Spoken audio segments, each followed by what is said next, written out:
Hey guys, tonight we trudge through frozen fields and forgotten kitchens, slipping into the bleak beauty of wintertime in the Middle Ages. Picture this: the ground is hard as iron, cloaked in frost thick enough to dull a blade.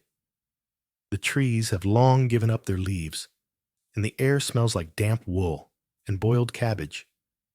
If you're lucky, your breath fogs before your face. Your boots squish in the slush that used to be someone's path. It's not exactly cozy. You're hungry. Not just I skipped lunch hungry. More like I counted the beans left in the jar and pretended to lose count so I could hope there were more hungry. You're not alone. A village's entire mood could be measured by how loudly bellies growled. So, before you get comfortable, take a moment to like the video and subscribe, but only if you genuinely enjoy what I do here. Leave a comment with the time and place you're watching this, so I can say a prayer for you and your family. May you be blessed with peace and health from above. Now, dim the lights. Maybe turn on a fan for that soft background hum, and let's ease into tonight's journey together. You stand just outside your family's cottage, the thatched roof crusted with snow. It's early December, and last harvest already feels like a half-remembered dream. The fields now resemble blank white pages where nothing new is being written. If you listen closely, you can almost hear the echoes of the summer's bustle: tools clanking, children shouting, someone laughing over spilt ale. But those sounds are buried deep beneath the snow, and all that remains is the creaking of frozen wood and the occasional sneeze of a goat. Inside, the pantry is a shrine to desperation. A few stringy onions hang like shrunken heads from the ceiling. There's a small wheel of cheese hiding mold like it owes rent. You spot a crock of lard, precious fat saved from autumn slaughters. No one touches it unless there's real danger or a celebration. Tonight, it's neither. Your family is trying to stretch what's left. Salted pork so tough you could lose a tooth on it. Turnips slowly growing soft in a straw-lined bin, and barley that's more husk than hope. A lone cabbage rests in the corner like it's pretending not to be part of this mess. You try to make a game of it. Count how many things in your home are edible. You lose count because, honestly, you're not sure if that's food or just well-shaped wood. But here's the thing. While we modern folk can scroll for dinner and grumble when the fries are cold, your medieval stomach had to negotiate with time. Winter wasn't just inconvenient. It was an annual test of endurance, resourcefulness, and extremely questionable culinary choices. You've probably heard of the hunger gap, that charming term historians use to describe the lull between last year's harvest running out and this year's not even sprouting yet. It didn't hit in spring. It hit in the dead of winter, when people began raiding seed stores, chewing old leather, or inventing reasons why pine needles might be medicinal. You trudge out to the communal granary, hoping it's locked. Of course it is. Not out of cruelty, just protocol. If one family takes more than their share, the whole village risks starvation. It's equal parts fairness and quiet threat.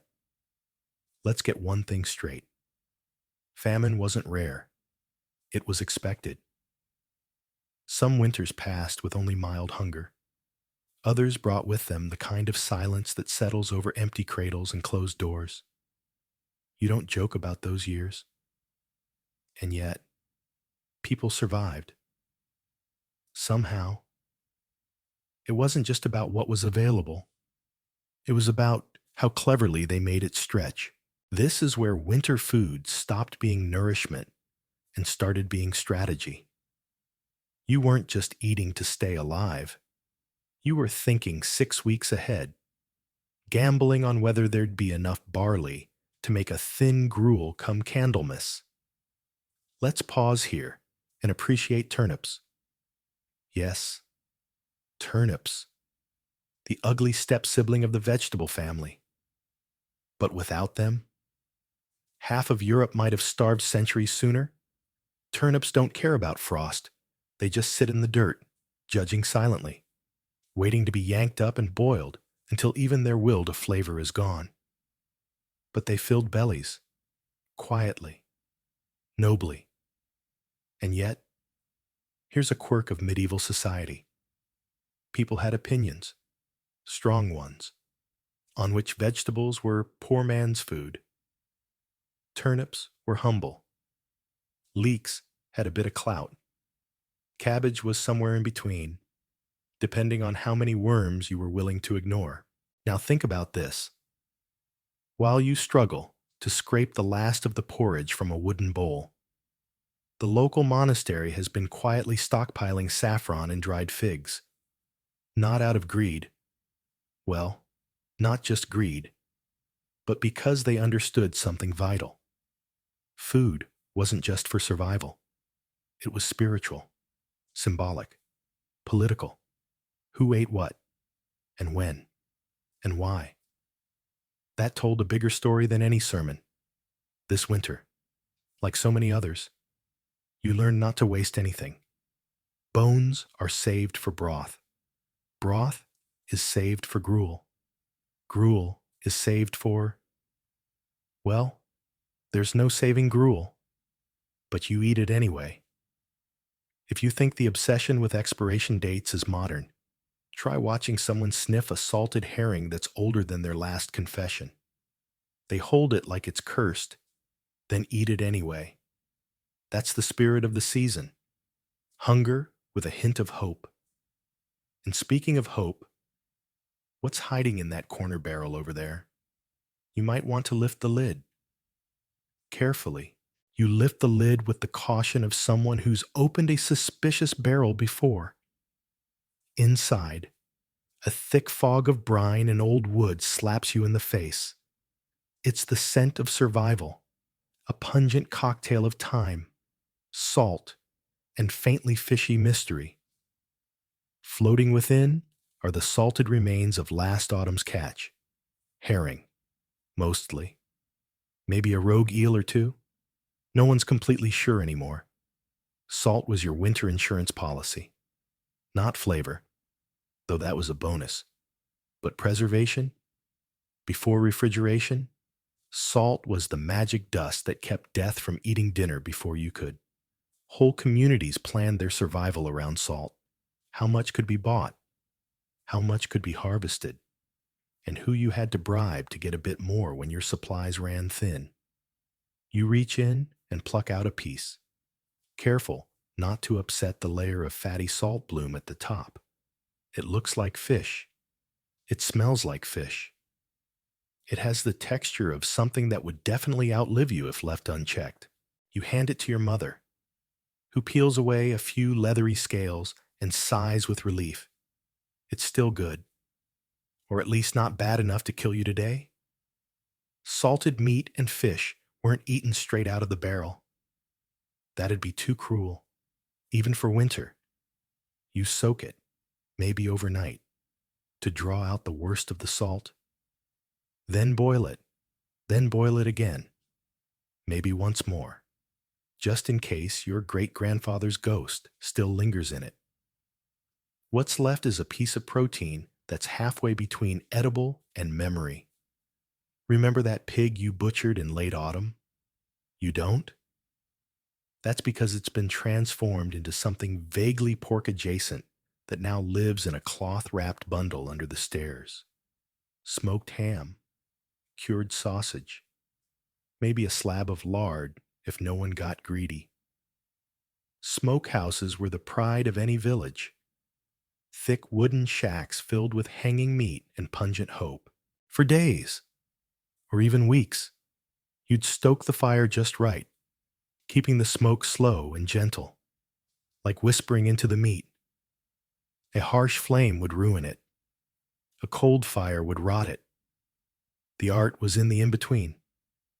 Some say it wasn't just about the fire. It was about ritual.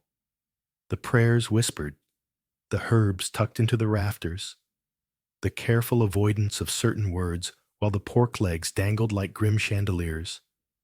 Superstition didn't die out in winter. It just bundled up and got cozier. Here's something quirky. Medieval families often smoked meat with aromatic woods like apple or juniper, not just for taste, but because they believed it kept spirits away. Whether those were ghosts or hungry neighbors was sometimes unclear. Salted and smoked goods were rationed with military precision. A slice of sausage could stretch across 3 meals if you shaved it thin enough. And it wasn't just your stomach at stake, it was your reputation. Be seen munching too freely in mid-January, and people might assume you were either hoarding or stealing. Both were frowned upon. And by frowned upon, we mean possibly punished with stocks or stones. This brings us to something quietly fascinating: the moral economy of winter. In modern times, running out of snacks is a personal inconvenience. In medieval Europe, consuming too much too early could be seen as an ethical failure, an act of selfishness that endangered others. Food wasn't just sustenance, it was social glue. You didn't just preserve fish, you preserved trust. But let's not pretend people were saints. Theft happened. Food went missing. Rats grew suspiciously fat. And sometimes that generous gift of salted goose from a neighbor smelled a little too much, like the one that disappeared from your yard last week. Despite all the secrecy and suspicion, winter preservation required cooperation. Families worked together to gather herbs that helped keep meat longer, like rosemary or thyme, which were thought to have not only preservative properties, but also protective magic. Yes, that sprinkle of sage wasn't just for flavor. It might have been a ward against evil. Or flatulence. Medieval logic didn't always clarify. A particularly strange little detail: some regions believed hanging dried fish facing east would keep it from spoiling. East being the direction of Jerusalem, and thus, apparently, where rot dared not tread. This ritualistic layering of food and belief shows something quietly brilliant. Preservation wasn't just physical, it was mental, emotional, even spiritual. You weren't just salting a fish, you were salting a prayer. You weren't just smoking pork, you were sending a message to time itself. Please, let this last. Please, let us last. And that's what makes this era so gripping beneath its grime. Everything was done with intent, even if that intent sometimes involved sprinkling powdered eggshell on a questionable stew in hopes of balancing the humors. Now, let's zoom out a little. Imagine the layout of a common pantry in midwinter. You might find rows of jars filled with fermented vegetables, cabbage turned sour, carrots pickled with cloves, jars sealed with wax or animal bladders. Luxuries if you had them. Or, if you were poor, just stacked clay pots with linen covers soaked in tallow. Not as airtight, but at least it kept the mice guessing. These preserved goods weren't just backup meals. They were ingredients in an intricate winter menu. Mix a bit of fermented cabbage into a bland barley porridge, and you've got a meal with personality. Stir in a bit of smoked fat, and voila. Tuesday feast. Still, as you stand in the doorway of your pantry, staring at what's left, a chill runs deeper than the wind.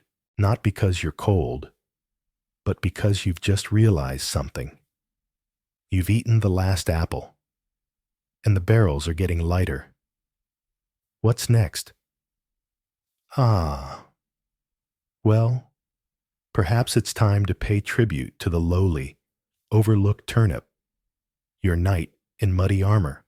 You crouch beside the turnip bin like a pilgrim at an altar, hands sifting through the straw-lined bottom in search of a miracle. The turnips are cold, misshapen lumps, some speckled with black spots that might be rot, might be dirt, might be a test of your resolve. You pick one up. It's not pretty. Then again, neither are you. After a month without fresh bread or dignity, this is winter's real MVP, not the noble stag, not the golden loaf, but the turnip. A root so humble it could pass unnoticed in a sack of rocks. And yet, without it, you'd be gnawing your bootlaces or fantasizing about boiled belt leather by now. Turnips didn't need much. Not warmth, not praise. They grew where nothing else dared. And more importantly, they stored, tucked away in cool dirt or cellars, wrapped in straw, or simply left in piles like edible cannonballs. Turnips could outlive even the grumpiest peasant. Tonight, you scrape off the outer layer, revealing pale flesh beneath. It smells like wet chalk and forgotten promises. But cooked, it becomes edible. With the right herbs, maybe even fine. In medieval terms, that's practically haute cuisine, and you don't just boil them. No, you mash them, bake them into flat cakes, toss them into broths, even hollow them out and stuff them with old cheese or barley. Is it delicious? That depends entirely on how long it's been since you last tasted meat. Perspective is seasoning. Here's the historical fact. In 14th century England, turnips were often planted as a secondary crop, used primarily for winter feed, not just for humans, but for livestock. And when times were tough, those roles reversed. Sometimes you were the livestock. Now, here's a quirk. Some medieval folk believed turnips had moods. A particularly bitter one meant it had been harvested under a bad moon. Others thought sleeping near a pile of turnips could give you strange dreams, or cure toothaches, or cause them. Sources weren't clear, but if you think relying on turnips was somehow quaint or backward, consider this. Turnips are rich in vitamin C. In fact, it's likely that countless cases of scurvy were avoided not by elaborate diets, but by peasant families clutching their dusty roots in desperation. So yes, that muddy orb in your palm might have saved your life more than once. What's fascinating is how class played into even this.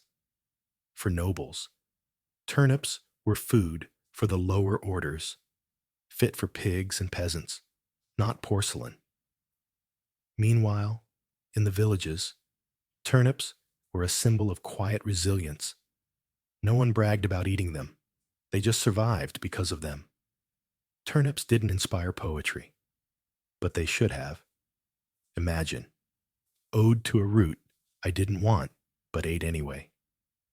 You toss a few into the pot, add the last of the dried sage, and stir slowly. It's not much, but it's warm. That counts for a lot right now. The warmth from the fire begins to fill the room. Your hands thaw, your shoulders ease. Steam rises in thick curls, carrying with it the scent of earth and effort. Someone knocks on the door. It's your cousin, red-nosed and out of breath, holding 2 shriveled carrots like they're crown jewels. He grins sheepishly. Trade. You nod. Winter food wasn't just about preservation. It was about negotiation. Every pot of stew was part math, part luck, part diplomacy. And the act of sharing, Even something as uninspired as half a boiled root was what held communities together. That's something modern kitchens forget. You weren't just feeding bellies, you were reaffirming bonds, family, neighbors, maybe even strangers, if you were feeling dangerously generous. Now imagine this. You're sitting at the table with that meager stew, steam fogging the only unbroken window. When someone sighs and says, "Remember when we had onions?" And just like that, everyone laughs. Because yes, you remember onions, vividly, fondly, passionately. They were sharp, pungent, weepy miracles. And now they're gone, possibly forever. It's moments like these that turn dinner into memory. But let's not get sentimental. You scrape the bowl clean and thank the turnip, aloud, if no one's listening. Then your grandmother mutters something about the good old days when people knew how to ferment things properly. You blink. You weren't aware fermentation had rules. She chuckles to herself, pokes at the hearth, and adds, "Back then, we didn't just eat roots, we made them sing." Sing? Well, that sounds suspiciously like the next part of this story.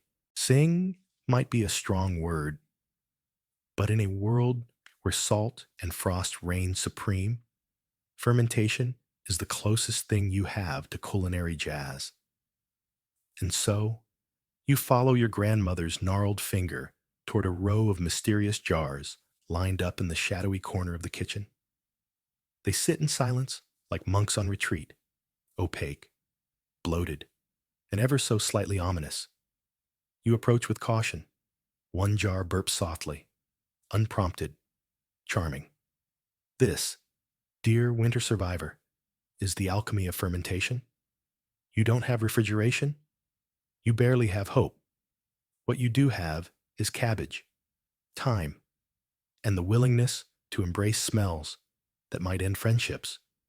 Inside one of the crocks, sauerkraut, or something close to it, shredded cabbage, pressed and salted, left to sit with its own slowly collapsing confidence until it becomes something sharper, tangier, alive, not dead like the salted herring, not lifeless like the dried bread. No.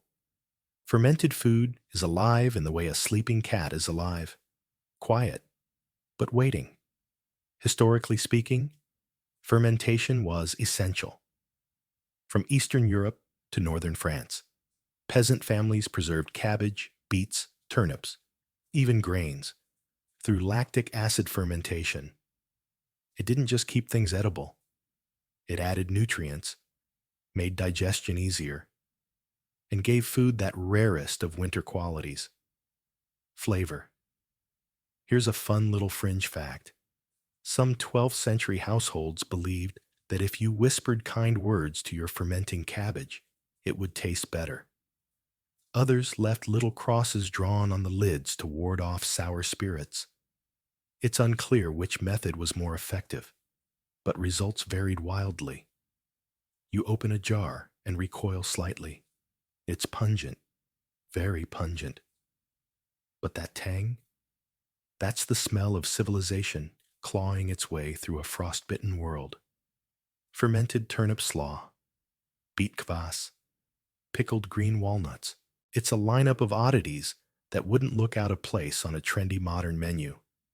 Except here, it's not artisan, it's survival.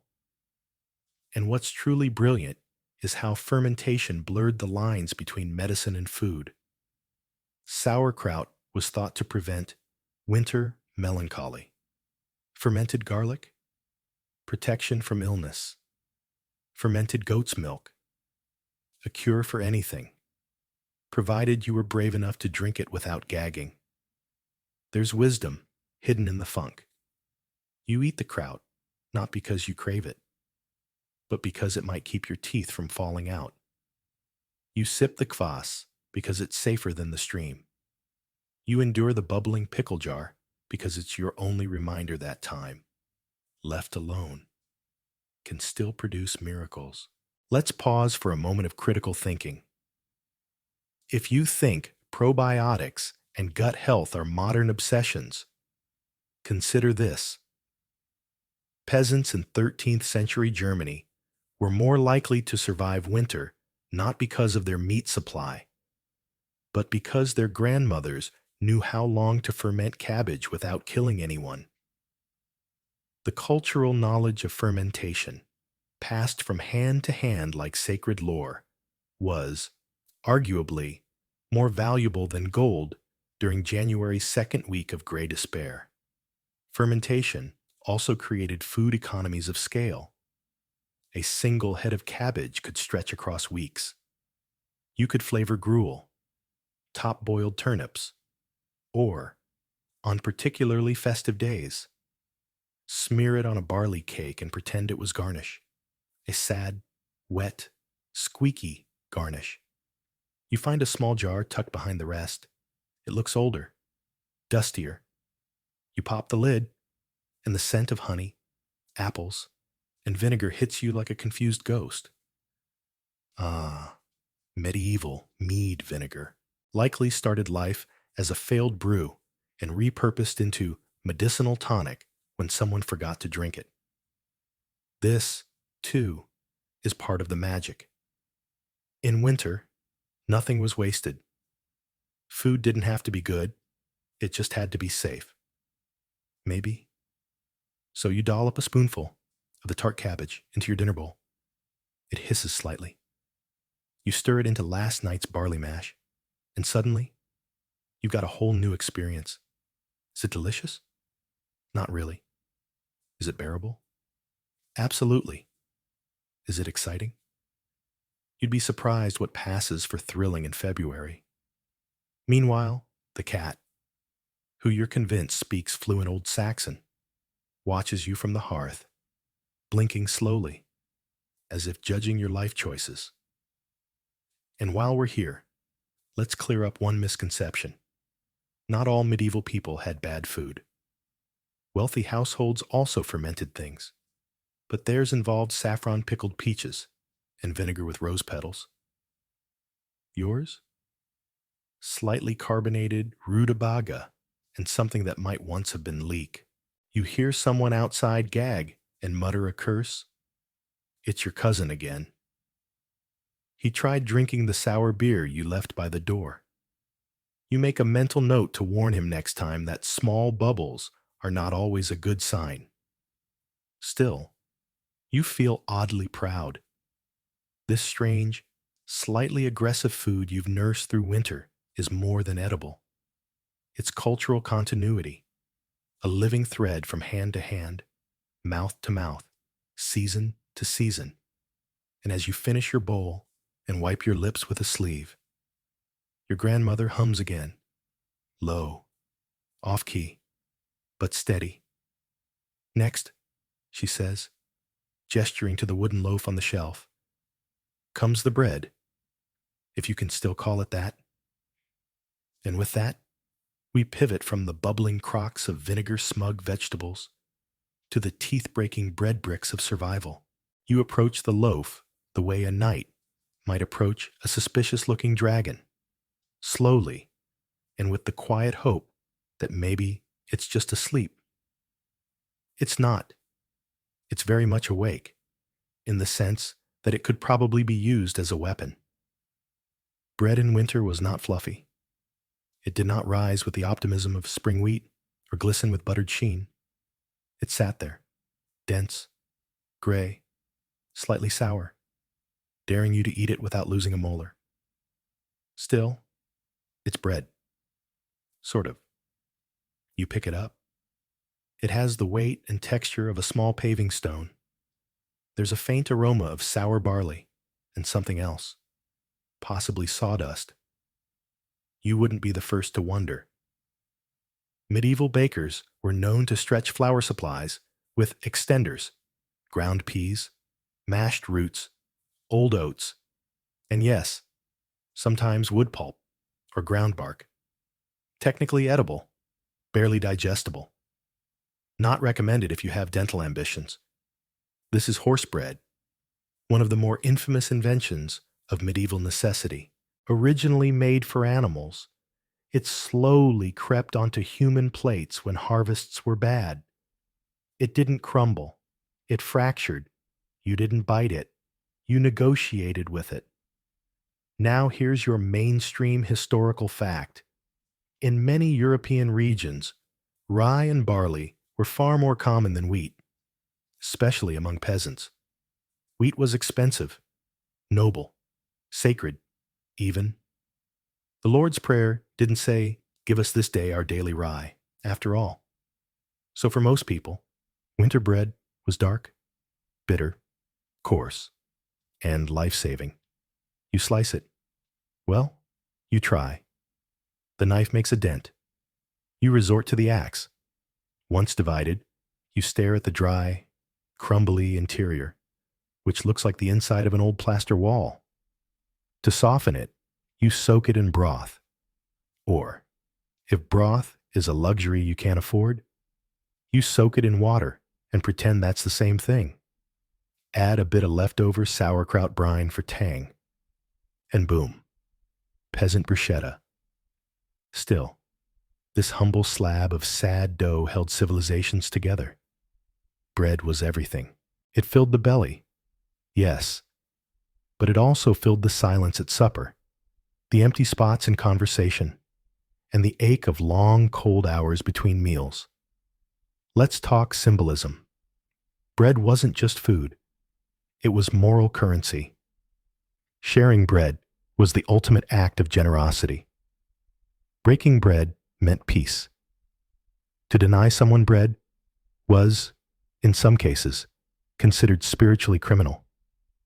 So now imagine the quiet anxiety when the bread began to run low. You'd watch the loaf shrink over days, rationing slices with the care of a jeweler measuring gold. One slice for each person. Maybe crumbs swept into the stew pot, the heel saved for the baby, or the oldest, or the one who looked the hungriest today. Now for a quirky tidbit, in some households, people blessed the bread before cutting it, not just with a cross, but by whispering charms to prevent mold or demons. It was believed that bread that molded too quickly was cursed, or proof that someone in the house had lied. The real curse, though, was ergot, a fungus that sometimes infected rye in damp winters. Eat too much, and you risked St. Anthony's fire, hallucinations, gangrene, madness. People danced in the streets, screamed of visions, lost limbs, and occasionally became martyrs to bad baking. So yes, you eat the bread, but not without a suspicious glance. If your fingers start tingling, well, maybe it's just the cold, critically speaking. If you think food safety standards are a modern invention, remember this. A single contaminated loaf could collapse an entire village's workforce. And still, people ate it because hunger never asks about side effects. Now you sit, chewing slowly, wondering if bread used to taste better. Maybe it's the lack of butter.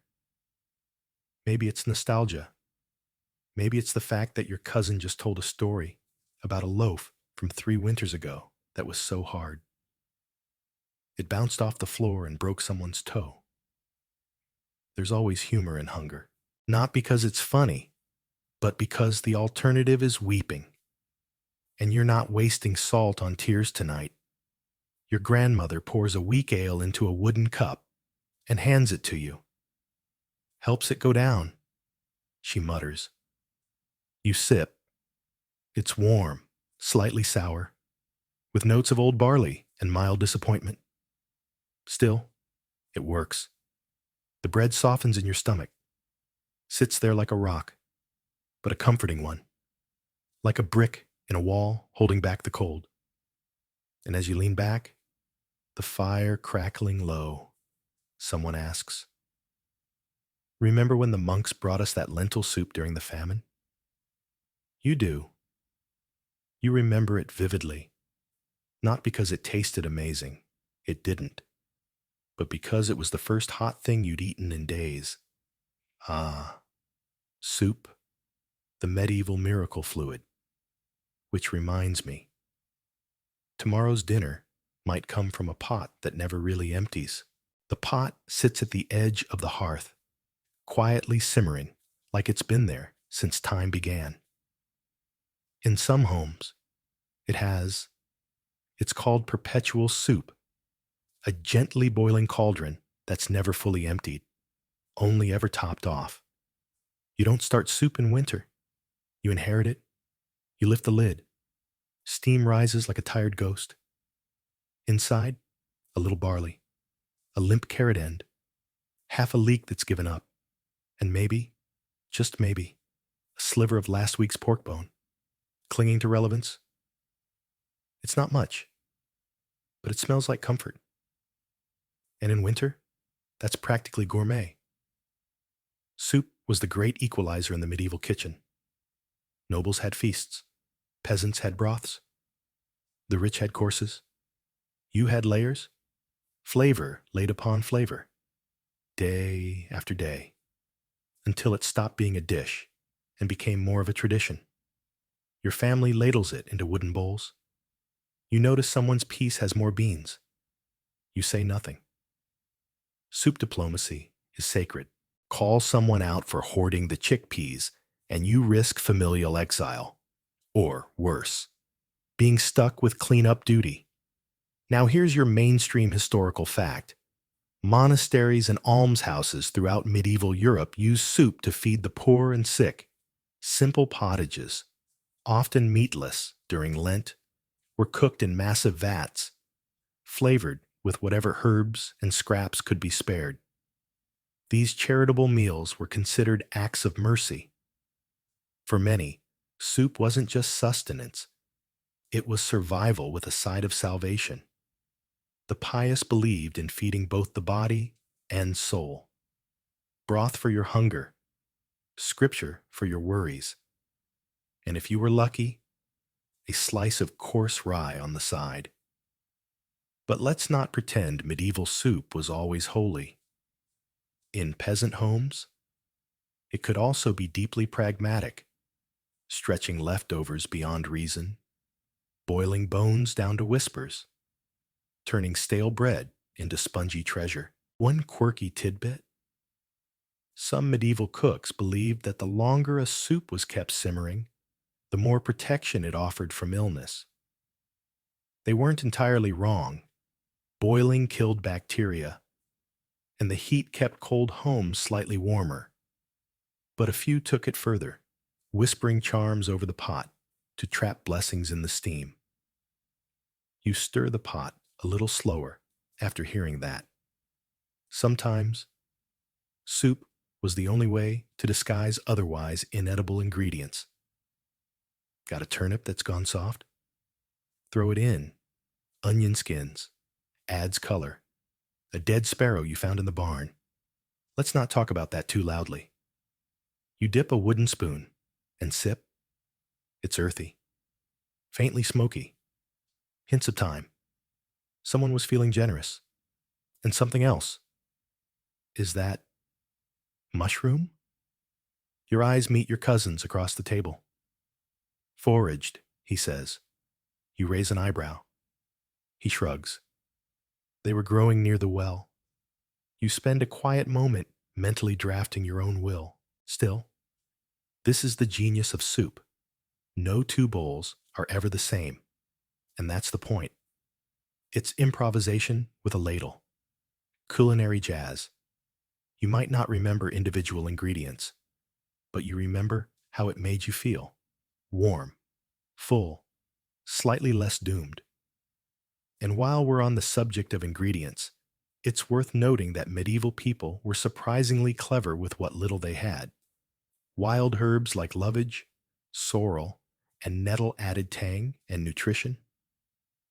Grains thickened the mix. Even crushed acorns were sometimes thrown in for texture. After leaching out the bitterness with endless soaking and hope, there's a kind of quiet brilliance in this. In modern times, we chase superfoods and trendy diets. Back then, peasants were crafting balanced, plant-based, seasonal meals out of desperation, accidentally ahead of their time. Let's pause for a little critical thinking. If you believe slow food is a new movement, think again. The medieval peasant didn't rush dinner. He tended it all day, layered it with meaning, and passed it on, pot to pot, generation to generation. Your soup is more than a meal. It's inheritance. You finish your bowl. Your stomach stops growling, replaced by a gentle simmer of contentment. Across the room, your uncle dips a crust of bread into his bowl, then holds it up like a relic before popping it in his mouth. "Not bad," he says. "Could use some ale." And just like that, you remember. The next morning will start not with water, but with something slightly stronger. Morning arrives without ceremony. No sunrise trumpet, no breakfast spread. Just the pale light of another winter day leaking through frost-glazed windows. Your breath fogs as you exhale. You're still wrapped in 3 layers of questionable wool, and yet your toes feel like frozen rumors. Naturally, you crave something warm, something nourishing, something liquid. Enter ale, or cider, or perry, or some muddy in-between drink that no one can quite name anymore, but everyone agrees is probably fine.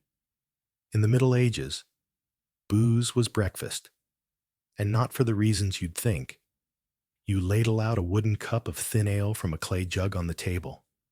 It's lukewarm. It's flat. It's also possibly safer than the well water that freezes over every other night and grows algae like it's auditioning for a plague. You take a sip. It's sour, faintly yeasty, and surprisingly, comforting. Mainstream historical fact. In most of medieval Europe, water wasn't trusted. Town wells were often contaminated. Rivers were used for everything, from bathing to waste disposal. And so, weak ale became the go-to hydration method, especially during winter when boiling water for drinking wasn't always feasible. Children drank it. Monks drank it. Pregnant women drank it. Even animals occasionally got a sniff. It wasn't about intoxication. It was about not dying of dysentery. And when fermented low and fast, the alcohol content was barely enough to get a squirrel tipsy. And yet, there was a certain elegance to it. The ale you sip was brewed by someone in the household, likely your mother, grandmother, or neighbor with suspiciously strong forearms. Brewing was domestic magic. A little grain, a lot of patience, a splash of yeast that lived in the air and maybe in the walls.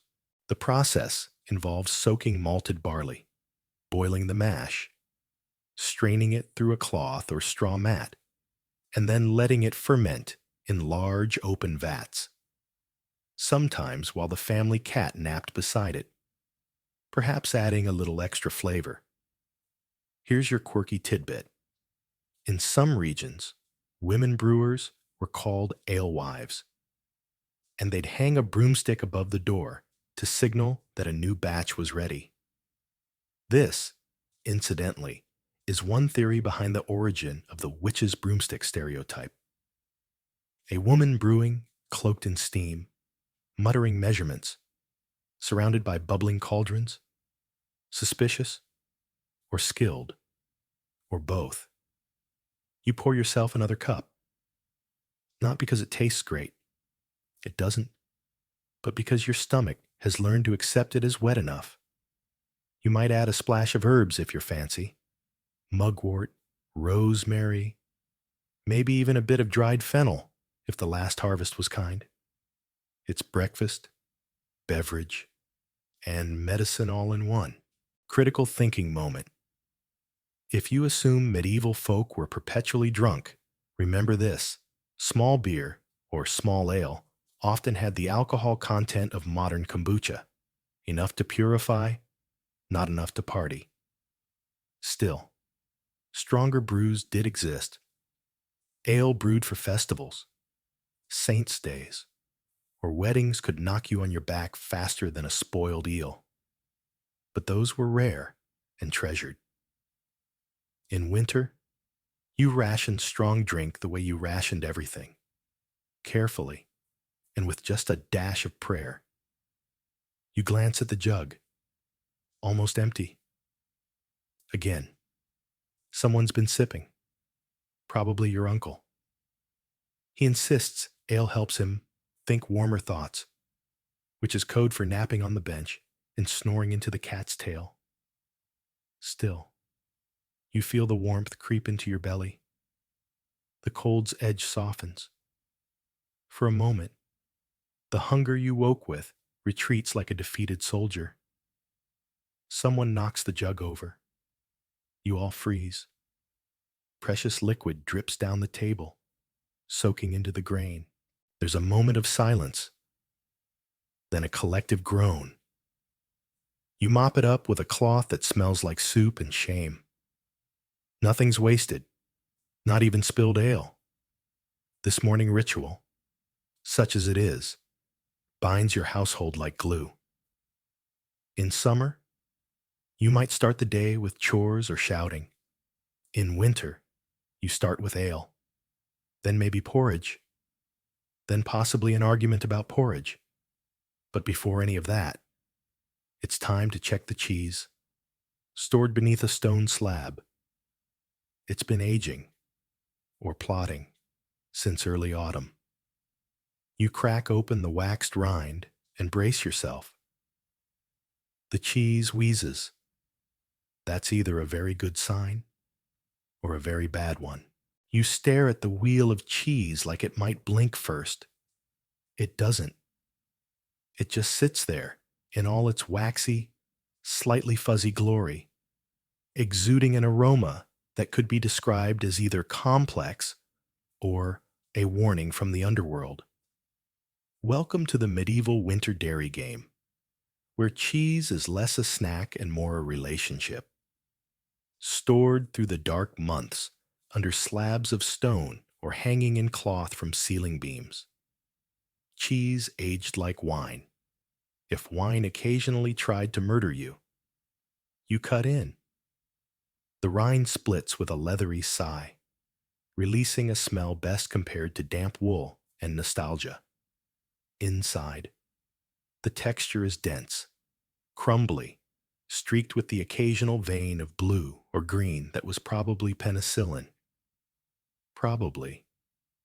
Not that you've heard of penicillin yet. But hey, if it doesn't bite back, you're eating it.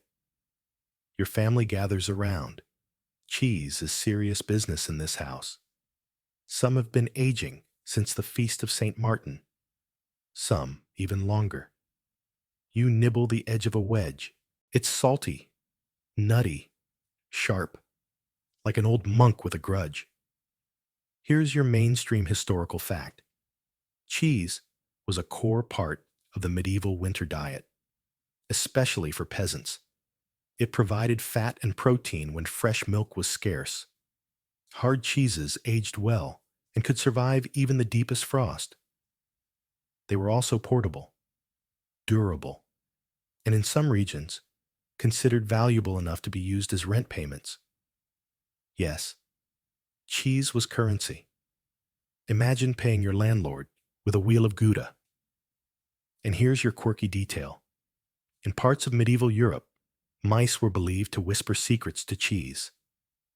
If your cheese turned or cracked unexpectedly, it was said the mice had heard bad omens. Which, to be fair, is exactly the kind of thought you have after eating a slice that tingles your tongue in a way it probably shouldn't. Still, the cheese holds up. You pair it with stale bread. Suddenly, your meal feels elevated, maybe even intentional. But here's the real trick. Survival foods weren't about taste. They were about layers. Cheese layered into porridge, or soup, or tucked into barley cakes, even melted into gruel when you could coax it into softening. A soft cheese in winter was rare, a decadence. Hard cheese was the norm, the kind you could chip with a hammer or use as currency and a projectile. Critical thinking moment. If you believe modern refrigeration defines culinary creativity, think again. Medieval kitchens worked with what they had, and in doing so, they invented a surprising amount of what we now consider rustic delicacies. Cheese wasn't just preserved food. It was alchemy. Milk turned solid, time turned flavor, and hunger turned it all into magic. Back to your table. Your uncle tries the cheese and immediately reaches for more ale. That's fair. It bites back. Someone jokes that it's a bit too lively. And you silently hope it wasn't the same wheel that developed legs last winter.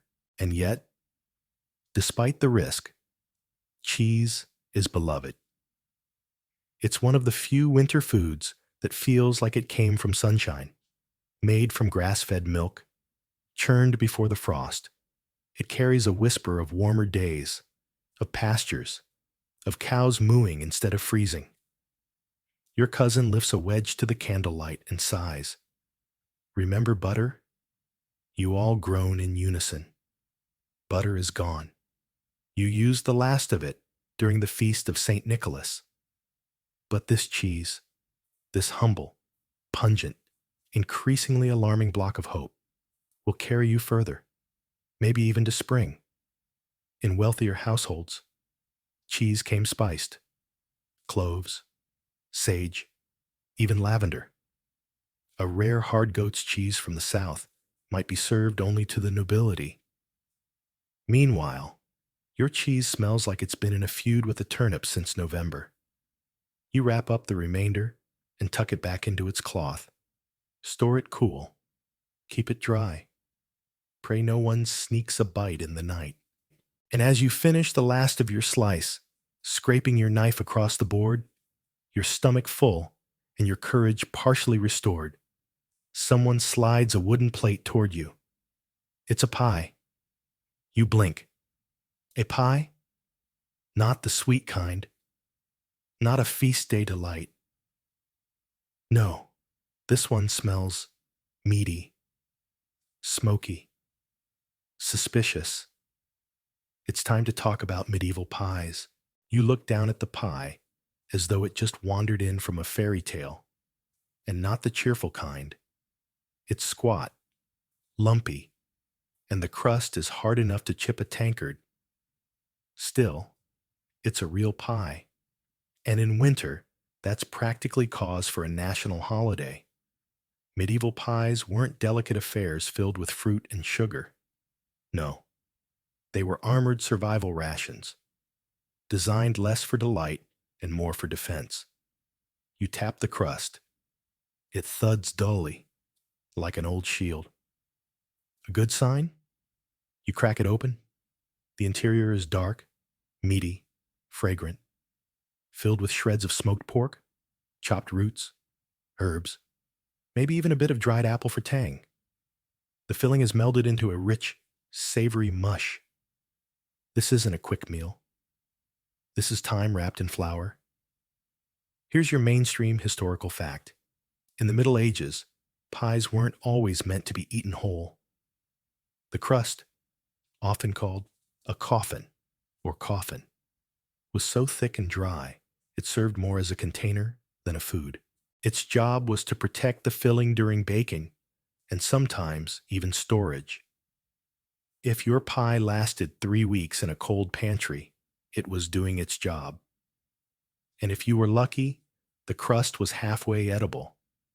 If not, you fed it to the pigs, or your least favorite cousin. The beauty of these pies was their versatility. You could fill them with anything: meat scraps, old stew, mashed beans, dried fruit, crumbled cheese, or even a bit of yesterday's porridge if you were desperate. Add a few herbs, seal it shut with water and flour paste, and bake it in the embers until it stopped steaming or started talking. Quirky fact: in certain households, pies were used to store leftovers for traveling soldiers. Some records even mention portable pies sent to monasteries or manors, often containing entire small birds, bones and all. Just bake it, bless it, and send it off. A medieval lunchbox. Your spoon cuts into the meat. It's salty, rich, possibly gamey. You suspect squirrel, or goose, or both. You decide not to ask.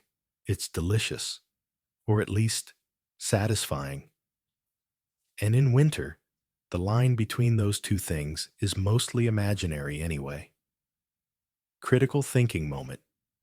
If you think food preservation was always separate from food enjoyment, medieval pies say otherwise. These weren't just clever ways to stretch leftovers. They were architectural feats of edible engineering, designed to preserve, transport, and transform food that might otherwise rot. Your grandmother used to say, "A pie is just a secret with a crust." And in a way, she's right. Each one held mystery, surprise, occasionally horror, but also the promise of dinner, of full bellies, of warmth. You glance around the table. Everyone's quiet, chewing slowly, reverently. Even your uncle stopped slurping his ale. The pie has commanded respect. Someone even mutters a thank you before biting into the crust. You're not sure if it's to the pie itself or the person who baked it. Probably both. Then the silence breaks. Remember the eel pie? Everyone groans. Eel was, and still is, one of the more divisive medieval ingredients. Slimy, bony, and impossible to kill without a personal vendetta. But they were abundant, cheap, and considered a delicacy by those with fewer opinions about texture. One memorable winter, the river thawed just enough for a quick eel harvest. That pie lived in infamy. You're still not entirely sure you ever swallowed your bite. This one, though, this one is bliss. You sop up the juices with a crust corner that doesn't quite break your teeth. You feel full, heavier, not sleepy yet, but close. And then your cousin pulls something from a sack. A surprise. A wrinkled, hard, vaguely sweet-smelling lump. Dried pears. He grins. Traded them for a wool sock. You laugh, because now, finally, it's time for something sweet.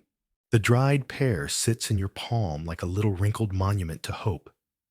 It's leathery, brown, and smells faintly of syrup, earth, and old memories. In a season of gray roots and grayer porridge, this is dessert. You bite into it. There's resistance, then a burst of chewy sweetness, subtle but radiant. It tastes like sunlight filtered through cobwebs.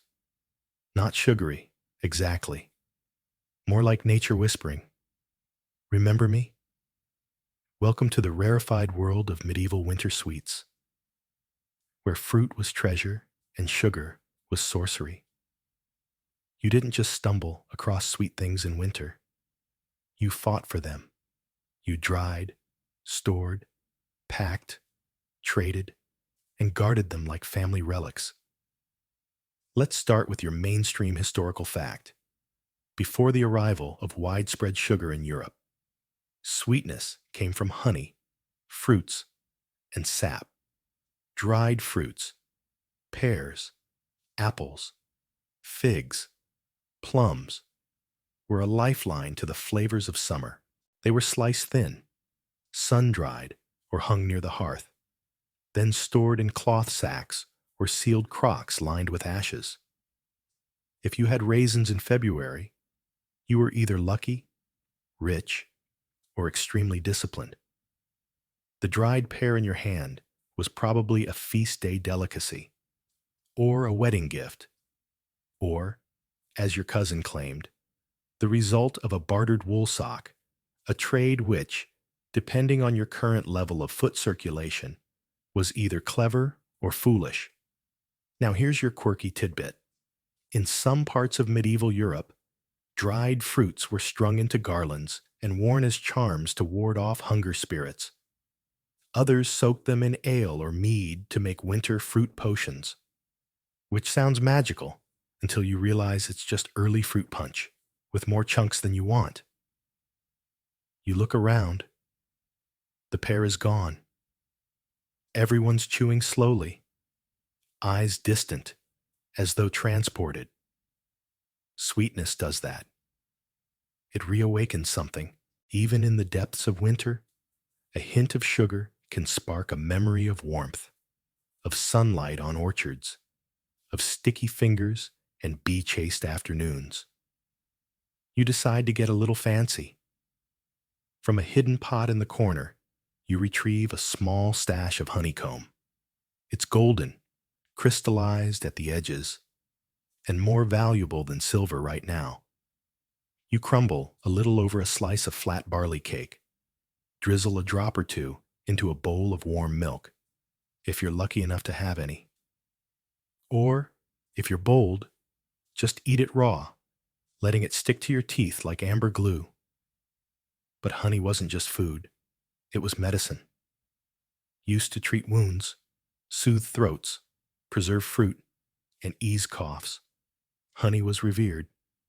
Monasteries kept hives not only for candles, but for the healing power of sweet. And if you'd ever tasted mead, the world's oldest known booze, you knew just how versatile honey could be. Critical thinking moment. If you think sugar addiction is modern, consider this. Entire medieval trade routes were formed around honey, dates, and rare imported sugar loaves. Sweets were seduction, power, and preservation rolled into one. The rich displayed sugar art at feasts. The poor hid fruit in linen like contraband. You lick the last bit of honey from your thumb. It's sticky and sacred. For a moment, you forget about the cold entirely. Then someone, predictably, ruins the mood. Is that our last dried pear? A beat of silence, then your grandmother. Never one to panic. Shrugs. Don't worry. Tomorrow we'll cook the pickled plums. Everyone groans. Pickled fruit isn't bad, per se. It's just confused. Is it dessert? Is it a punishment? Is it vinegar trying to dress up for the holidays? But you'll eat it. Because winter teaches you this. Joy is rarely perfect. It's chewy, tough, sour sweet, and always fleeting. You stare at the empty plate, a crust of honey, a smear of fruit leather. You feel content, maybe even proud. A good winter meal wasn't about indulgence. It was about finding tiny luxuries hidden inside big hardships. Someone begins to clear the table. The fire pops softly. You lean back, belly pleasantly full, the taste of summer lingering on your tongue. And just when you think the evening's over, your cousin lights a candle and says, "Come on, let's go check the root cellar." Because, naturally, winter has secrets, and most of them are buried. You follow your cousin out into the brittle cold, candlelight flickering against the frostbitten walls like nervous memories. The door to the root cellar creaks open with a sound that suggests ghosts, or at the very least, mice with dramatic flair. You descend carefully, each stone step slick with centuries of mud and silent complaint. Down here, The air is colder, still, a different kind of quiet, the kind that listens. And then you see them, rows of baskets, sacks, crocks, and crates, lined like sleeping soldiers. This is your pantry, your bank vault, your time capsule of calories. Welcome to the ancient art of cellaring, the unsung hero of the medieval winter menu. Your mainstream historical fact: before refrigeration, root cellars were the primary means of preserving perishable food through the winter. Dug into the ground or built into the sides of hills, they used Earth's natural insulation to maintain a cool, stable temperature just above freezing, perfect for keeping vegetables from spoiling without freezing solid. You crouch by a basket of parsnips, their skin dusty, their roots twisted like old fingers, still edible, still waiting. Next to them, turnips, fat and sullen, carrots, pale and almost translucent, cabbages wrapped like sleeping infants in layers of wilted leaves, and, in one corner, a precious sack of onions. You exhale reverently. These will outlast us all. Quirky tidbit: in some rural households, it was common to sing to the cellar vegetables, gently, softly, during the darkest nights. A lullaby for leeks, a ballad for beets. Some swore it kept them from rotting. Others just liked the company. You open a clay jar and take a whiff. Pickled beets, vinegar and earth, astringent, but still alive. That's the real miracle here. This food has lasted. It's been 3, maybe 4 months since harvest, and it's still here, waiting for you. The root cellar isn't glamorous. It's not fragrant. It's not warm, but it is honest. Everything down here is humble, rugged, patient, qualities you're beginning to envy. You dig into a sack of wrinkled apples, not fresh, not crisp, but usable. You think about that apple tart from 2 winters ago, when someone added dried rose petals and honey.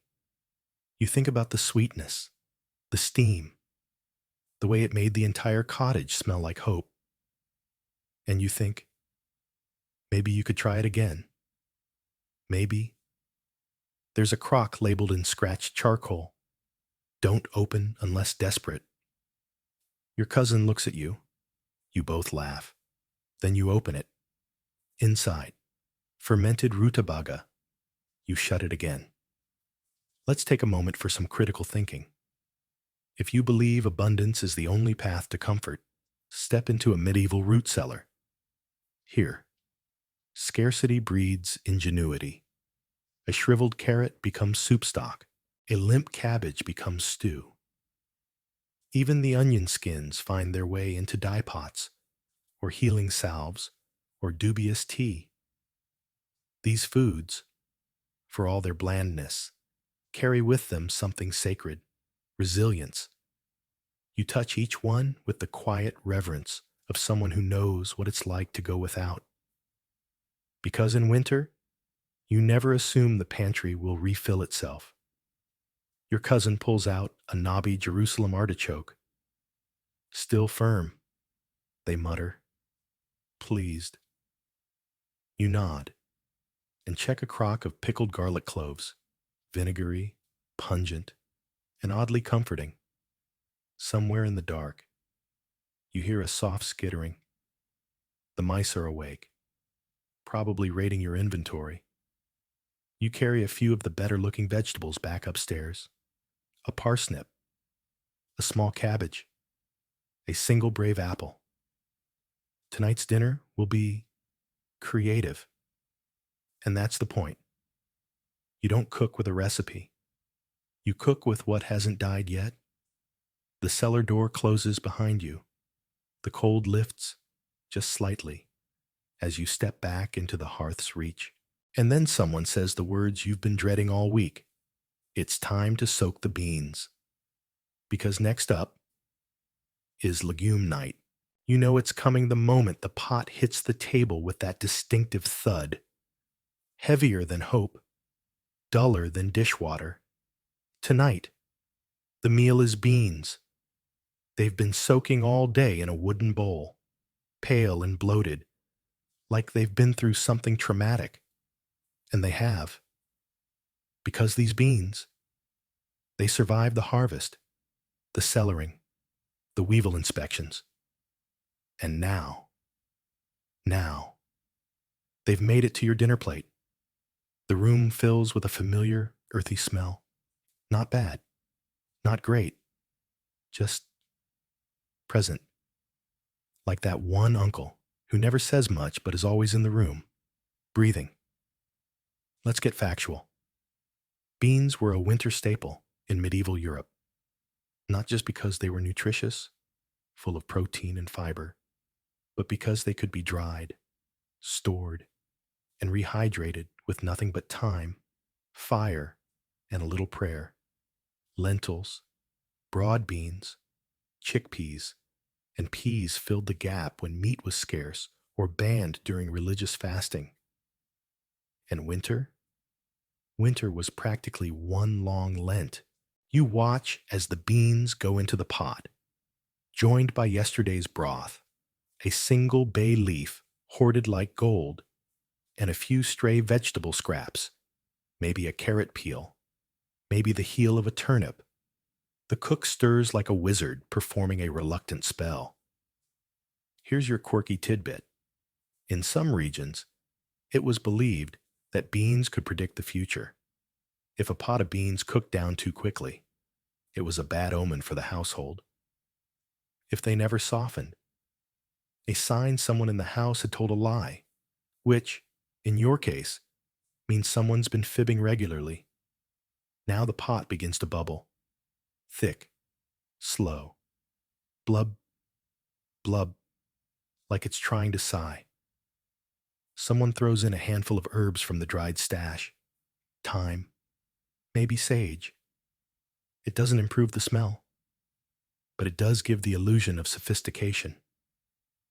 Your cousin ladles out the first bowl.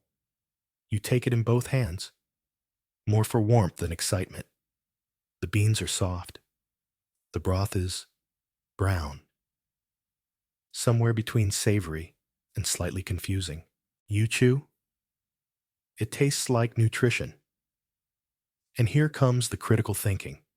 If you think comfort food means extravagance, beans disagree. For medieval families, this was security in a bowl, reliable, nourishing, and deceptively versatile. Mix them with grains, throw them in pies, mash them into cakes. Beans kept people alive when everything else failed. Someone at the table tries to spice things up with a scrap of pork rind. It dissolves into the stew like an apology. Someone else dunks in a piece of yesterday's bread. You all chew together, in polite, rhythmic resignation. Then, miraculously, someone laughs. A real laugh. Because, as it turns out, the beans aren't terrible. They're actually kind of good. In a rustic, gut-warming, we're not dead yet sort of way. Someone recalls the time you made bean porridge and forgot to soak them. You all remember the crunch. You all remember the week that followed. No one forgets bean regret. You finish your bowl. The warmth spreads slowly, like sleep creeping in. Your stomach stops arguing. Your body begins to understand. You might make it through this winter after all.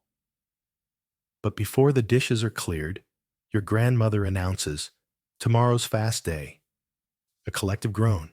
No meat, no cheese, no eggs, just grains, beans, and what the monks would call holy endurance. And yes, there will be soup. Again, but not just any soup, a monastery soup, one blessed with silence, leeks, and maybe, if the abbess was feeling rebellious, a single rogue sausage floating quietly under the cabbage leaves. The next morning is quiet. A soft sort of quiet, not the peaceful kind, but the no one's had meat in 24 hours kind.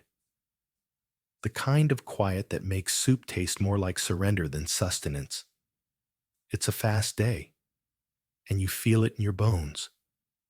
The broth is already bubbling, as it always is. Today it's thinner, clearer, missing the joyful globs of fat that sometimes dance on the surface like little edible lifeboats. There's barley in it, of course. There's always barley.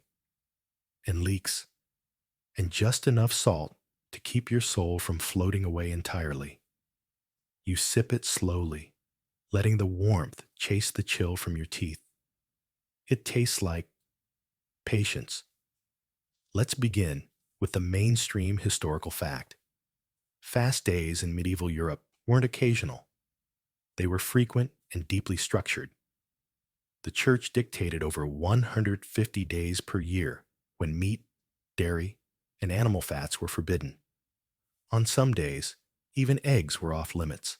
These weren't optional suggestions.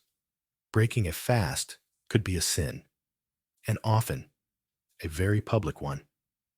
But, and this is where it gets interesting, people got creative. Fish, for instance, was allowed. So were shellfish. In fact, in some parts of Europe, beavers were classified as fish because they lived in water. Monks in France enjoyed fried beaver tails during Lent with straight faces and full stomachs. You glance at your bowl, no beaver, just barley and something suspiciously soft. A turnip, probably. Or a very tired apple. You chew anyway. Quirky tidbit? Some monasteries devised intricate soup schedules. Monday lentil, Tuesday barley and greens, Wednesday pea, and so on. Soup wasn't just food. It was ritual. In silence, in prayer, spoonful by spoonful. Monks consumed their fast day meals not as punishment, but as discipline, as reminder, as meditation in edible form. It's hard to complain when you realize this bowl might be 1,000 years old, at least spiritually, passed down, unchanged, from pot to pot to pot. Across the table, someone sneezes, everyone flinches. Which brings us to a different kind of fast, the plague fast. Back when illness swept through towns like an angry wind, entire villages would stop eating meat or dairy for weeks, hoping dietary sacrifice would ward off God's wrath. Did it help? Not really. But it did keep the communal stockpile of dried beans suspiciously untouched. Critical thinking moment. If you think religious dietary laws were about deprivation, consider this. They were also systems of conservation, equality, and reflection. Fast days weren't just about your soul. They were about stretching resources, uniting communities, and forcing a kind of pause, a chance to look inward, or, at least, into a very watery cabbage stew. Your uncle adds a clove of garlic to his bowl and winks. Scandalous, but accepted. Garlic, after all, was practically medicinal, and in winter, anything medicinal was fair game. Fast day or not, by midday, the mood has lifted a little. Hunger has turned into routine. The soup pot bubbles quietly in the background, as if murmuring encouragement. You glance around the room. No one's talking much, but no one's complaining either. You finish your bowl and set it down gently. You're not full, but you're not empty. And that's a kind of peace. Then someone reaches under the table and pulls out a basket wrapped in cloth. They smile. Inside, wrinkled apples, stored since the autumn harvest, softened by time, sweetened by patience. You each take one, hands brushing reverently over their blotchy skin. It's not the crisp bite of October. It's the yielding, bruised sweetness of late February. of survival. You take a bite. The flesh gives in with a sigh. It tastes like summer's last whisper. And just like that, you remember, spring will come. Eventually, but before it does, someone has a question. Do we still have that clove? The expensive one? Because next comes Spice Day. You don't often see the spice jar.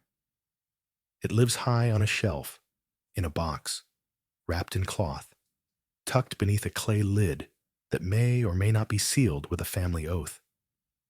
But today is Spice Day, and the house leans forward. Your cousin climbs the ladder like a monk approaching a relic. Gently, reverently, they bring it down.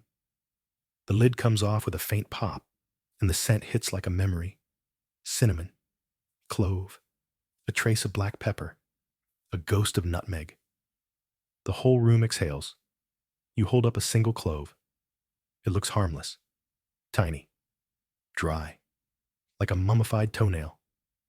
But this little thing, it's worth more than your boots, and maybe your dignity. Here's your mainstream historical fact. In the medieval world, spices were luxury items, often imported from as far as India, the Middle East, or North Africa. They came along the Silk Road, across oceans, through wars and weather and rival kings. A single pound of cloves could buy a cow. A pinch of saffron might be locked up like royal jewelry. And yes, even during winter, even in the poorest homes, you might find a speck of spice saved for something special. A holiday bread, a restorative tonic, or just to remember what celebration tasted like. Tonight's spice is being sacrificed into a pot of millet porridge, the kind that sticks to your ribs and your spoons and your patience. But with just one crushed clove, it becomes something else. A whiff of trade winds, a whisper of markets you'll never see. You stir it in carefully. Everyone watches. This is the culinary equivalent of lighting a candle in a dark room. Quirky tidbit? In 14th century England, spices were sometimes used as dowry items. A bride might bring peppercorns, saffron threads, or even a tiny pouch of sugar into marriage, because nothing says commitment like 6 ounces of cumin. The pot simmers, and slowly the scent begins to bloom. You all breathe a little deeper, not because it'll fill you up. Millet rarely does, but because it smells like something new. Something that doesn't taste like roots or regret. Now here's your critical thinking nudge. If you think globalization is a modern phenomenon, take another whiff of your spiced porridge. This clove has probably traveled farther than you ever will. It passed through ports, bribes, wars, maybe even the hands of 3 different empires, just to end up in your very average wooden bowl. And yet, for all that, it dissolves quietly, adds no crunch, no weight, just warmth, hidden power. The kind of ingredient that says, there's more out there than turnips. Your cousin licks the spoon, tastes like a rich person's candle. You laugh, and everyone dives in. Even your grandmother smiles. It's not a feast. It's not even a treat. But tonight, it's a reminder that life can still surprise you. That even in deep winter, something exotic, strange, and beautiful can find its way to your table. The bowl empties fast. The flavor lingers. And just as the last spoon scrapes the bottom, someone looks up and says, "Was that a rat?" Everyone freezes. Because as the warmth of spice fades, you suddenly remember, not all winter food is invited. You hold your breath. The room is still, too still. A single candle flickers like it knows something you don't. You heard it too, that unmistakable skitter, like a whisper with feet. The rat has returned. You'd hoped it was gone, or that it never existed. But winter draws all creatures inward, and not all of them knock. Now begins the nightly ritual of medieval pest management, which, frankly, is just a fancy way of saying chasing shadows with a broom. Let's start with your mainstream historical fact. Medieval households, especially in winter, were breeding grounds for pests: rats, mice, fleas, lice, weevils, and moths. Warmth and food were rare, and where humans huddled to survive, so did everything else. Homes were porous, pantries unsealed, and even the most careful cellar guard could find themselves outwitted by a determined rodent. You listen, another scurry, this time under the bench. Your uncle sighs and reaches for the broom, his most used tool after the ale mug. You might think it's just a rat, but to you, it's a menace in fur. It's nibbling your precious barley. It's tunneling through the oat sacks. It's the reason last year's cheese grew legs and tried to escape. And worse, it knows your schedule. It's learned to wait for fast days. Fewer people in the kitchen. More quiet. More chances to raid. Here's your quirky tidbit. In some regions, rats were actually put on trial. Real courts, with real lawyers. In one 15th century case in France, an entire town sued a population of rats for stealing barley. When the rats didn't show up to court, their defender argued that they had been prevented by fear of their natural enemies, cats. The judge delayed sentencing. Justice was not served. You shake out the grain sack. A few droppings tumble out. You sigh and scoop around them, because that's life in winter. You subtract the bad parts and eat what's left. You set up traps. Simple mechanisms with bait and luck. Your cousin lights a candle near the pantry door. Your grandmother sprinkles ashes along the floor to see if footprints appear. It's not science. It's folk memory. Critical thinking moment. If you assume food security is a modern struggle, remember this. Medieval survival wasn't just about growing and storing food. It was about protecting it from nature, from weather, from animals, sometimes even from neighbors. Food was safety, and anything that threatened it was a thief of life itself. You warm your hands over the hearth. The porridge is long gone. The spice is just a smell now. But the fear, real, primal fear, of losing what little you have is very present. A scratch. Louder this time. It came from the wall. The rats are in the thatch again. You'll need to check tomorrow. Maybe pack it tighter with hay and soot. Maybe stuff in some dried mint or wormwood. Old wives say it repels them. You're not convinced. Your cousin tightens a leather cord around a sack of flour. They won't get this one, he mutters. You all nod, not because you agree, but because it's something to say. This is the invisible war of winter against decay, hunger, and things with too many teeth.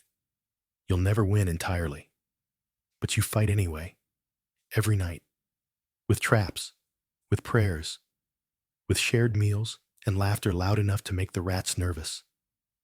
Eventually, the scratching fades. The fire burns low. The house creaks with its own tired language. And someone says, just before blowing out the last candle, well, at least it wasn't the mold again. Because next comes the thing no one ever wants to talk about. The fermented horror in the back of the cupboard. Morning comes with the quiet dread of discovery. You know what today is. It's cupboard inspection day, or, as your cousin calls it, the reckoning. You brace yourself and open the warped wooden door. A faint mustiness escapes. Part dust, part secrets. Inside, tucked into the farthest shadow, are the jars. And one of them is bubbling. You didn't know it could bubble. This is the dark art of fermented medieval food. And if you think that's just beer and sourdough, oh, how wrong you are. First, your mainstream historical fact. Fermentation was an essential preservation technique.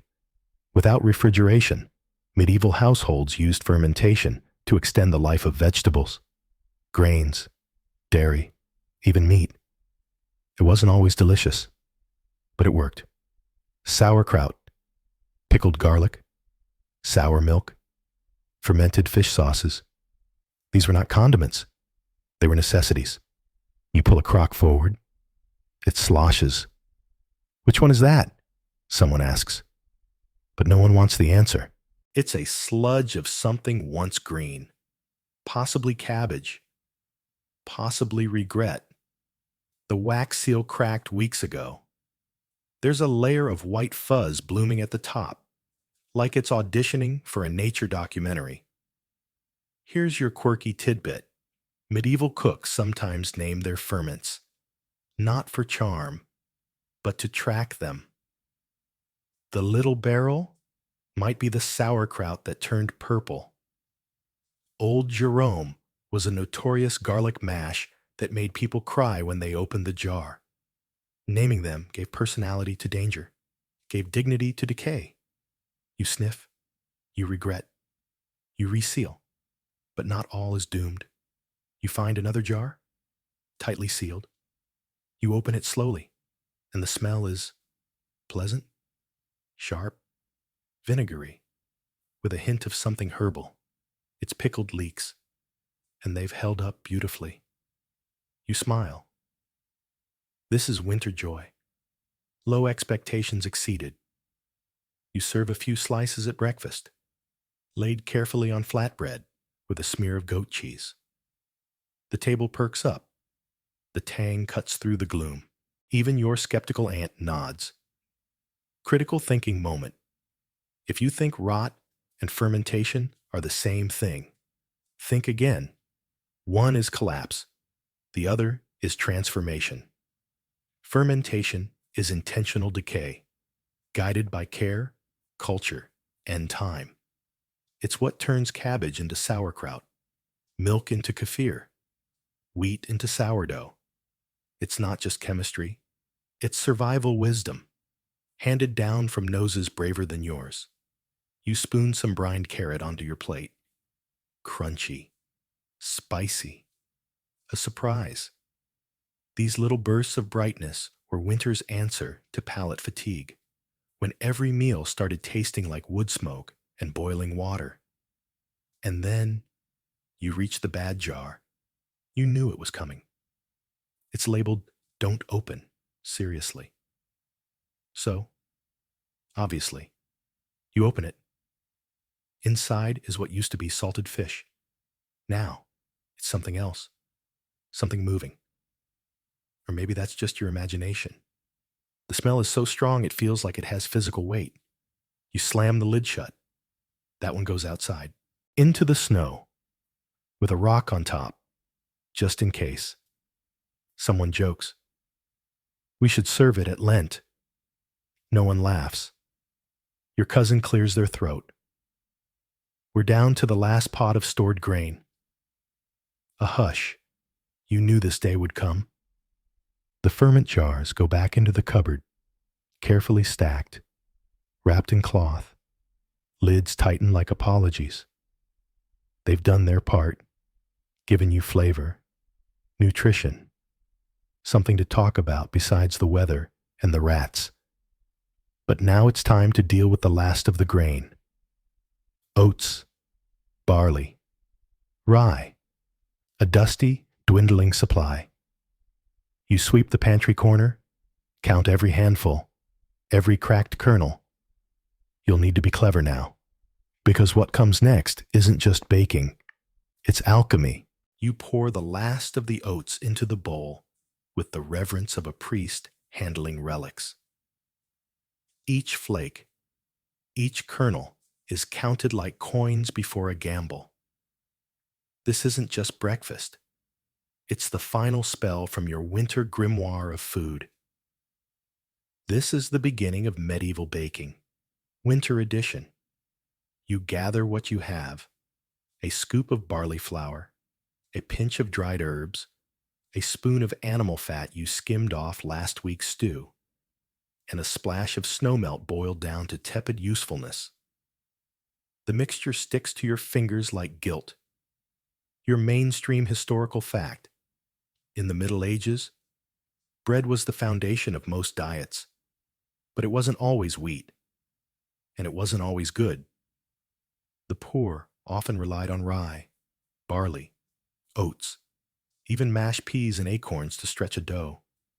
White bread was rare and expensive, sometimes reserved for nobles, monks, or the truly lucky. Everyone else ate maslin, a dark, coarse loaf of mixed grains, gritty with husks and often tinged with ash from hearth fires. You shape your dough into small rounds, more like pucks than loaves, and place them on a hot stone by the hearth.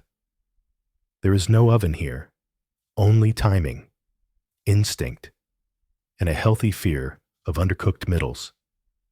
As you wait, you remember something your grandmother always said: a bad loaf is still a loaf. This was both encouragement and threat. Here's your quirky tidbit. Some medieval bakers added ground beans or even ground bones to bread flour, especially during famines. It bulked up the dough, added nutrients, sort of, and made loaves heavier than moral debt. Some loaves were so dense they were reused as trenchers, edible plates, and then fed to dogs or guests, depending on how welcome they were. The bread begins to rise, slowly, reluctantly, like it, too, is tired of winter. You flip one. The underside is scorched. The top is pale. Perfect. You cut it open and steam escapes. It smells smoky, slightly bitter, with a ghost of sweetness from that pinch of dried pear you crushed in. You smear it with soft cheese, sprinkle a flake of salt, and bite. It's warm, not delicious, not bakery window worthy, but deeply, almost defiantly real. Critical thinking moment. If you think bread is just food, ask someone who's gone without it. For the medieval poor, bread wasn't just sustenance, it was structure. A day without bread was a day off balance, and baking, it was a ritual of hope, proof that you still had the means, the strength, and the fuel to carry on. Your cousin offers theirs around. One has a chunk of pickled beet baked into the middle. Another is laced with thyme and bits of leek. One, somehow, has a raisin. You question their methods, but not their courage. And then, the idea strikes. You slice 2 loaves in half, scoop in warm barley mash, and clamp them back together. A sandwich. Everyone stares. You shrug. It's like a pie, but lazier. They try it. Chew thoughtfully. Then nod. Innovation is born not from abundance, but from necessity. The loaves disappear one by one, chewed slowly. Smiles appear, faint but honest. And then the silence falls again, broken only by the scraping of knives on clay plates and the occasional contented grunt. Someone dares to say it. We could stretch flour with crushed chestnuts. Someone else. We still have hazelnuts from Epiphany. A third. We could make griddle cakes. You all turn to look at the hearth. It nods back. Because now comes the final game of winter baking, making something sweet. From nearly nothing, the fire crackles with a touch more enthusiasm tonight. Maybe it heard the word sweet, the idea of a treat, however humble, stirs something ancient in your belly. It's been weeks since anything could be called dessert without triggering laughter or legal action. You gather your supplies, a handful of hazelnuts, crushed with the bottom of a tankard, a spoonful of honey, scraped from the edge of a forgotten comb, the last of the barley flour, swept from the corners of the sack, and one egg, one precious egg, bartered 2 weeks ago from a neighbor whose hen miraculously refused to hibernate. Tonight, you are making griddle cakes, or trying to. Let's start with your mainstream historical fact. In medieval kitchens, sweet-baked goods were rare and precious, often reserved for feast days or festivals. Ingredients like sugar, spices, or even eggs were limited. Instead, people relied on natural sweeteners, honey, fruit pastes, dried figs, or apples mashed into dough. Sweet cakes were made on hot stones or iron griddles over open flames, and they were small, dense, and often vanished before they cooled. You stir the rough mixture together. It's grainy, sticky, reluctant to blend. You whisper encouragement, maybe threaten it a little. Then, with calloused fingers and a little prayer, you shape it into small rounds and drop them on the flat, hot griddle. They sizzle. Everyone leans in. The smell is promising. Quirky tidbit. In some parts of medieval Scandinavia, cakes like these were offered as gifts to house spirits, left on hearthstones to ensure protection and good health. If the cake was gone in the morning, it was a good omen. If it remained, either your spirit was full or your cooking needed serious help. You flip one. It browns, cracks slightly, hisses in protest, but it holds. It lives. You stack them on a cloth-covered plate and drizzle the last thread of honey on top, just enough to glisten. The first bite is tentative. Then, eyebrows lift. You've done it. Somehow, against all odds, with almost nothing, you've made joy. Critical thinking pause. If you think celebration requires excess, look again at this humble cake. It's made not with wealth, but with memory. Every ingredient carries a story. The egg from a neighbor, the honey from last summer, the grain from your great-aunt's fields. Sweetness, in winter, is less about sugar and more about stitching together the generosity of the past. Someone takes a second cake, then a third, then asks for more. There's laughter. Someone starts humming an old New Year's tune. The cold outside seems less cruel when your mouth still holds the echo of hazelnuts and warmth. Even the dog looks pleased, licking crumbs from the floor. Then your cousin raises their empty plate and says, "That's the best thing we've eaten since St. Bridget's Day." You raise an eyebrow. "We had onions on St. Bridget's Day." Exactly. You all laugh again, and as the fire settles into its steady rhythm, someone wonders aloud, "What about drinks?" You pause, because now it's time for something sacred. Not wine, not beer. Tonight, it's time for a winter potion. The fire sighs. Your belly is finally warm, and your fingers still carry the scent of roasted hazelnuts and cooked honey. But now, as night thickens and your breath curls in the rafters, it's time to brew something to drink. Something restorative.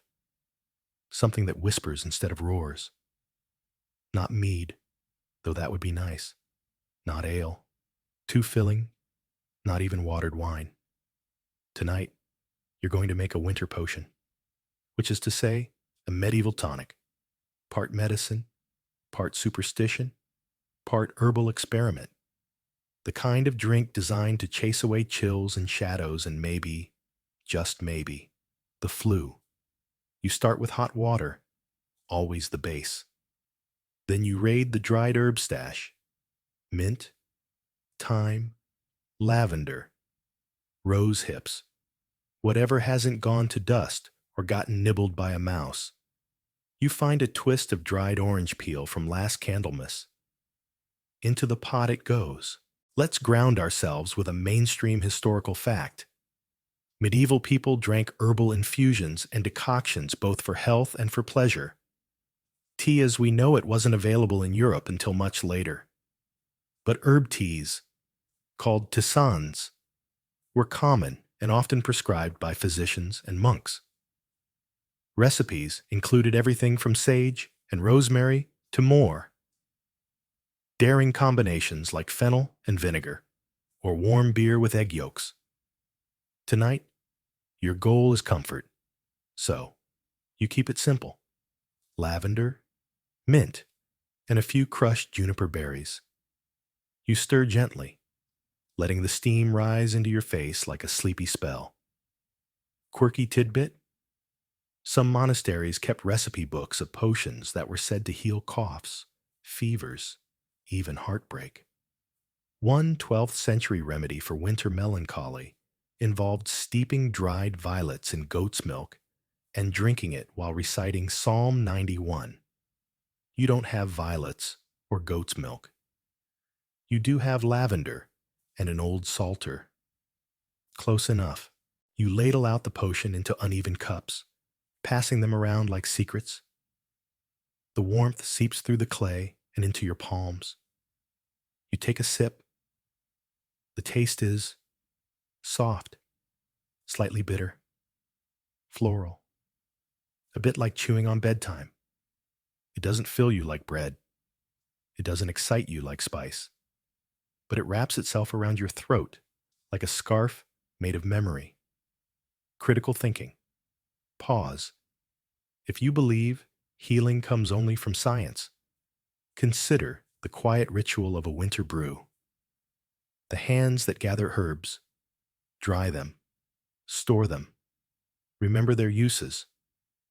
These are acts of ancestral wisdom, of hope passed down in petals and stems. And whether or not the potion works, something always feels better after you've sipped it slowly by a fire. Your cousin adds a dash of vinegar to theirs, claims it opens the lungs. You wrinkle your nose, but try it. It opens something. You'll admit, someone else drops in a cinnamon stick from the spice box. Pure heresy. But no one stops them. Tonight is about warmth, not rules. The room goes quiet for a while. You sit, cradling the cup in both hands, letting its warmth push the frost back a few inches more. Outside, the wind howls, but in here, the air is soft, fragrant, sleepy. You drain the last of your potion and set the cup down carefully. Everyone's slower now. Heavier. The kind of full that doesn't come just from food. Then someone asks the question no one wants to answer. What's left? And the answer is, not much. A few roots, half a cabbage, a pinch of flour, a memory of cheese. But even that can be enough. Because next, as winter begins to loosen its grip, you'll gather what remains and attempt the impossible. You'll make a final feast. The morning sun filters weakly through the shutters, casting long lines across the kitchen table. An accidental sundial that reminds you winter is almost over. Almost, but not quite. You stand before the pantry one last time. It's mostly echoes now. Just a few tired vegetables, the heel of some cheese too stubborn to mold, a palmful of flour, and a jar of pickled something you're not brave enough to name. Still, today is a day of gratitude, and you're going to make a feast. not because there's much to eat, but because you've survived. And that deserves a celebration. You start with the root cellar survivors, a sagging parsnip, a purple carrot with a heroic bend, and a turnip that looks like it's reconsidering life. You scrub them until they glow with possibility. They go into the pot with a little salt, some of the better herbs, and a dash of vinegar from the bottom of the jug. It's going to be a stew, or maybe a soup, or maybe just a hot puddle, but it'll be yours. Here's your mainstream historical fact. Medieval peasants and townsfolk often celebrated the last days of winter with a meal that brought together whatever was left, sometimes called the larder feast or clear the cellar day. It wasn't fancy, it wasn't pretty, but it was real, and it signaled the beginning of spring's slow return. You crumble in the last of the cheese, not because it'll melt beautifully, it won't, but because cheese is a celebration in itself. You stir, letting the steam carry stories from meals past. Your cousin finds half a flatbread and toasts it on the hearth, brushing it with garlic and dried rosemary. It smells like memories, like something earned. Quirky tidbit?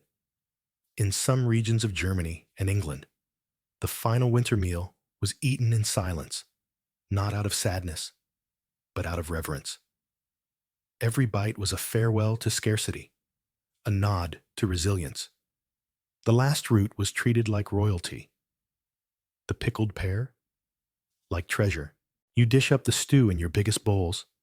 It's not much, but it feels weighty, honorable, like it carries the whole season in its flavor. And now, as you sip and chew, slow and grateful, a realization rises like spring sap. You made it. You really made it. Critical thinking. Pause. If you think abundance defines a feast, you've never tasted victory made from scraps.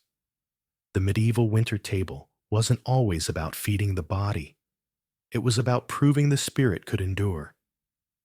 That joy didn't require sugar. That community didn't need wealth. That even in frost, flavor finds a way. Everyone eats slowly, respectfully, no jokes, no complaining. Even the dog lies quietly, licking the bowl like it's sacred. Afterwards, you gather around the fire, bellies warm, hands steady. The cold remains, but it no longer owns you, because spring is coming, and you still have each other.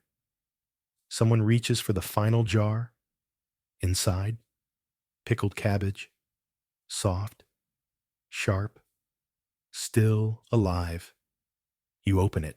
You serve it, not because you need it, but because it reminds you how far you've come. And now, the hearth dims. The bowls are empty, the spoons resting quiet. Outside, the snow still clings to the edge of the roof, but it's thinner now, lighter. Even the wind has changed its tune, no longer screaming, just whispering goodbye. You lean back, the stew still warm in your belly. Your fingers smell faintly of garlic and wood smoke, and your shoulders, for the first time in weeks, are not curled against the cold. You've weathered something ancient, something that once ended empires and humbled kings. The medieval winter didn't care who you were, just whether you could endure. And you did. Not with banquets, not with riches, but with turnips, beans, cleverness, and shared laughter, with pots that never quite boiled over, and jars that mostly stayed sealed, with a rat or two, and the occasional clove, smuggled in like a dream. Let the wind rattle the shutters. Let the last snow fall. You've earned this quiet. As your breath slows, you picture the early spring shoots, onions pushing through mud, herbs teasing green from the brown earth. You don't need them yet, but you know they're coming. And sometimes that's enough. So close your eyes.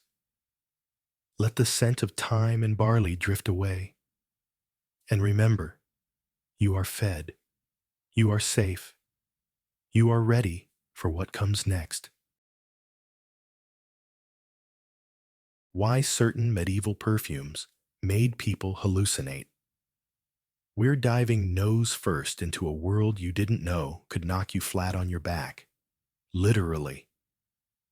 Imagine you're surrounded by unwashed peasants, clanking armor, and the smell of summer, and not the good kind. Somewhere in the chaos, someone's waving a tiny bottle of sweet-smelling salvation under your nose.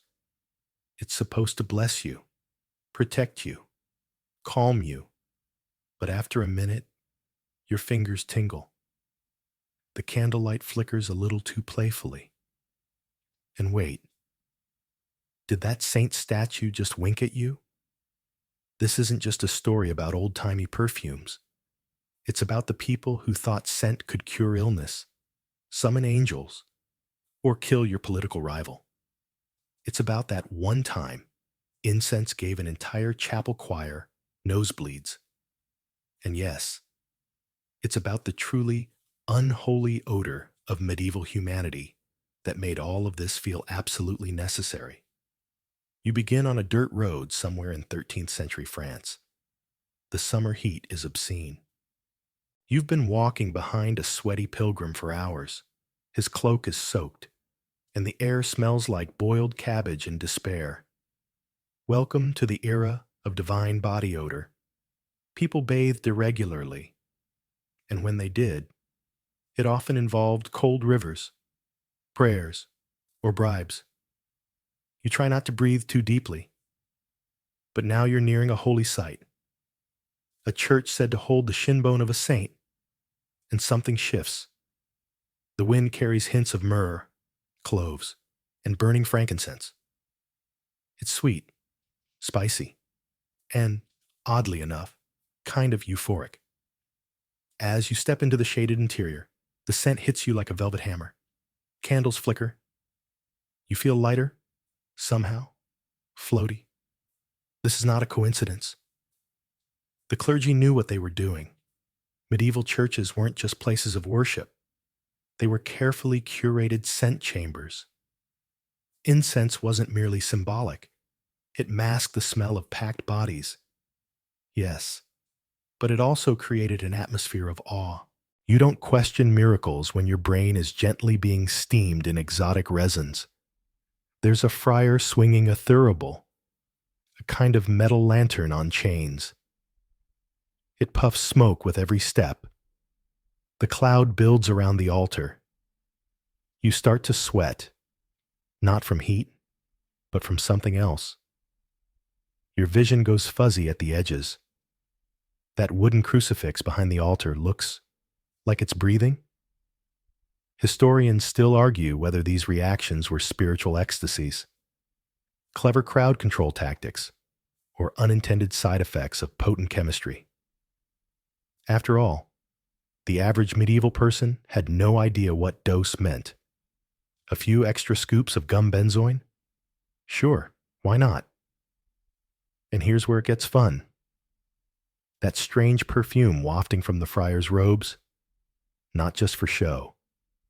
Monks were known to anoint themselves with oils during long pilgrimages, believing it protected them from sin, sickness, and lice. Some of those mixtures included ingredients like camphor, which in high doses can cause confusion and seizures. You know, just in case praying didn't do the trick. You're starting to notice something else. Some of the more holy individuals around you smell very distinct, sharp, herbal, almost metallic. That's no accident. There was a belief that saints' bodies emitted a sweet scent after death, the odor of sanctity. It was proof they had lived pure lives. So naturally, Living folks tried to smell like that too, even if it meant dousing themselves in concoctions that included alcohol, cloves, and occasionally, yes, powdered bone. And let's not ignore the pilgrims. These were people who walked for weeks, sometimes barefoot, across continents. The scent they brought with them, not ideal.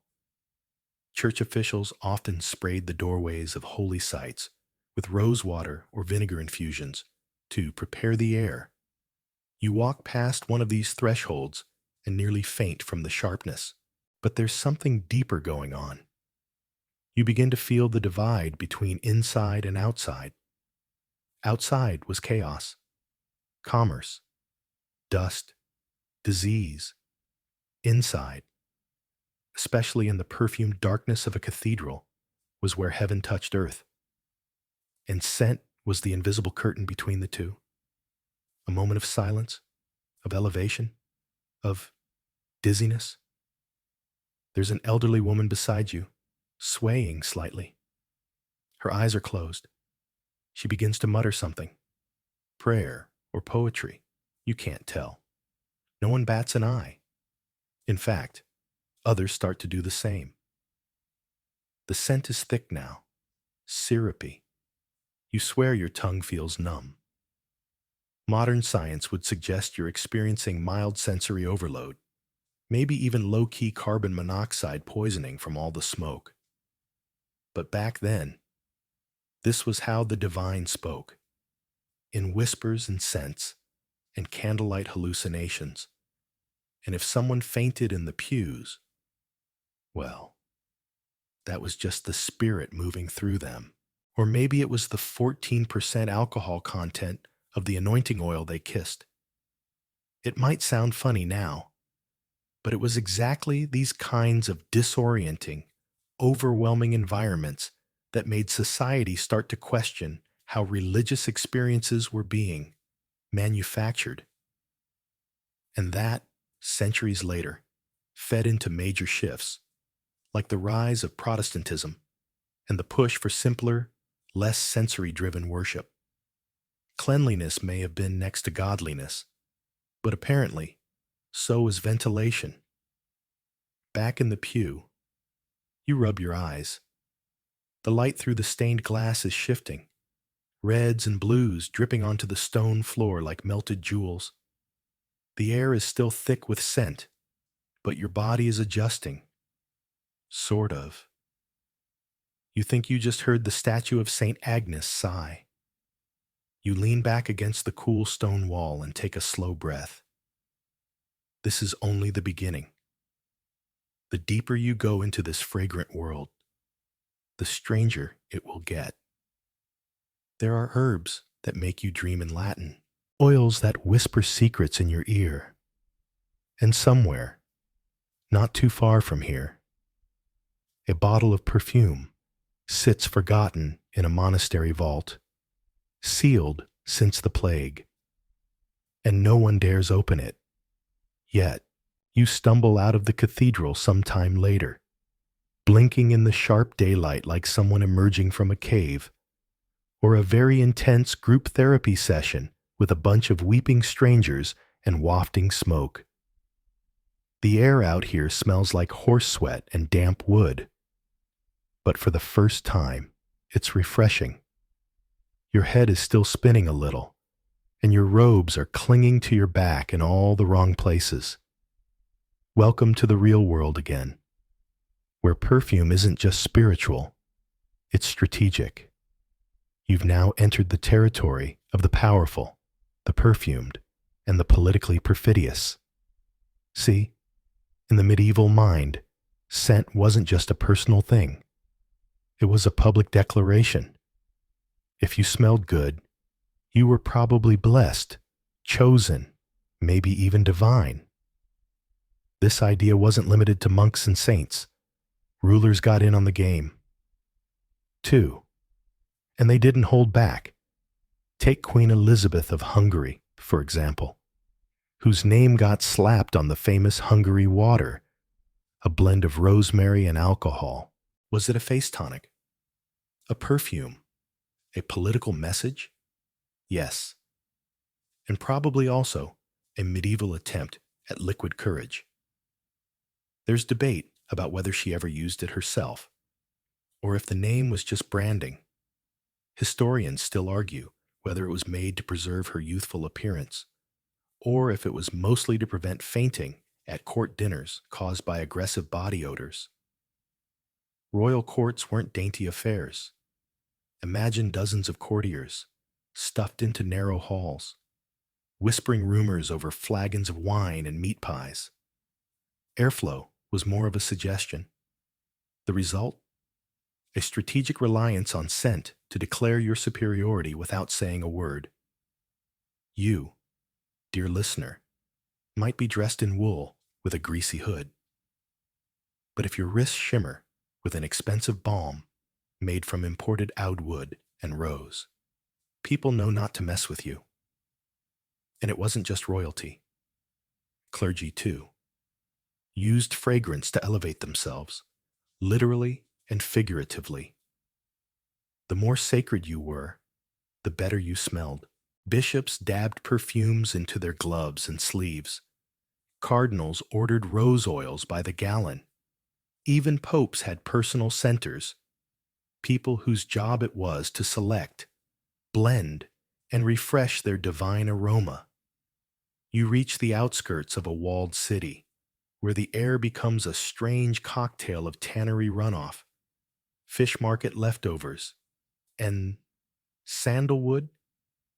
Ah, yes, the noble quarter. Someone just rode by on a horse wearing more perfume than you've ever encountered on a living creature.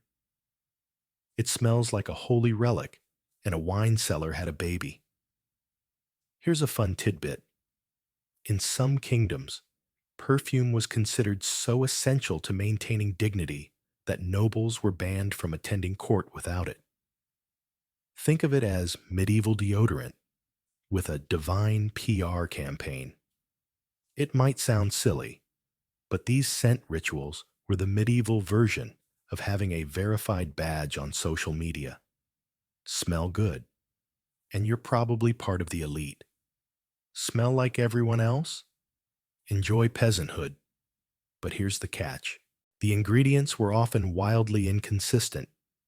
Some perfumes used angelica root, which can be calming and antiseptic. Others used storax resin, which is pleasantly sweet but, in concentrated form, can irritate your airways and give you the sudden urge to reenact your favorite hallucination from last week's incense overdose. There was no FDA. There was just faith and trial by nostril.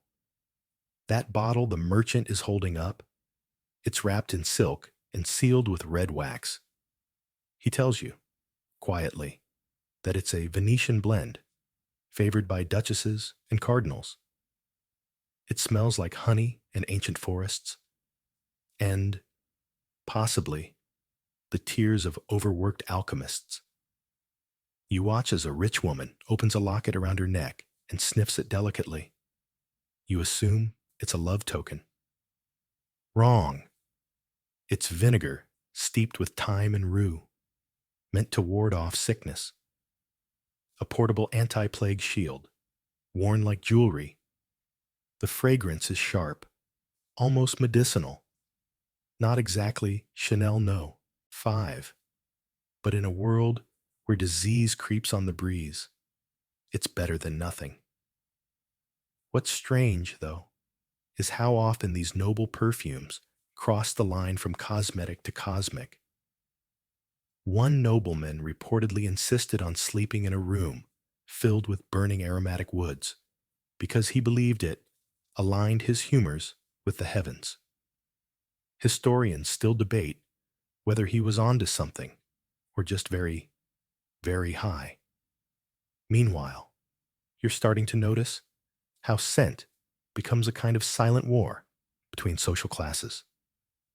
Peasants couldn't afford imported myrrh or violet oil. Instead, they rubbed garlic on their feet and hoped for the best. Nobles, Meanwhile, layered so many scented waters and salves that they often developed skin rashes.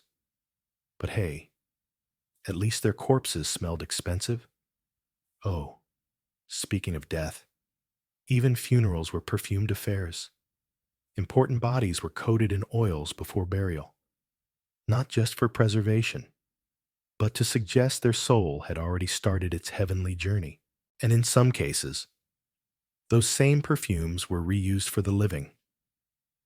Recycling, medieval style.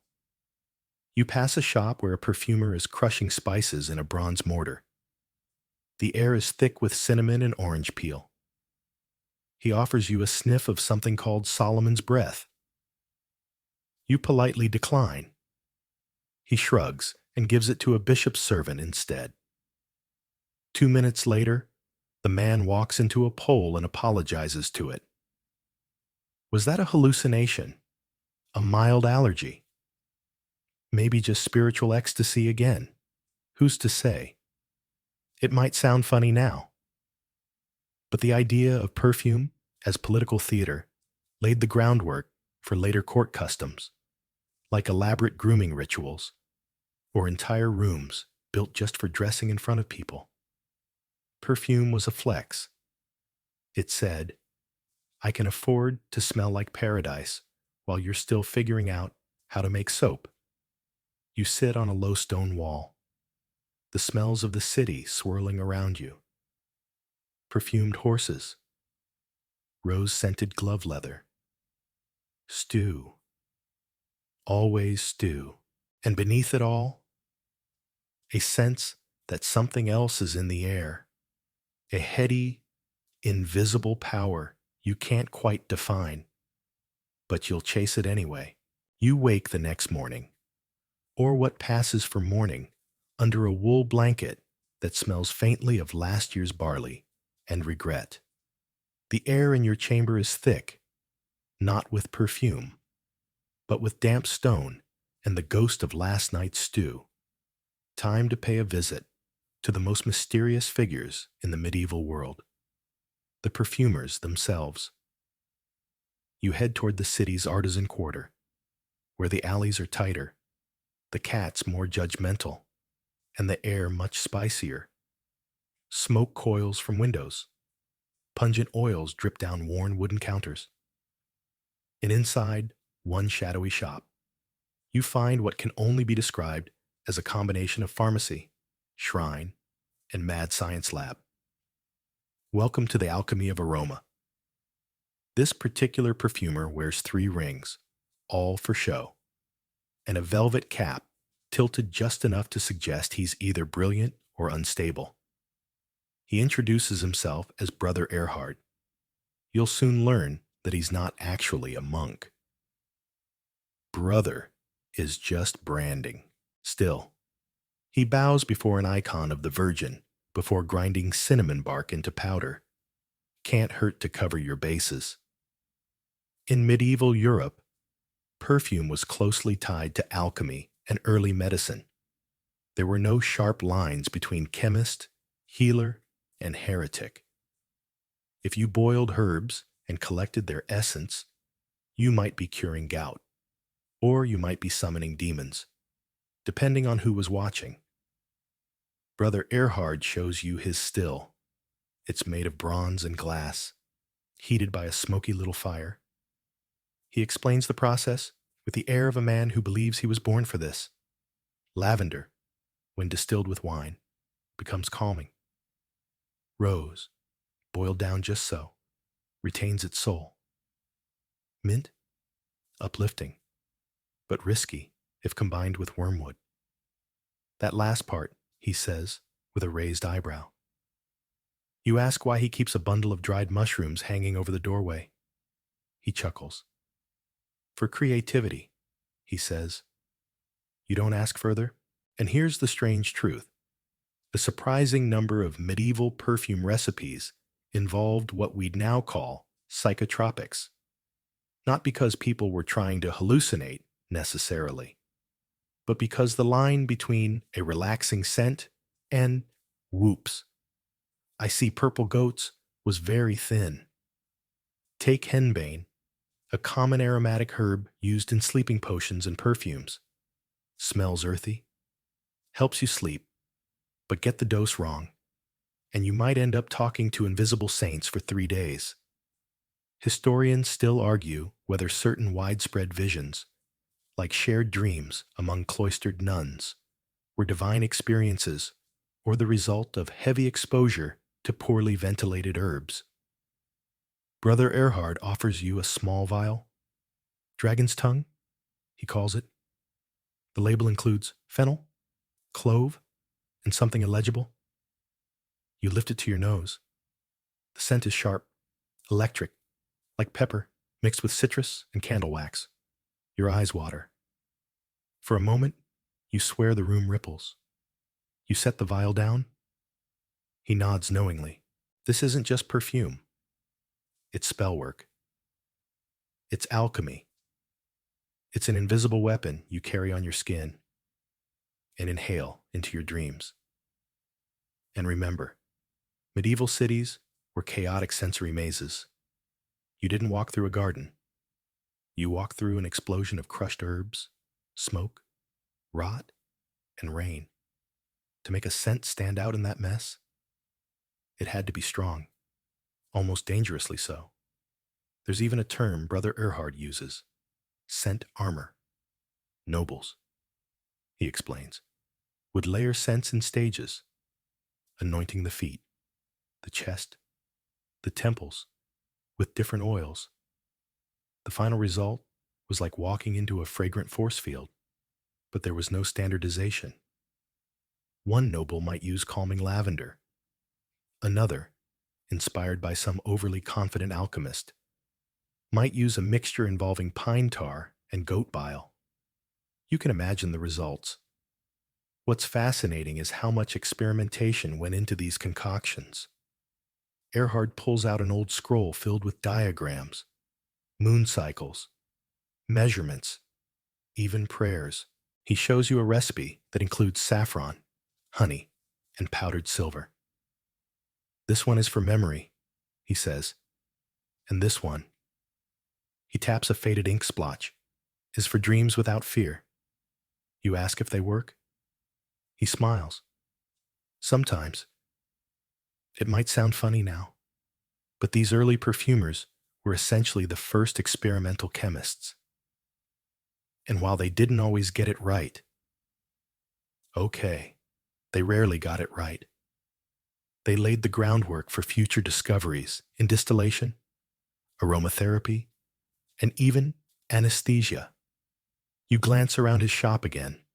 There's a faint hum in the air, like bees or chanting. The fire pops. Somewhere, something sweet is burning. Maybe sugar, maybe not. A cat walks by and blinks at you like it knows your secrets. And just when you think you've acclimated, Erhard opens a small drawer and pulls out a tiny, wax-sealed vial. This, he says, is for opening the third eye. You politely shake your head. You like your two eyes just fine. Instead, you step outside. The sky is grayer now. Maybe it's the hour. Maybe it's the dragon's tongue still clinging to your nose hairs. You feel a bit floaty, but alert. Like someone whispered a secret and then left the room before explaining it. A cart rumbles past, carrying fresh herbs and several sweaty men who definitely aren't wearing scent armor. You cover your nose instinctively. But beneath that earthy chaos, you think you smell something else? Cinnamon? Or did that come from inside? You look back at Brother Erhard's crooked sign, still swinging above his doorway. Essences and elixirs. Sacred and otherwise. Otherwise. Indeed. You don't even make it halfway down the street before the smell catches you. It starts as something floral, maybe sweet clover, maybe violet, and then shifts into something darker. Burnt sugar? Old wine? There's a metallic bite to it, like rust or blood that sat in the sun. It makes your nose tingle, but not in a good way. You pause and glance around. A small crowd has gathered around a cart. It's covered in bolts of linen and glass bottles, neatly arranged. The merchant, a woman with a scarf wrapped tightly around her head, is loudly proclaiming that her perfumes are inspired by the Eastern courts and distilled in the fashion of the Moors. She says this with absolute confidence despite the fact that her hands are stained yellow and her cart smells like someone set a beehive on fire inside a wine barrel. You edge closer. Curiosity, or something sharper, pulls you in. Because today, we're talking about ingredients that should not go near your skin. The crowd murmurs as the merchant uncorks a squat little flask and passes it around. You catch a whiff. It smells like honey and vinegar. There's a strange bitterness under it. You've smelled something like this before. On a dying rat you found in the monastery garden last spring.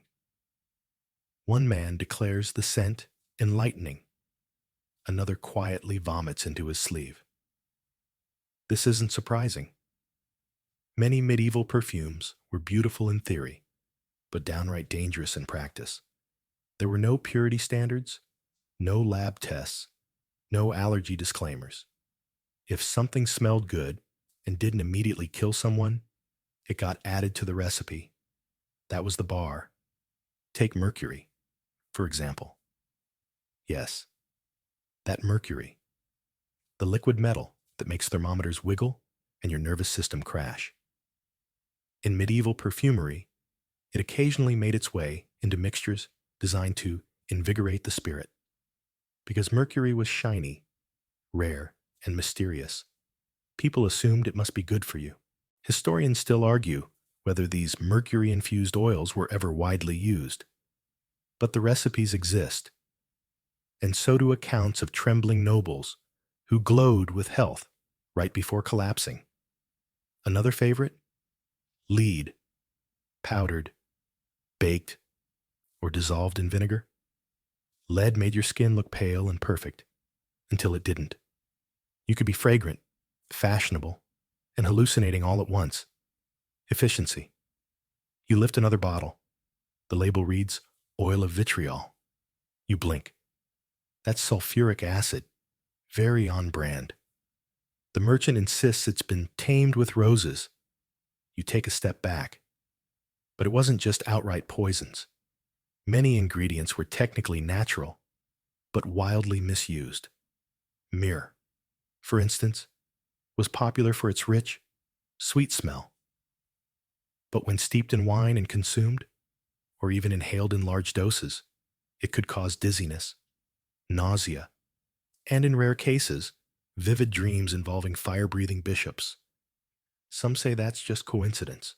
Others say it's divine punishment for getting high off saint oil. There's also asafoetida, a resin so pungent it's nicknamed devil's dung.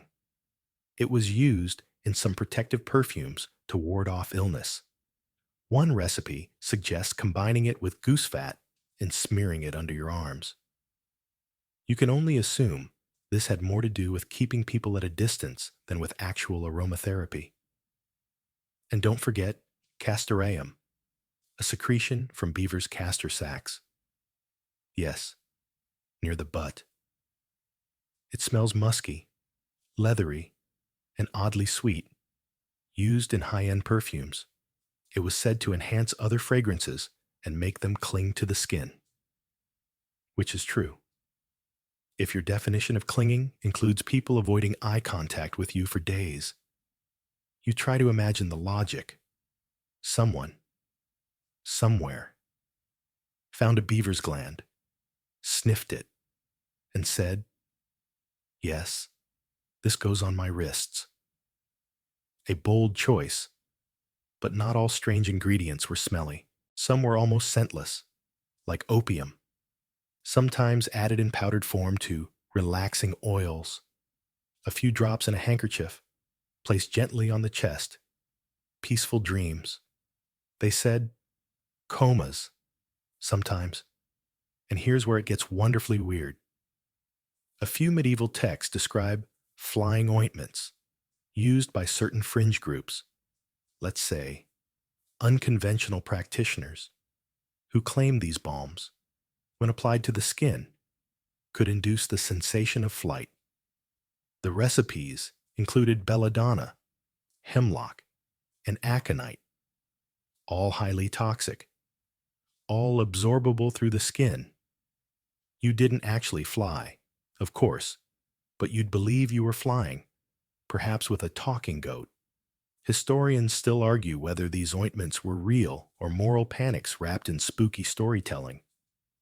Either way, it makes modern perfume commercials look pretty tame.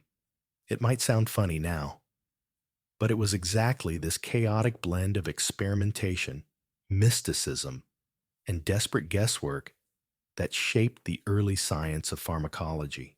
People were slowly learning what worked, what didn't, and what absolutely should not be sniffed indoors with the windows closed. The merchant packs up her cart. You watch her pour a few drips of golden liquid onto a cloth and press it to a customer's wrist. He swoons slightly and nods. Either he's impressed or he's about to pass out. You turn away, nose still buzzing with conflicting scents. You can almost feel the particles dancing in your sinuses. Rose and ash, mint and mold, cloves and regret. It's intoxicating and a little terrifying. You duck into a nearby alley to clear your head. Someone's burning something. Probably herbs, possibly rats. It smells faintly of licorice and despair. You sit on a barrel and take a deep breath of what passes for fresh air in this century. One thing is clear. Perfume in the medieval world wasn't just about smelling nice. It was a gamble, a risk, a magic trick, a potential trip to heaven, or a very quick detour into madness. And it's only going to get weirder from here. You've spent enough time on the street, your nose assaulted from every direction, and frankly, you need a break. So naturally, you follow the smoke trail curling out from the chapel down the hill, the one with the bell tower that leans ever so slightly, as if it's been sneezing for the past 80 years. You enter quietly, and again, that familiar wave of thick, sweet-smelling air rolls over you. But this time, it's different. This is the frankincense fever dream, and you're about to see why some of the most devout believers started seeing stars, or angels, after too much time in the pews. The chapel is dim. Sunlight filters through stained glass. But mostly you rely on candles for guidance. Along the walls, brass thuribles dangle from blackened chains, swaying slightly as if moved by breath rather than breeze. You recognize the smell instantly. Frankincense, that sharp, spicy resin imported from far-off deserts, blessed by priests, burned in every sacred moment from baptisms to funerals. You settle into a wooden bench. A friar glides past, swinging a censer. As he does, a ribbon of smoke rises and coils like a question mark. You breathe it in before you can stop yourself, and that's when it starts. At first, it's nothing. Just warmth behind your eyes, a slight loosening in your jaw. You blink more slowly. Your limbs feel heavy but pleasant, like you've sunk into a warm bath. Someone coughs near the altar. Someone else whispers a prayer, but it all sounds distant, like it's underwater. Then the bells toll, and they sound off, slower, echoing too long. You glance at the fresco above the altar. It's Saint Michael slaying the dragon. But his wings, they seem to shimmer, and the dragon is breathing, Frankincense, burned over time in enclosed spaces, can cause lightheadedness, especially when paired with heat, poor ventilation, and, say, fasting for 3 days in preparation for a holy feast. Combine that with deep breathing during prayer or chant, and you've got the recipe for mild hallucination.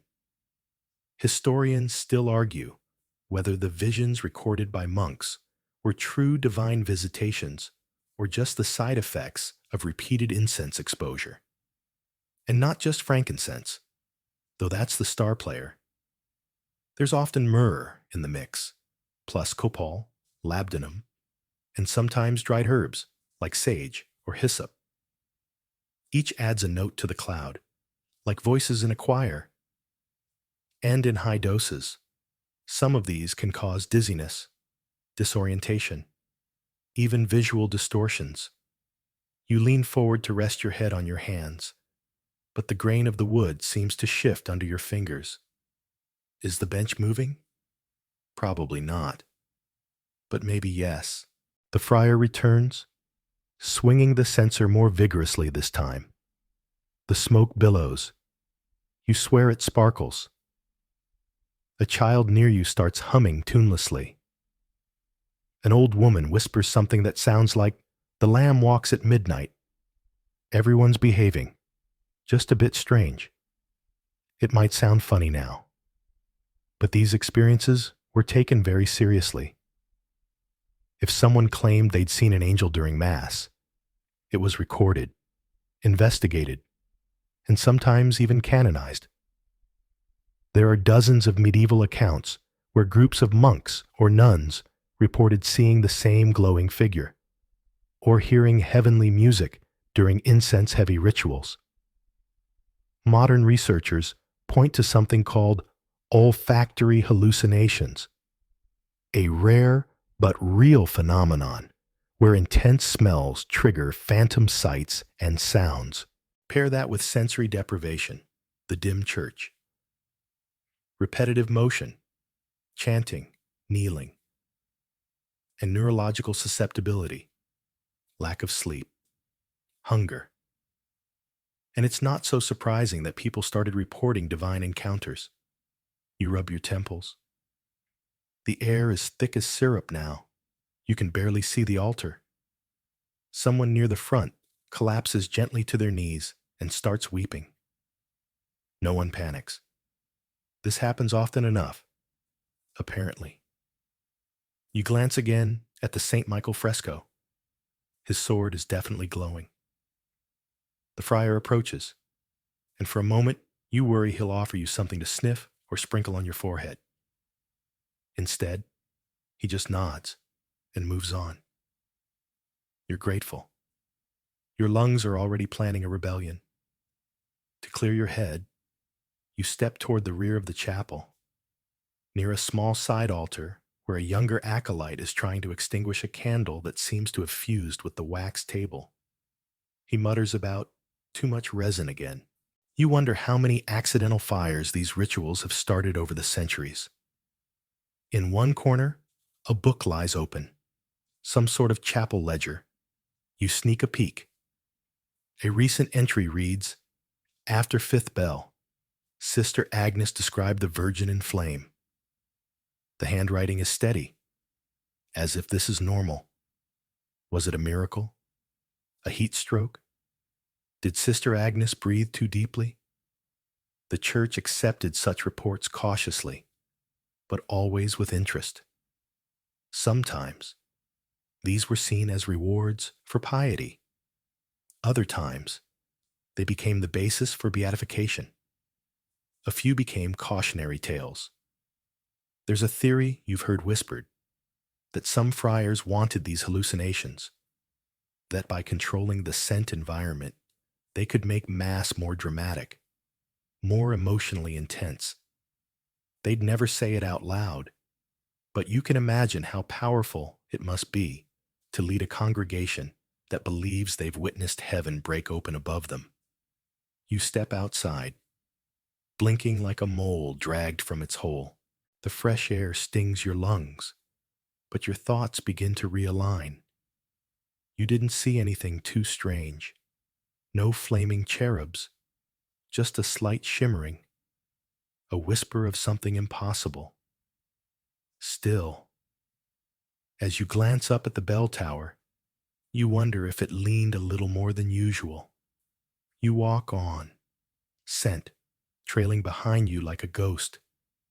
The sun is higher now, and the breeze carries whispers of other smells: garlic, horses, and somewhere, someone is definitely burning lavender with reckless abandon. You're starting to realize something about this world. You can escape sight, sound, even touch, but you can never escape scent. You don't go far before the pointed beak of a mask turns the corner ahead of you. It's shaped like a bird's skull, long and sharp, the leather glinting faintly under the midday sun. At first, you assume it's a strange costume, some festival jest. But then you see the black robes, the wide-brimmed hat, the gloves drawn tight over pale hands. No, this isn't a joke. You've just met a plague doctor. And tonight, you're going to learn what that beak is really full of, and how it might have warped more than just disease control. You instinctively step aside as he walks past, the scent of vinegar and crushed herbs clinging to his robes like a second skin. You catch rosemary, maybe juniper, and something sharper, camphor, perhaps. You're not entirely sure, but it burns your nose. That beak, it's not decorative. It's a mobile perfume chamber. Plague doctors stuff the cavity with dried herbs, spices, resins, anything with a strong enough scent to overpower the stench of disease. It wasn't about comfort. It was about survival. People believed that bad smells carried bad humors, and so good smells, sharp, pure, biting, were their armor. Some even doused cloth with Four Thieves vinegar, a legendary blend of herbs and sour wine that was supposed to keep the plague at bay. And depending on who made it, it could include garlic, wormwood, lavender, rue, and horseradish. Historians still argue whether this mixture actually helped or if it was just the medieval version of a hazmat placebo. You follow the doctor at a distance. He enters a house and disappears. Outside, a cluster of people gather, each with a sprig of sage tied around their wrist. Children clutch dried oranges stuffed with cloves. A woman wears a pouch around her neck. Crushed violets and bay leaves, sewn into wool. The people are scared, but they're also fragrant. This is how the living fought the invisible. With scent, with ritual, with desperation. Inside the sick room, you can almost imagine the haze, the patient lying on a straw mattress, body slick with fever, eyes rolling. The windows are shut tight to keep out bad air. The doctor leans over, his beak mask steaming from within. He pulls a vial from his coat, opens it, and pours a bit of rosewater onto a cloth. To us, this seems futile, but to them, every drop mattered. The rosewater wasn't just fragrance. It was medicine, charm, and prayer all in one. And for the doctor, it masked the horror, because nothing prepares you for the smell of plague. Historians have records of perfumers who refused to enter plague cities, and others who became rich selling scented wax tablets and plague pomanders, small, carved balls of silver or ivory stuffed with aromatic materials. Some were worn on belts, others dangled from chains like jewelry. The idea was simple: keep the good smell close, keep the bad spirits away. But these weren't gentle smells. They had to be aggressive.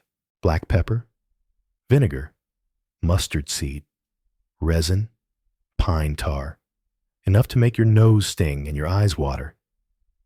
And in enough quantity, enough concentration, you might feel lightheaded. Maybe you'd start sweating. Maybe you'd see things. You remember the merchant woman's cart. Some of those ingredients were the same. People didn't separate perfume from medicine or magic. Scent was scent. And sometimes it got weird. A monk once wrote of a friar who spent 3 days in prayer beside plague victims, wearing a crown soaked in saffron oil. On the 3rd day, he claimed to see death in the form of a dog made of smoke. No one else saw it, but they recorded it anyway. Was it divine warning? Hallucination? Lack of sleep? And a bit too much camphor? Historians, of course, still argue. And this wasn't unique to one city. Across Europe, you find these rituals. In Florence, nobles burned juniper branches in their hearths. In Prague, apothecaries boiled vinegar with sage and hawthorn berries. In London, even the king kept his own stockpile of perfumed gloves to wear in times of pestilence. You crouch beside a small shrine near the alley. Someone has left a bundle of mint, cloves, and a scrap of parchment that reads simply, "Keep us clean." Holy One, the bundle is smoldering. You lean close and inhale. The scent is almost medicinal, strangely comforting. Your temples throb. It might sound funny now, but this reliance on scent laid the groundwork for public health. When cities realized that smell and the things that caused it might be linked to illness, they began slowly introducing regulations. Bathhouses were inspected, waste pits were moved, and yes, perfumers were sometimes hired by cities to clean public spaces. Of course, it wasn't perfect. One town famously tried to combat plague by marching through the streets, burning barrels of tar and old leather. The resulting smoke sent dozens to the local healer with vision problems and, ironically, respiratory complaints. Still, it was progress. You walk on, the ghost of vinegar still in your nostrils. The plague doctor is gone, but the scent remains, and with it, a strange sense of resilience. They didn't have antibiotics. They didn't have microscopes, but they had rosemary, thyme, and the stubborn belief that something beautiful could still keep them alive. You pass a man selling scented handkerchiefs, plague cloths, he calls them. His prices are high, but his hands shake as he folds the linen. He doesn't want to be here either. A bell tolls somewhere in the distance. You breathe in. You've barely rounded the corner before you're struck with a perfume so cloying, so aggressively sweet. It makes your teeth ache. It oozes from a shaded window, where silk curtains ripple with the motion of someone just inside. You're not alone on this cobbled street. There's a hush in the air, a pause in the steps of those nearby, as if everyone is pretending not to notice what clearly has their attention. You've just entered the shadowy realm of perfumed poisoners and court intrigue. You pause near a bakery to look like you're admiring the bread, but mostly to watch. Because behind that silk curtain, that's no regular noblewoman adjusting her rouge. That's someone who might know exactly how many drops of oil it takes to not kill a man, but also exactly how many more would tip the scale. See, in the medieval courts of Italy, France, and the Ottoman Empire, perfume was more than just decoration. It was opportunity, a whisper, a weapon. Let's say you're a lady-in-waiting with ambition, or a courtier who's just a little too low on the succession ladder. There are only so many ways to move up. Poison was one. Subtle, deniable, and if delivered in a scented sachet or a dabbed glove, almost undetectable. Historians still argue whether some of the more mysterious court deaths, especially those involving sudden seizures or slow hallucinations, were due to tainted perfumes or just terrible cooking. You wouldn't know it to look at her, but that woman behind the curtain might have access to something called aqua tofana. You've heard whispers, colorless, odorless, fatal in just a few drops, usually administered over time to simulate natural illness, and though it was mostly dissolved in drinks. Rumors tell of its use in scented oils, pressed into the fabric of handkerchiefs, or smeared onto fan handles. The victim touches it, inhales it, and over days or weeks begins to slip away. Of course, there's little hard evidence. It might all be stories. Might be, but you can't deny the fear it inspired. You cross the street and notice a nobleman, rich velvet, perfumed gloves, and that practiced look of boredom. He raises his wrist to his nose and breathes in. The scent? Musk? Yes, but with something else. Cinnamon? Clove? Almond? You hope it's not bitter almond? That's a bit suspicious. Some perfumes of the time used bitter almond oil for its warm, nutty aroma. Unfortunately, it also contains traces of cyanide. Used sparingly, it's harmless. Used recklessly? Well, let's just say one French courtier reportedly collapsed mid-dance at a royal wedding after receiving a perfumed favor from a jilted lover. Coincidence? Of course. Probably. It might sound funny now, but these incidents helped usher in the idea of forensic science. When nobles began dropping dead mysteriously, and perfumers were questioned, cities started keeping records, recipes were inspected, ingredients tracked, and eventually, perfume making became a tightly guarded, highly regulated profession, with serious consequences for mistakes. But back in the 1300s, it was a free-for-all. In Venice, the wealthy sent servants to specific scent makers known for their private blends. These perfumers had reputations, some as healers, some as poisoners. Many walked a razor's edge between both. One legend tells of a perfumer named Tommaso who kept two identical vials, one filled with lavender oil, the other with belladonna extract. The wrong mix-up, and your spa day became a funeral procession. Of course, these tales were whispered, never written. Perfume, like politics, was most effective when mysterious. You pass a tavern where a young man leans on a post, head in hands. His friend fans him with a perfumed cloth. He just smelled it, the friend insists to the innkeeper. He didn't drink anything. You keep walking, and here's where it gets theatrical. Perfumed letters? Yes.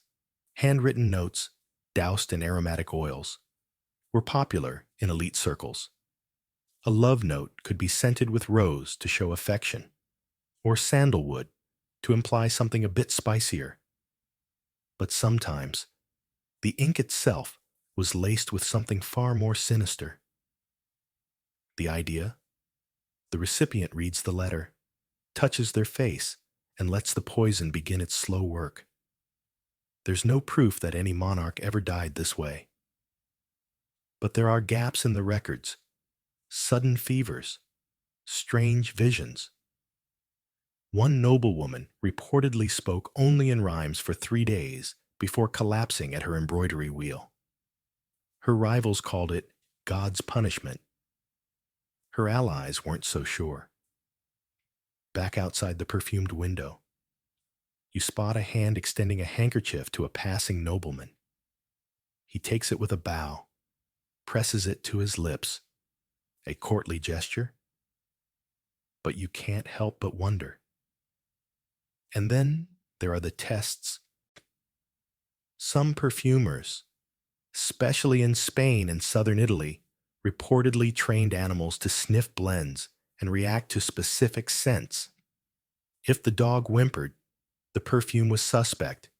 If it wagged, you were good to go. One perfumer even claimed to have a monkey who could identify cursed oils. That part may be optimistic. It might sound like a bedtime fairy tale, but the fear was real. The nobility existed in a cloud of luxury and paranoia. Every gift, every gesture, every drop of fragrance carried weight. An innocent perfume could be protection or execution, depending on the nose. You move on, the taste of clove and suspicion lingering in your throat. You pass a fountain where a servant is rinsing a scarf in what smells like lavender water. Cleansing, safe, for now. And high above you, behind closed shutters, the silk curtain twitches once more. You leave the shadowy streets behind, wandering towards something calmer, something more natural. Past the tolling bells and the vinegar-scented alleys, beyond the perfume cart and the staring monkey, who may or may not be trained to detect poison. There lies a garden, and not just any garden. This is the manicured domain of a noble family. Hedges trimmed like chess pieces, fountains murmuring, and roses blooming in scandalous excess. It smells divine. It should. You're walking through the hallucinogenic rose. The path crunches gently under your feet. Bees hover drunkenly around clusters of petals, and you begin to relax. The air here is less chaotic, less urban. It smells of soil and dew and that familiar dreamy sweetness of rose in full bloom. You pause, reach out, and brush your fingers against a petal. Immediately, the scent rises, not sharp or citrusy like the perfumes from the city. This is thicker, deeper. It wraps around your senses like velvet. You close your eyes and breathe it in again, and suddenly, the sunlight feels a little too golden. To understand what's happening, you have to consider the plants themselves. Roses in the medieval period weren't the neat, uniform blooms we buy today. They were wildly diverse, crossbred by monks, merchants, and mystics alike. Some were dense and fragrant, others were spindly, oily, and, according to one 14th century herbal, not fit for common noses. That's a direct quote. Certain strains, grown in rich, mineral-heavy soil, or next to more potent herbs like datura or henbane, could absorb compounds through root networks or pollen drift. Historians still argue whether this cross-contamination was chemically meaningful, but there are accounts of visitors to particular gardens becoming dizzy, euphoric, or prone to visionary meandering. That's a poetic way of saying they wandered into hedges and sang to statues. You sit on a low stone bench, surrounded by petals the size of your palms. Bees buzz lazily somewhere nearby. A gardener hums. Then you hear it. Laughter. Not nearby. Not from a person. It seems to bubble up from the roses themselves, like the garden is in on a joke you haven't heard yet. You blink.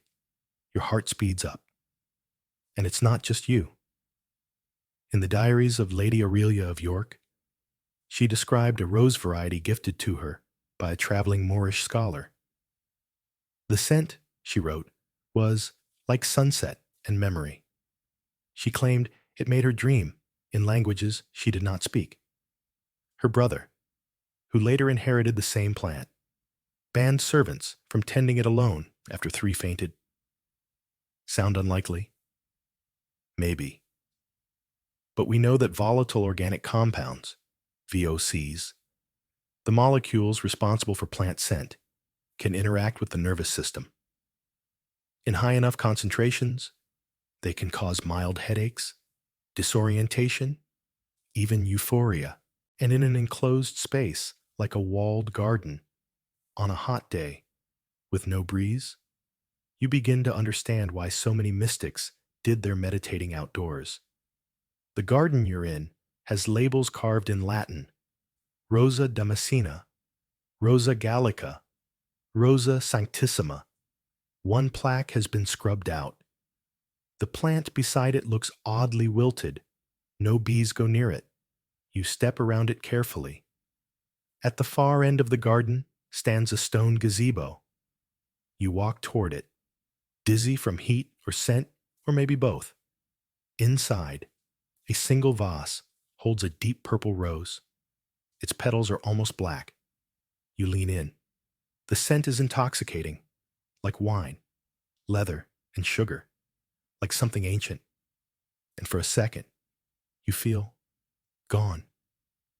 It's just a blink, like falling asleep mid-thought and snapping back. But in that second, you saw something.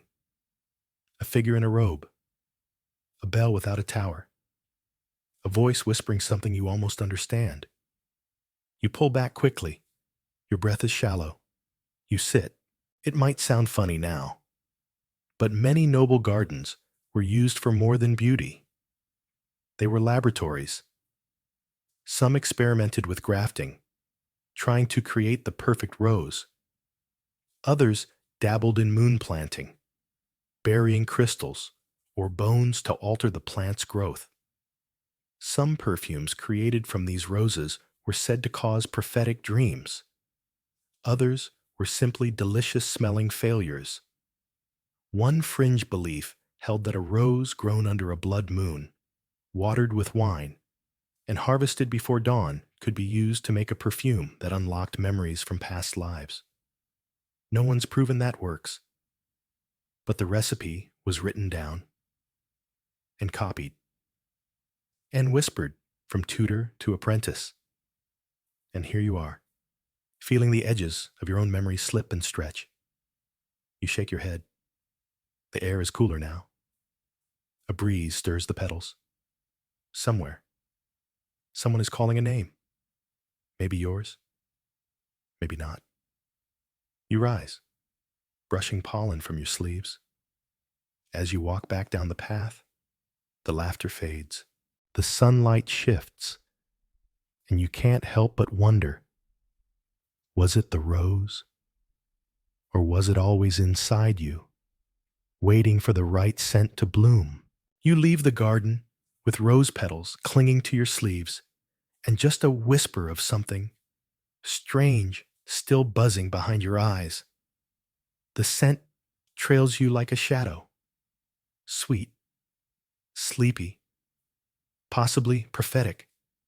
But your feet carry you farther from the noble quarters now, toward the places that never make it onto any tapestry.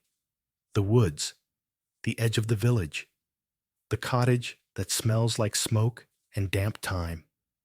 Because this is where witch bottles and nose spirits live. You approach a low, crooked house. The thatch roof is sagging. Bundles of herbs hang from every corner. Sage, mugwort, lavender. The windows are dark, except for a faint flicker. Candle or spell. You're not sure. There's a black cat sunning itself in the doorway, giving you that look cats give when they know you're about to be out of your depth. You're here to meet the local, wise woman. Not quite a witch, not quite a healer, but definitely someone who knows a thing or two about things that smell too much like other worlds. She doesn't answer your knock, but the door creaks open anyway. Inside, the scent hits you like a book you forgot you once read. Earthy, smoky, a little bit sour. There's something old here, older than cities, older than saints. She's crouched over a pot, stirring a thick black paste with a sprig of rosemary. Her hands are stained. She looks up and doesn't ask your name, just nods. Looking for a spirit, then?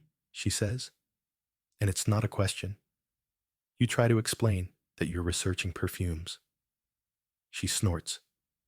Everything's a perfume, she says. You just don't always wear it. She offers you a bottle. It's not glass. It's a hollowed bone corked with beeswax. You hesitate. She gestures. It's for protection, for keeping the nose spirits away. You blink. Nose spirits, she repeats. The little ones ride scents like horses, find their way into your head, make you dream things that never happen, make you forget things that did. You don't laugh, because suddenly that rose garden feels much less like a memory and more like something that maybe didn't happen at all. You open the bottle. The smell is immediate, bitter, resinous, smoky, like wet leaves and burnt sugar. You gag, slightly. Good, she says, pleased. It works. You've stumbled into the world of folk perfumery. Not the refined scents of royal courts, but the rough, elemental mixtures made to protect, curse, attract, or reveal. These weren't made by distillation, but by intuition.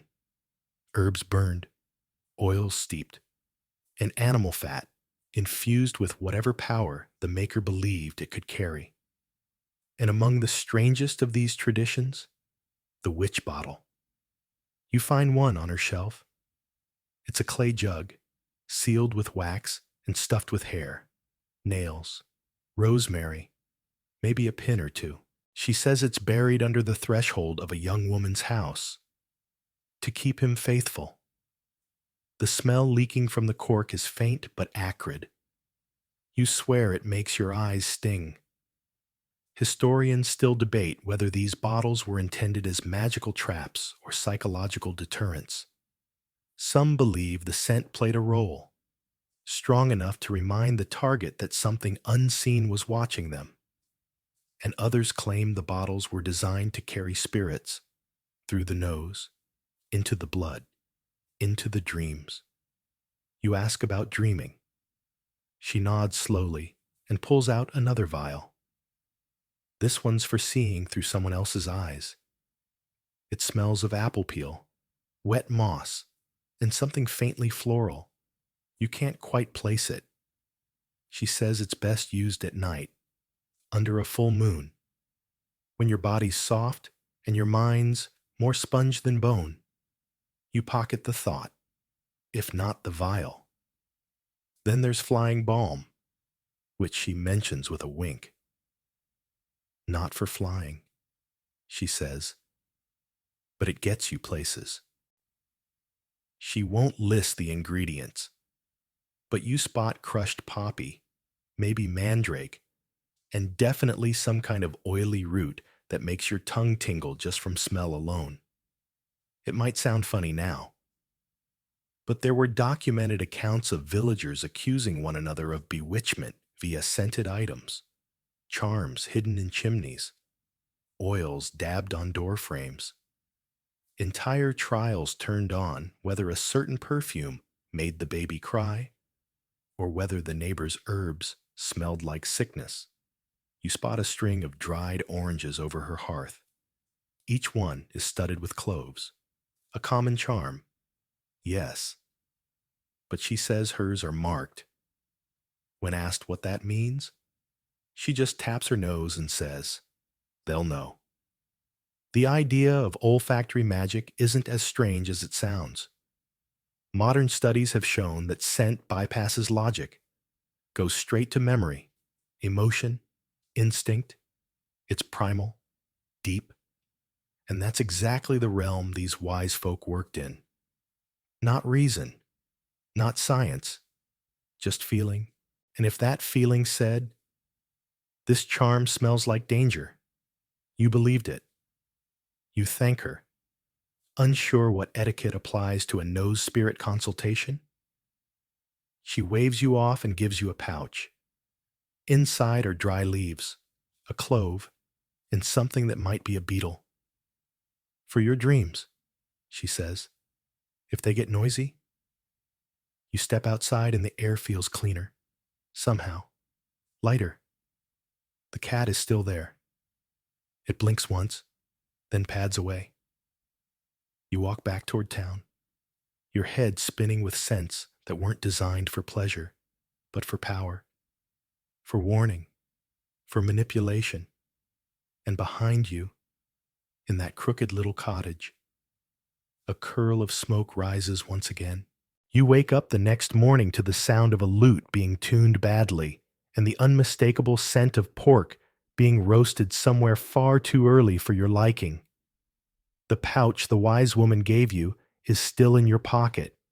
It smells nutty now. Maybe the beetle died a second time. You don't open it.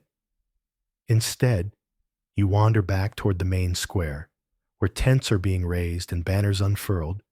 It's feast day, apparently, and that means food, dancing, storytelling, and most importantly, for us tonight, wine, copious amounts of it. But not just any wine. This is a story of hallucinating nobles, or just drunk.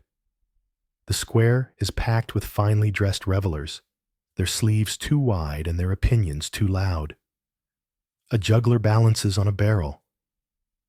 A choir of children sings slightly off-key.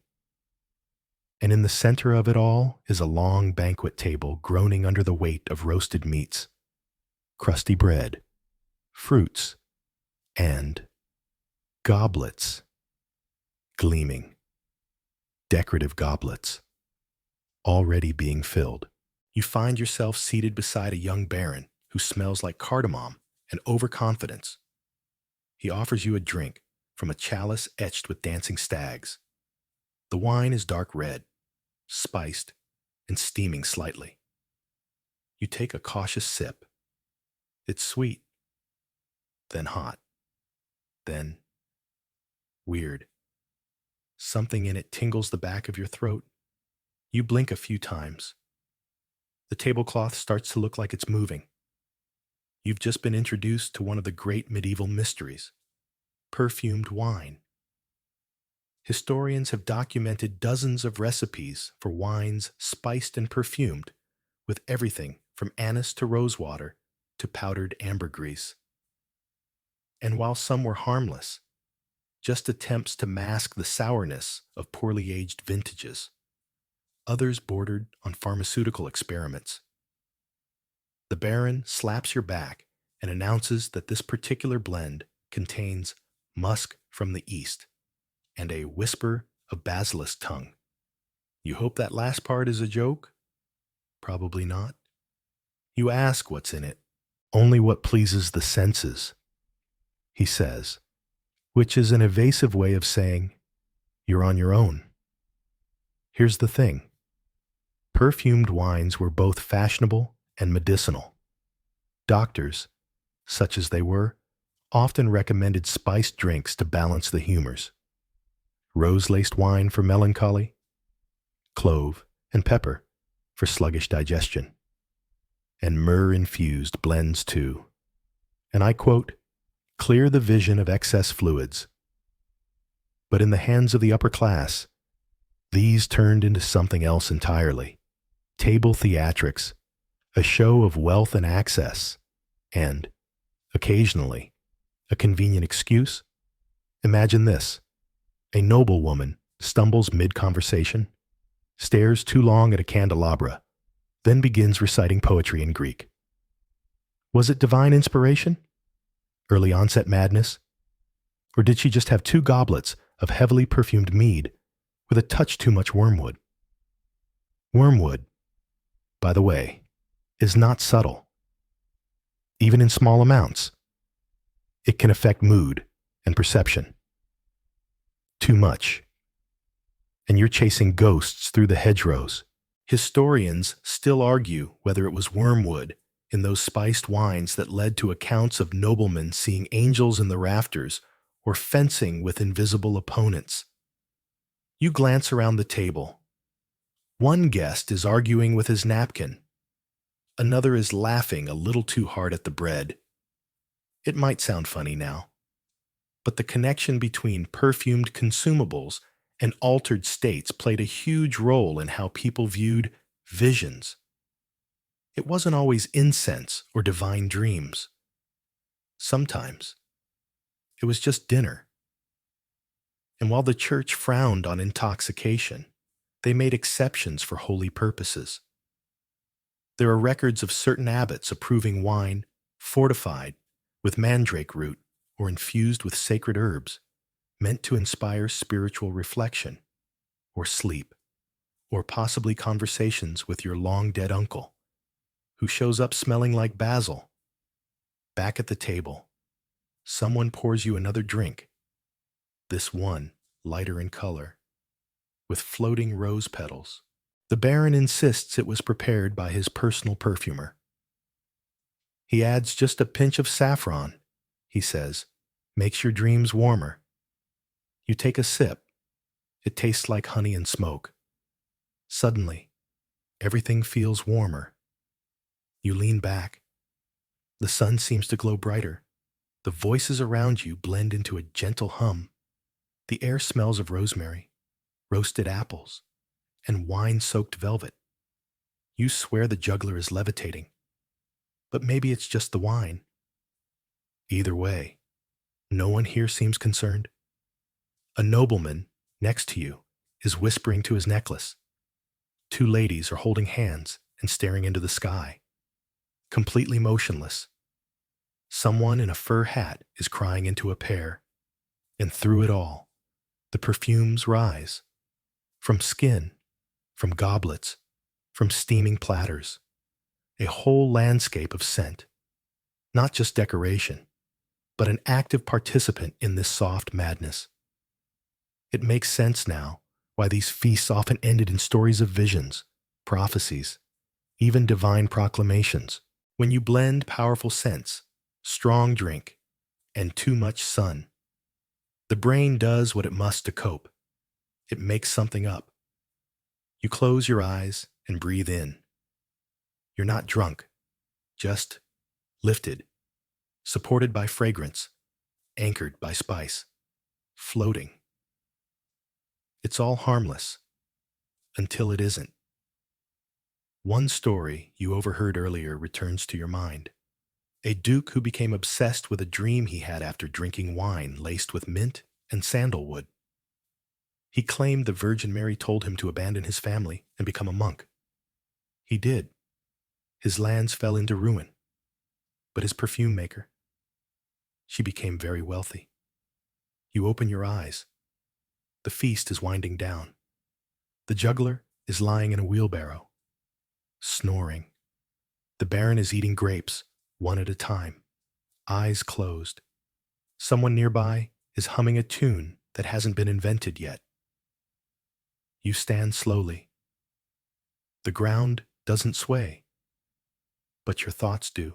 And somewhere in your pocket, that pouch of dry herbs presses softly against your side, like it knows something you don't.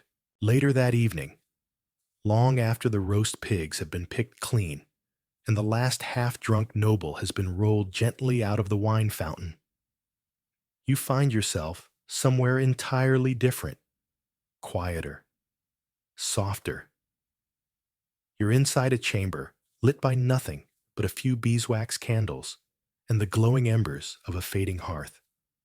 Thick velvet drapes cover the windows. The air doesn't move.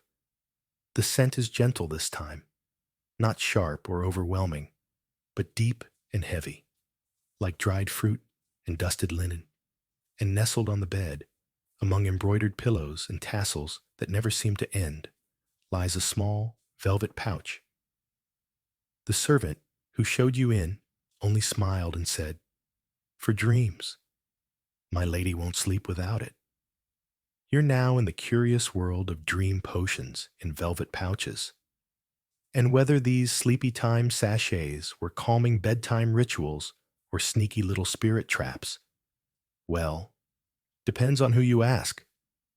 You sit carefully on a carved wooden stool. The pillow next to the pouch smells like lavender. Sure, but not just lavender. There's a sour edge beneath it. Chamomile, perhaps, and something resinous. Myrrh? Possibly even a dash of nutmeg. It's warm, comforting, and oddly narcotic. In the medieval noble class, sleep wasn't taken for granted. Good rest was both a privilege and a spiritual vulnerability. Dreams mattered, often interpreted, cataloged, even analyzed by clerics or mystics. So naturally, people tried to influence them. Some used prayer, others used scent. And this little velvet pouch?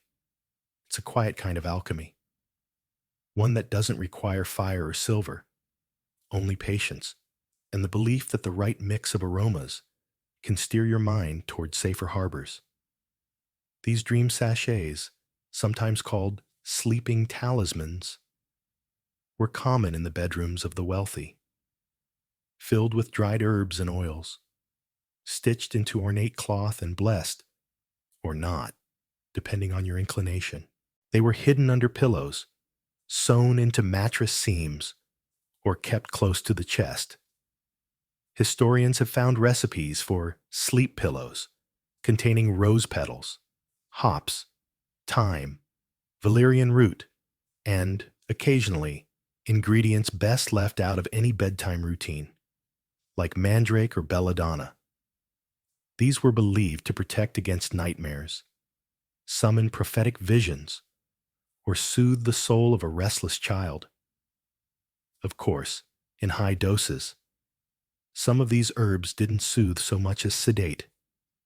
There's one curious account from a 14th century French noblewoman who insisted her dreams became clearer, more angelic, after using a pillow infused with dried hyacinth and poppy seed. Her diary records nightly visions of glowing staircases and winged men with golden scrolls. It also casually mentions she began sleepwalking and once woke up trying to climb the ivy on the castle wall. Was it spiritual rapture? A subconscious yearning to escape? Or just a deeply questionable herb ratio? Historians, naturally, still argue. You gently lift the pouch. It's heavier than it looks. The embroidery shows a crescent moon stitched in silver thread. Someone took care with this. You hold it to your nose and breathe in. This time, the scent unfurls slowly. Not floral, not spicy, more like old parchment, melted sugar, and something blue. You know that's not a real smell, but it feels right.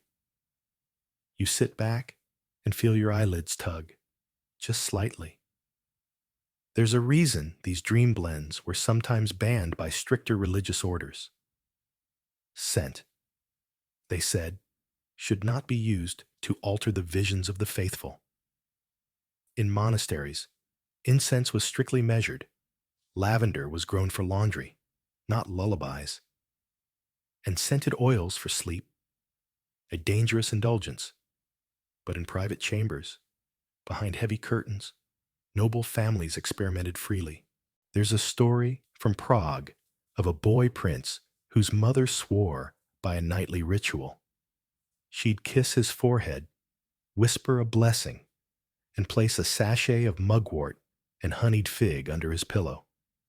After 3 months, the boy began reporting dreams of a white wolf who warned him of enemies. 2 months later, his uncle attempted a coup. Coincidence? Divine intervention? Or a very well-trained wolf spirit?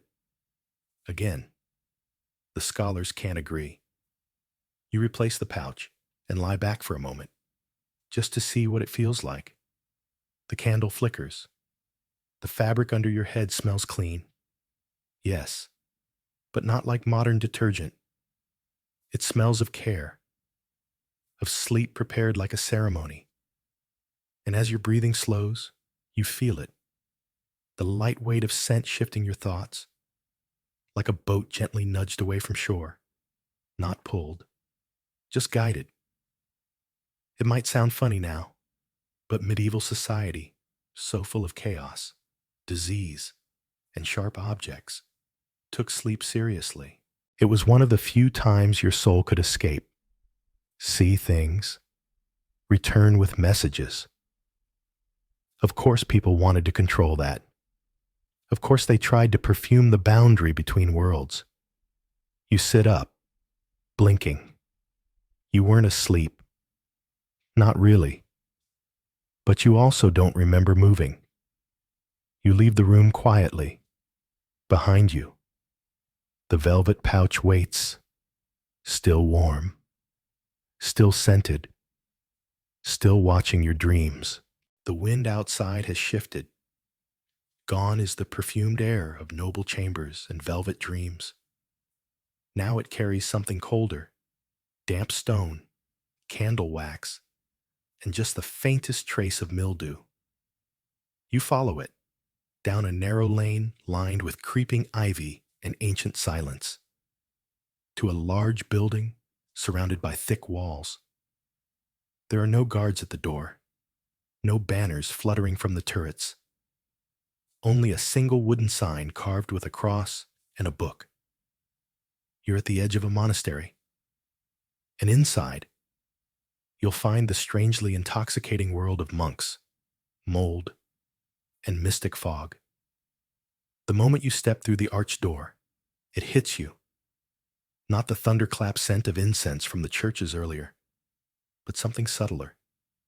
A musty sweetness. Old books, dried herbs, woolen robes that have never seen sunlight. You pass through a long hall, where a monk silently gestures for you to follow. His sandals make no sound, but yours echo like clumsy punctuation.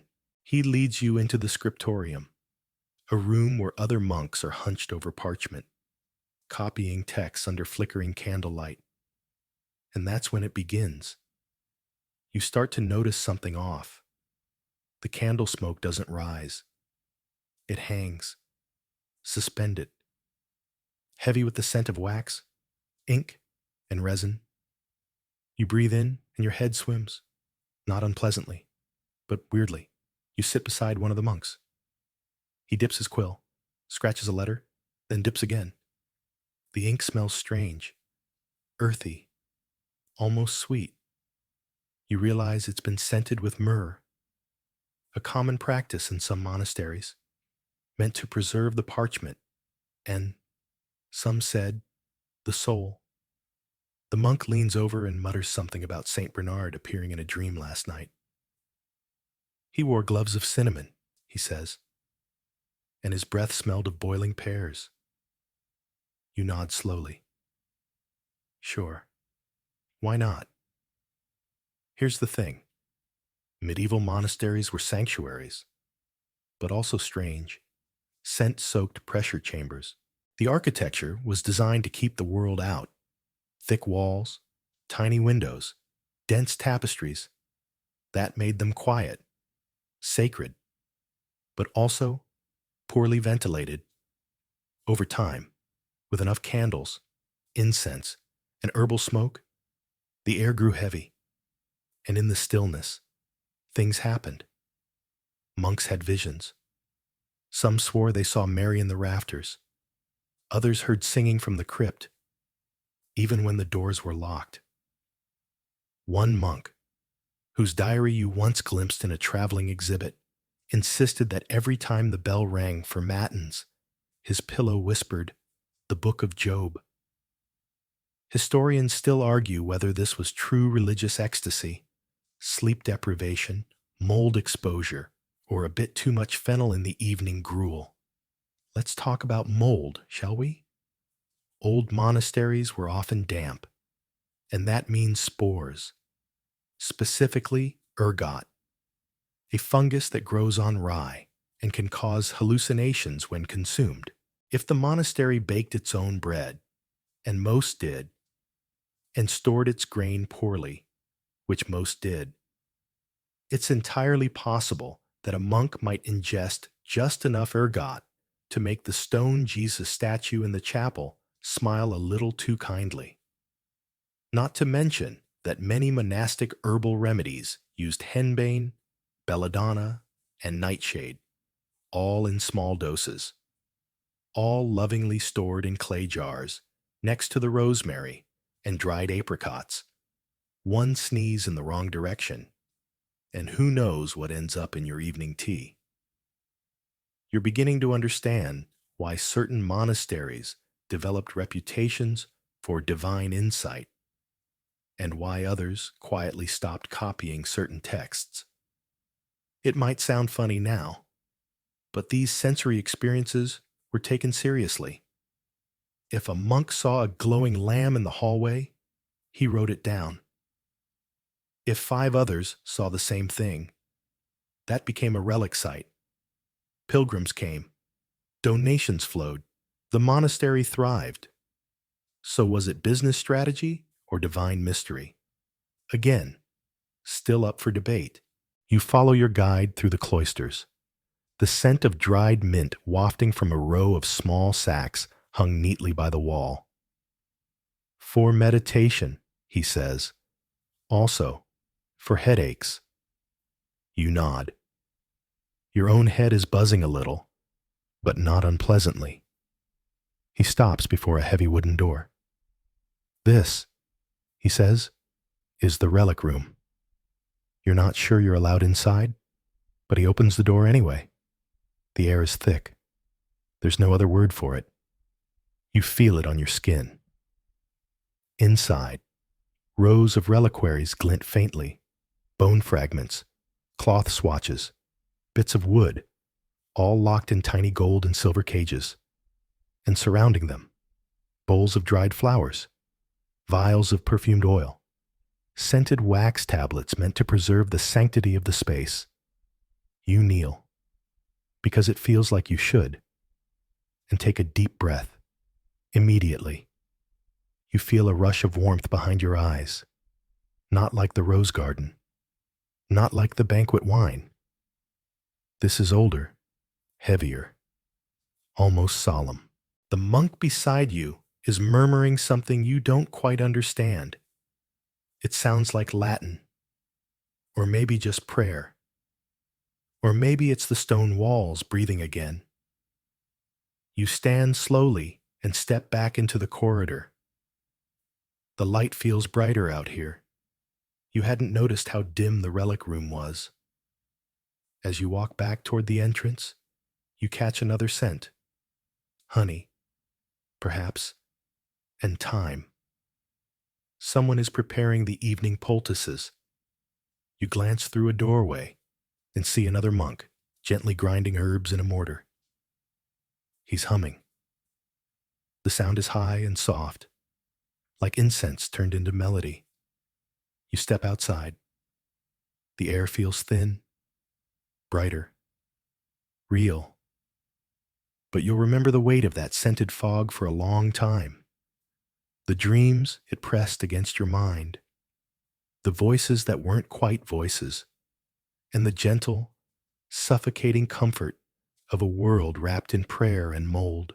Back under the open sky again, your lungs slowly remember what clean air feels like. You blink against the sunlight, unsure how long you were inside that monastery. Hours? Days? A lifetime? It doesn't matter, because now your feet are carrying you, not toward fresh air and fields, but into a different kind of chamber, one with glass display cases, gold inlays, and velvet cushions embroidered with Latin phrases you can't read. You're in a church treasury, and at the very center of the room, framed in glass and guarded by flickering candles, sits something small and magnificent, a jeweled box, a reliquary. The tag reads, Phial of St. Euphemia's breath, sealed since her martyrdom. It smells faintly of roses and warm copper. Welcome to the haunting world of perfumed reliquaries and the ghosts they housed. A reliquary is a container for holy remains, bones, hair, bits of clothing, even drops of blood, or, in especially rare cases, breath. These items were believed to retain a part of the saint's essence, a kind of spiritual radiation that could heal, protect, or inspire. And scent? Scent was proof. Many saints, it was said, emitted a holy odor after death, odor sanctitatis, a sweet smell, usually of flowers or incense, that rose from their body during martyrdom or exhumation. This aroma was taken as a sign of purity, of divine favor, of a life so righteous it smelled better than yours, even after decomposition. You peer into the display.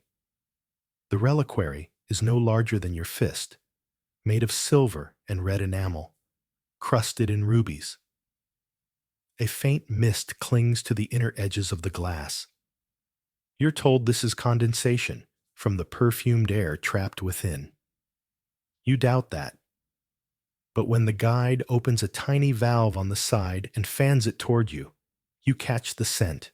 It's real, like crushed violet petals, aged parchment, and something sharp, metallic, almost like lightning in the back of your throat. It lingers for a long moment. You close your eyes, and suddenly, the room feels crowded. No one's entered, but something's shifted. It's as if every relic in this space, every femur, every handkerchief, every thorn fragment is watching you, waiting. You open your eyes quickly. It might sound funny now, but reliquaries were sometimes intentionally perfumed. Clergy or caretakers would drip rose water or anointing oil into the chamber before sealing it, especially if the relic was going on display or being carried in a procession. The fragrance wasn't deception. It was reverence, a way to honor the relic, or, some suggest, a way to make it more convincing. Because a saint's toe that smelled like cabbage was less inspiring. One record tells of a procession in 12th century Cologne, during which a container said to hold St. Ursula's finger was carried through the streets. As it passed, the crowd reported waves of sweetness in the air, so potent that several women fainted, and one child began laughing uncontrollably. Was it hysteria, incense, or something in the reliquary itself? Historians still argue whether the phenomenon was spiritual, chemical, or just a well-timed gust of wind. You walk past a reliquary shaped like a hand, the silver fingers curled protectively around a scrap of cloth. A label claims the cloth once touched the side of St. Lazarus. It smells faintly of cedar and ash. Another reliquary, this one containing a broken rosary bead, reeks of beeswax and lavender. In one case, you find a vial of dried rose petals said to have been gathered from a garden grown over a saint's burial site. The scent is still strong, faintly spicy, almost animated. And in another, more obscure chamber, you find a reliquary that's been sealed entirely in glass. The card beside it reads, "Not to be opened since the incident." You move along. One friar, centuries ago, claimed that his chronic insomnia was cured by sleeping near a reliquary that smelled of myrrh and lemon balm. He said he dreamed of a cloaked figure who whispered psalms into his ear and kissed his forehead with breath that smelled like wine-soaked cinnamon. Whether that was a miracle, a psychological response to fragrance, or some creative sleep paralysis, we'll never know. But it's not just the objects. The rooms themselves took on the scent. Over decades, even centuries, the oil, incense, and flower garlands soaked into the wood and stone. Some chapels were said to have walls that smelled like sanctity. Pilgrims traveled for days just to press their face against a doorframe and breathe deeply. And here's something chilling. Some reliquaries were designed to leak, not accidentally, intentionally. Tiny holes or filigree vents allowed the scent to escape into the church, mixing with incense, oil lamps, and the hot breath of the faithful. The scent didn't just linger, it moved. It circled worshippers. It drifted down aisles. It whispered in the rafters. It reminded you that God and his favorites were close. You step back toward the original display. The phial of St. Euphemia's breath still sits calmly in its case. The mist has faded. The scent has settled. But your skin feels charged, like someone just whispered your name. It might sound funny now, but scent is the most powerful trigger for memory. And in sacred spaces, it was often the only part of a ritual that lingered long after the chants ended. People remembered what the saint smelled like, and whether it came from natural decay, human artifice, or divine magic didn't really matter.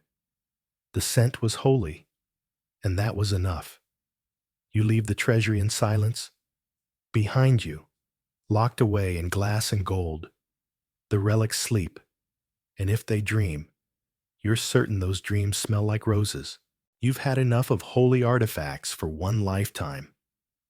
The quiet hush of the treasury, the velvet-padded glass, the scent of sanctity still clinging to your tunic. It's all starting to feel like a soft fog in your head. You need fresh air. So, naturally, you head straight for a dockside warehouse packed to the rafters with oil drums, spice crates, and cloth sacks that definitely contain either treasure or rats. Because this is where the real magic happened. Welcome to the great perfume trade and its perils. The air here is not sweet. It's strong, piercing. Imagine if someone dumped a dozen cinnamon sticks into a vat of vinegar and left it in the sun for 3 days. That's what your lungs are working with now. Still, there's a rhythm to this chaos. Men shouting in 10 languages, barrels thumping on wood, merchants scribbling numbers with ink-stained hands. And underneath it all, the constant clatter of coin. Perfume in the Middle Ages wasn't just a luxury, it was a commodity. And for some, a calling. You watch as workers unload a crate marked Damascus. Inside are tiny vials wrapped in waxed cloth, labeled in spidery Latin, musk, attar of rose, civet, galbanum. These aren't local goods. These are the end product of thousands of miles of trade routes, from the markets of Persia to the ports of Venice. And along the way, oh, the things that could go wrong. There are stories, plenty of them, of entire shipments of sandalwood oil turning rancid during the journey because they were stored next to salted fish, of camphor melting in the sun and fusing to crates, of glass vials shattering in a storm, releasing a perfume so strong it caused sailors to hallucinate on deck and try to baptize the mast. Historians still debate whether that one's true, but they agree on this. Trade was risky. An aromatic cargo, often packed in fragile jars or heat-sensitive animal bladders, you read that right, was a gamble. You walk past a merchant arguing loudly with a scribe. His most expensive shipment, some rare Indian jasmine oil, apparently turned. Now it smells like wet bread and despair. The merchant blames the harbor ghosts. The scribe blames humidity. Neither is wrong. And then there were the smugglers. Perfume was taxed heavily. Some cities charged by weight, others by scent category. Heavier oils, like myrrh or civet, were pricier than flower waters. So Naturally, people cheated. Some merchants diluted oils with cheap alcohols. Others disguised perfume shipments as medicinal salves.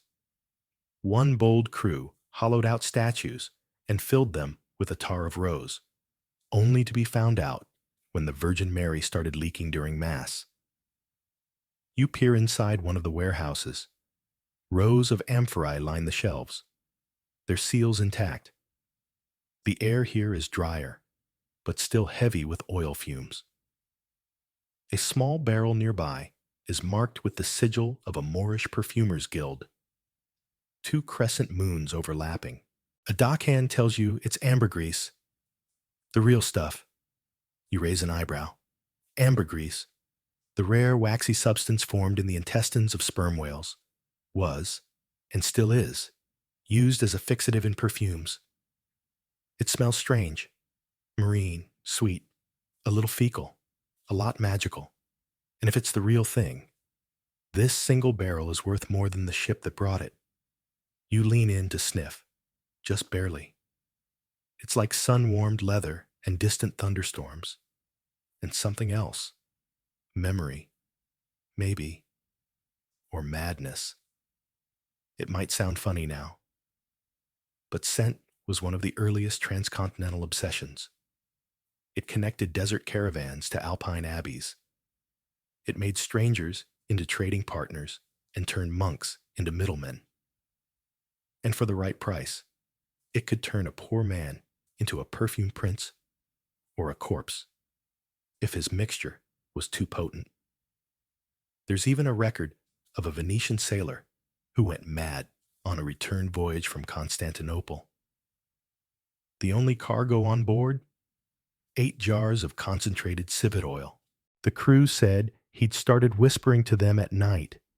The jars, not the crew. By the time they docked, he was trying to coat himself in the stuff, claiming he'd smell his way into heaven. They had to tie him to the mast. His skin glistened for days. You walk deeper into the warehouse district, passing scribes cataloging imports and perfumers haggling over ingredient purity. Some oils are cloudy, others golden. One vial smells like crushed insects and sweet rot. Patchouli, the perfumer explains, goes well with oak moss. You nod like that makes sense. But there's something else here, something subtler. The tension. Perfume trade wasn't just business, it was power. Who had the most exotic oils? Who could mask their body stench with something not found in local fields? Who could afford to burn resin from a tree no one had ever seen? The more rare the scent, the more control it gave. Over rooms, over people, over reputation. And in the wrong hands, over sanity. You hear a commotion down the wharf. A man collapses near a stack of cedar crates, clutching his nose. A vial broke. The scent, an experimental blend of galbanum and asafoetida, was too strong. He's babbling about glass angels and the sea being made of honey. No one seems too surprised. One merchant shrugs. Happens every few weeks, he says. Some blends hit people funny. You make a note to stay away from anything labeled prototype. The sun dips lower. Dockhands move quicker. Someone is loading a mule with a cart of perfume meant for the bishop's summer retreat. You follow the scent trail down the pier, breathing in oil and resin and salt. You smell stories, some divine, some ridiculous, and all of them bought, bottled, and bounced across oceans to end up in someone's armpit or altar. The trade winds shift, the ship's bells toll, and somewhere behind you, a barrel hisses softly, the smell of fortune, or folly, or both.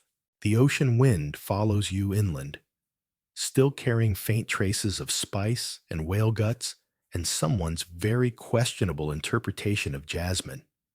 You walk until the water's gone from view, and the noise fades behind terracotta rooftops and closed shutters. Eventually, you find yourself in a quiet courtyard where a small group of pilgrims are kneeling before a low stone altar. It's not the altar that draws your attention, though. It's the smell. Sweet, sharp, something waxy and powdery all at once. And clutched in the hands of each kneeling figure is a tiny badge, an intricate little disc made of wax and pressed with a saint's face. Around the edges, you can just make out the shimmer of crushed herbs. You've stumbled across one of the weirder chapters in this journey, scented pilgrimage tokens that made people faint. The idea is simple, really.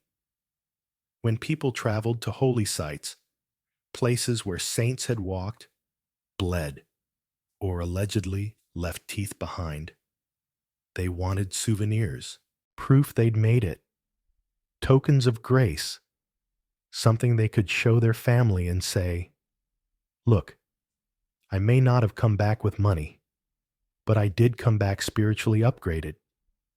So shrines began issuing small objects, leaden badges, wood carvings, wax discs. Some were dipped in blessed water, others were perfumed. And well, some were so perfumed that they caused more than just spiritual revelation. One chronicler in the 1300s wrote that during a particularly hot summer, a group of pilgrims fainted en masse outside Canterbury Cathedral. The cause? Tokens soaked in scented oil had been left in the sun too long, reactivating their fragrances. The resulting smell was described as a great blooming cloud of roses, cloves, and sulfur. That last ingredient should have raised some questions. Historians still argue whether those pilgrims were overcome by divine presence, intense emotion, or just heat stroke mixed with spicy fumes. You approach one of the pilgrims here. Her eyes are closed, lips moving in a silent prayer. The wax token in her hand bears the imprint of a haloed woman holding a jug, probably Saint Zita. The scent from her token hits you gently, a mix of mint, beeswax, and something metallic, almost coppery. She trembles slightly. It might sound funny now, but the church didn't discourage these kinds of reactions. In fact, reports of fainting or vision-seeing during pilgrimages were often celebrated, recorded as minor miracles or signs of special favor. A merchant from Bruges once reported that after smelling his token, soaked in the tears of Saint Elizabeth, a suspiciously rose-scented oil, he collapsed and awoke speaking only in rhymes for 3 days. Coincidentally, the shrine received a surge in donations that week. You peek at the small table near the shrine, where new tokens are being sold. The wax is warm from the sun, and you can smell it without even leaning in. One token smells like cinnamon and orange peel. Another, frankincense, sharp and sharp enough to sting the nose. And then there's the sleeping badge.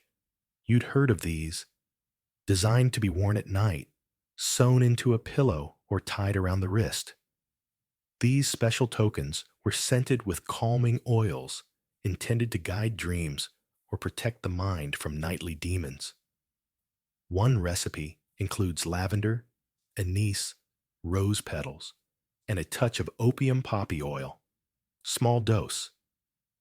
But still, it wasn't unheard of for pilgrims to experience vivid dreams after wearing them. Some claimed to see angels. Others were given instructions. One man, after pressing his scented badge to his lips before bed, woke up insisting he needed to dig a hole behind his neighbor's barn. He found a buried chalice, which he gave to the church, obviously, because who wants cursed cup karma? You move down the line of kneeling figures, more tokens, more scents. A child near the end clutches hers tightly and starts to sway gently. No one reacts. Someone sets down a small pillow behind her. This is normal, apparently. The use of scent in these tokens wasn't arbitrary. Certain saints had associated aromas. Saint Therese of Lisieux, for example, was said to emit a rose fragrance upon death. So perfume makers and shrine workers leaned into that. Rose oil for Therese, sandalwood for monks, a custom blend of mint and vinegar for saints who cured plague. You lean against a column and take another breath. The courtyard smells like pilgrimage, sweat, dust, dried herbs, and the ghosts of 1,000 clove-stuffed tokens. And here's something even stranger. Some tokens were made deliberately strong to induce fainting. Why? Because collapsing in the presence of a relic was seen by some as a spiritual surrender, a sign your body couldn't contain the blessing. These tokens weren't just souvenirs. They were tools of ecstatic experience. One particularly enthusiastic group in 14th century Spain reportedly inhaled their tokens every morning before prayer until one of them began speaking in tongues. The group leader claimed success.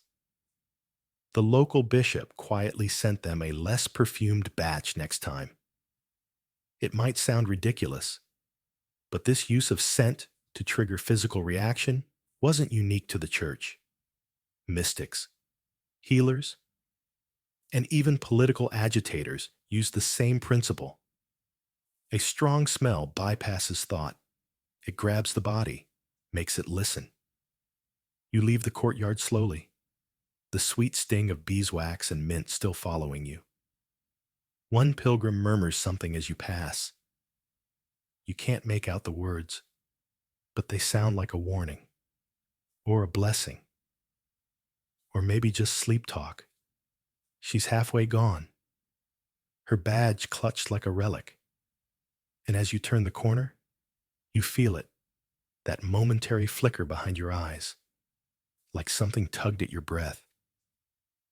You keep walking, but you don't let go of the token you pocketed, just in case. It's late afternoon now. The sky hangs low and golden, and everything you touch seems to retain heat. Your feet crunch softly along a gravel path, flanked by hedges so precisely trimmed, it's almost unsettling. Ahead lies an ornate wrought iron gate, slightly ajar. You slip through it. Welcome to the private sanctuary of a noblewoman's estate, a lush, hidden patch of cultivated wilderness, carefully maintained by a gardener who definitely doesn't get paid enough. This is where perfumes are born. But today's visit isn't about beauty. It's about garden experiments and herbal nightmares. The lady of the manor, Letitia, you're told, has a passion for plants, and not just roses and violets. No. Her garden is a chaotic ballet of color and danger.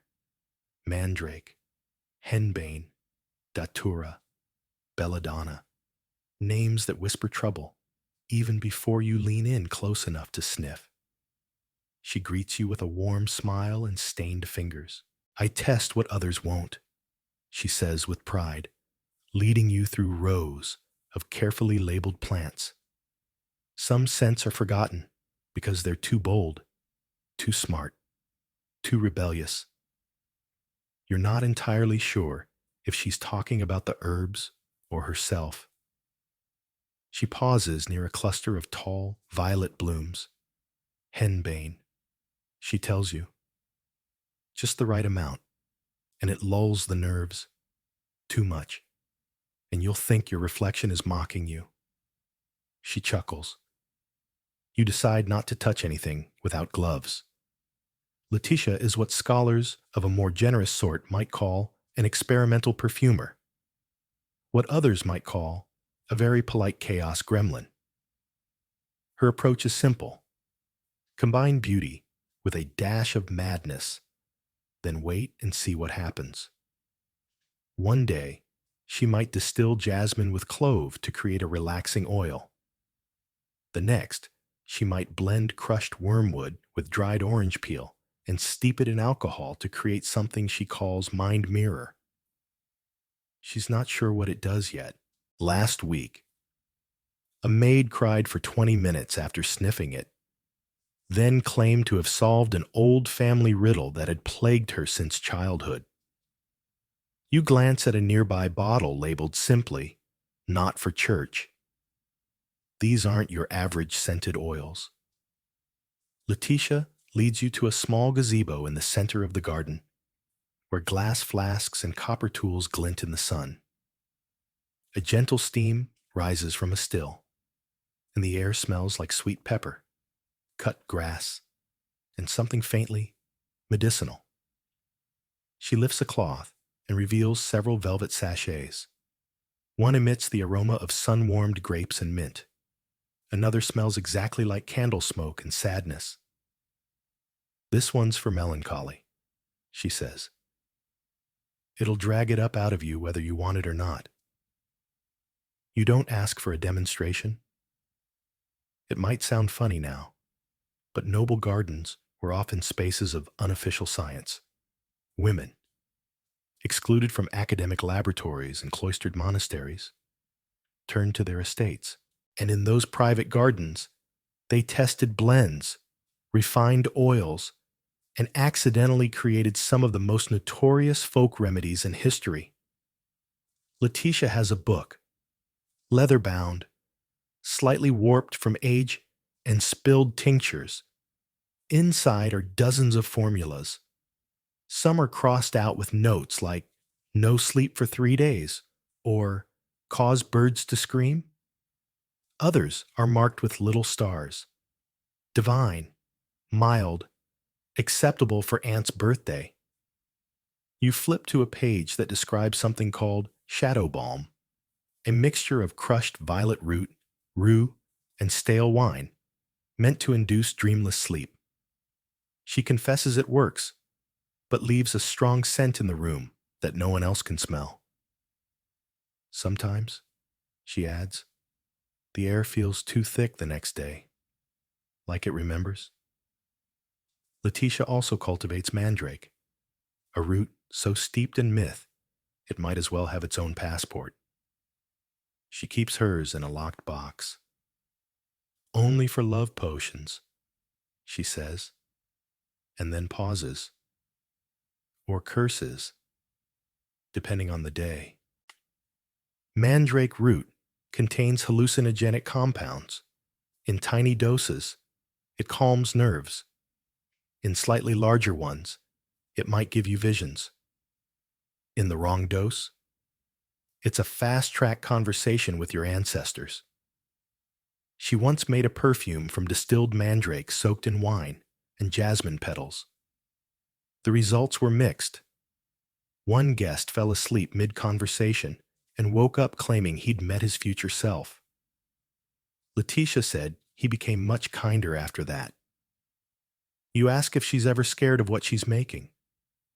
She smiles. "Of course. That's how I know I'm on the right path." And then there's the garden itself. Letitia believes the plants talk to each other. She's not entirely wrong. Scientific studies centuries later will reveal how some plants use scent to communicate danger or attraction.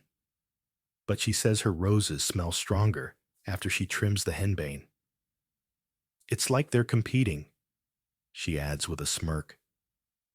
As you walk back through the garden, you pass by a patch of jasmine. Lovely, delicate, powerful.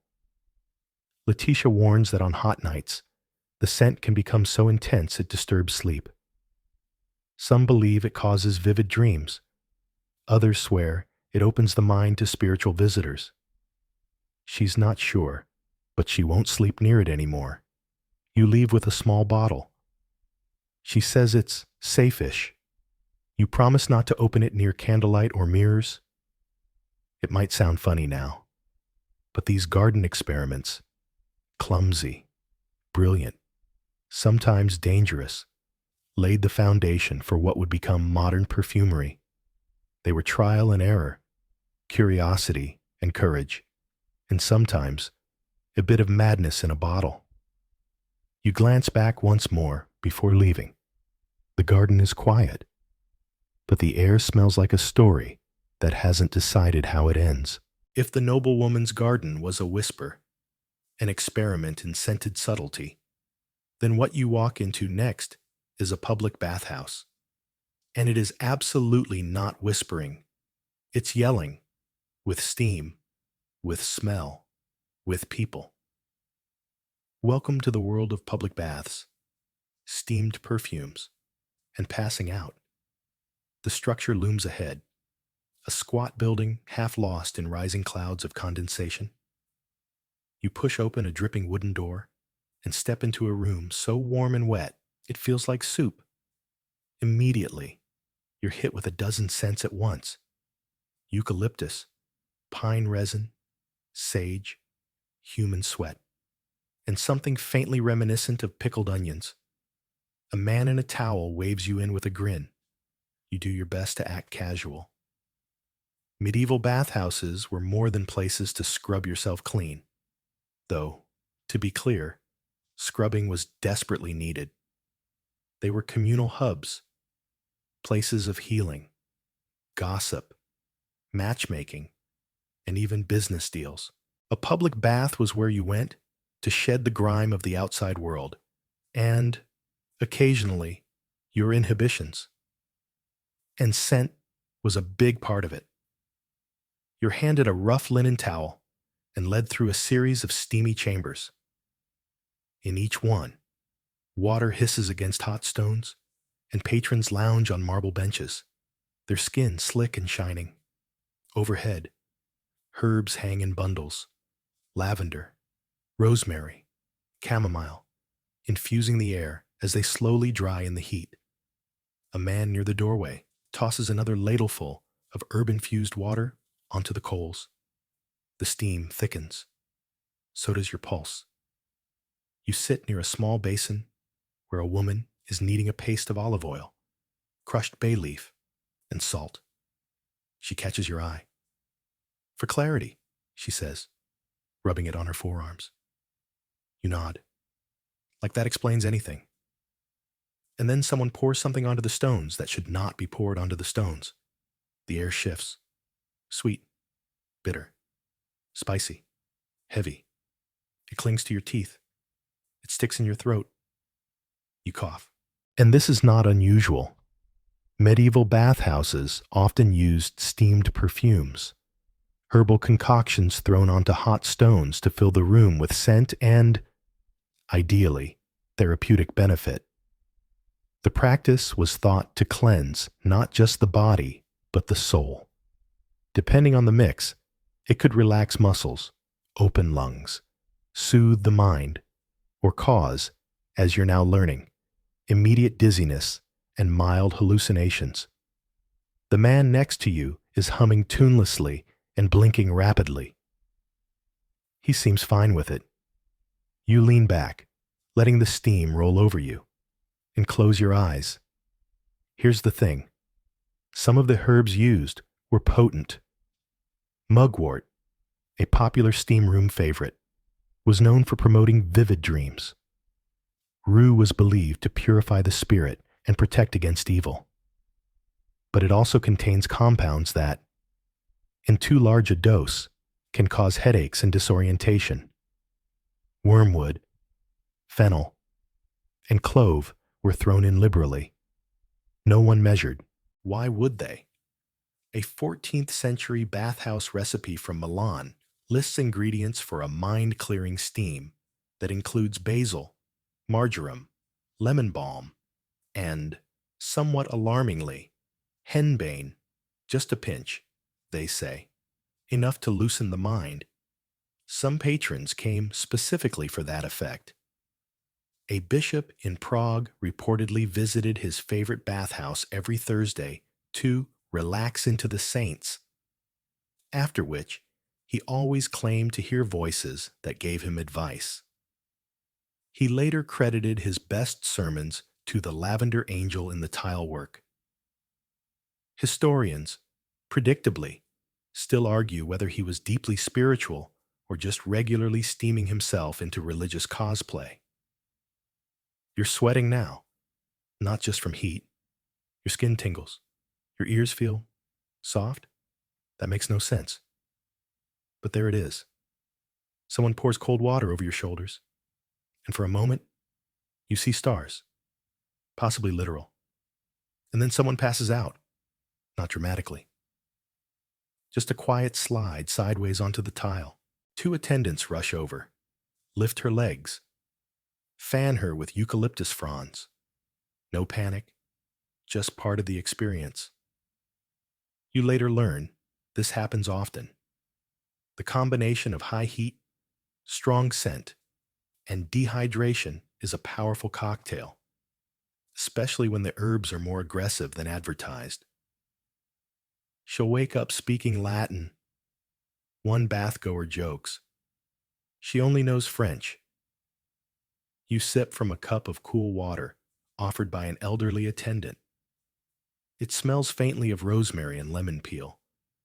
You wonder how safe that is. It might sound funny now.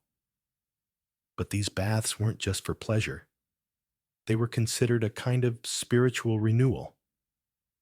In some towns, people believed that the right combination of scent and steam could cleanse you of sin. Some bathhouses even had priests who offered confession between scrub downs. Others used scent to manipulate emotion.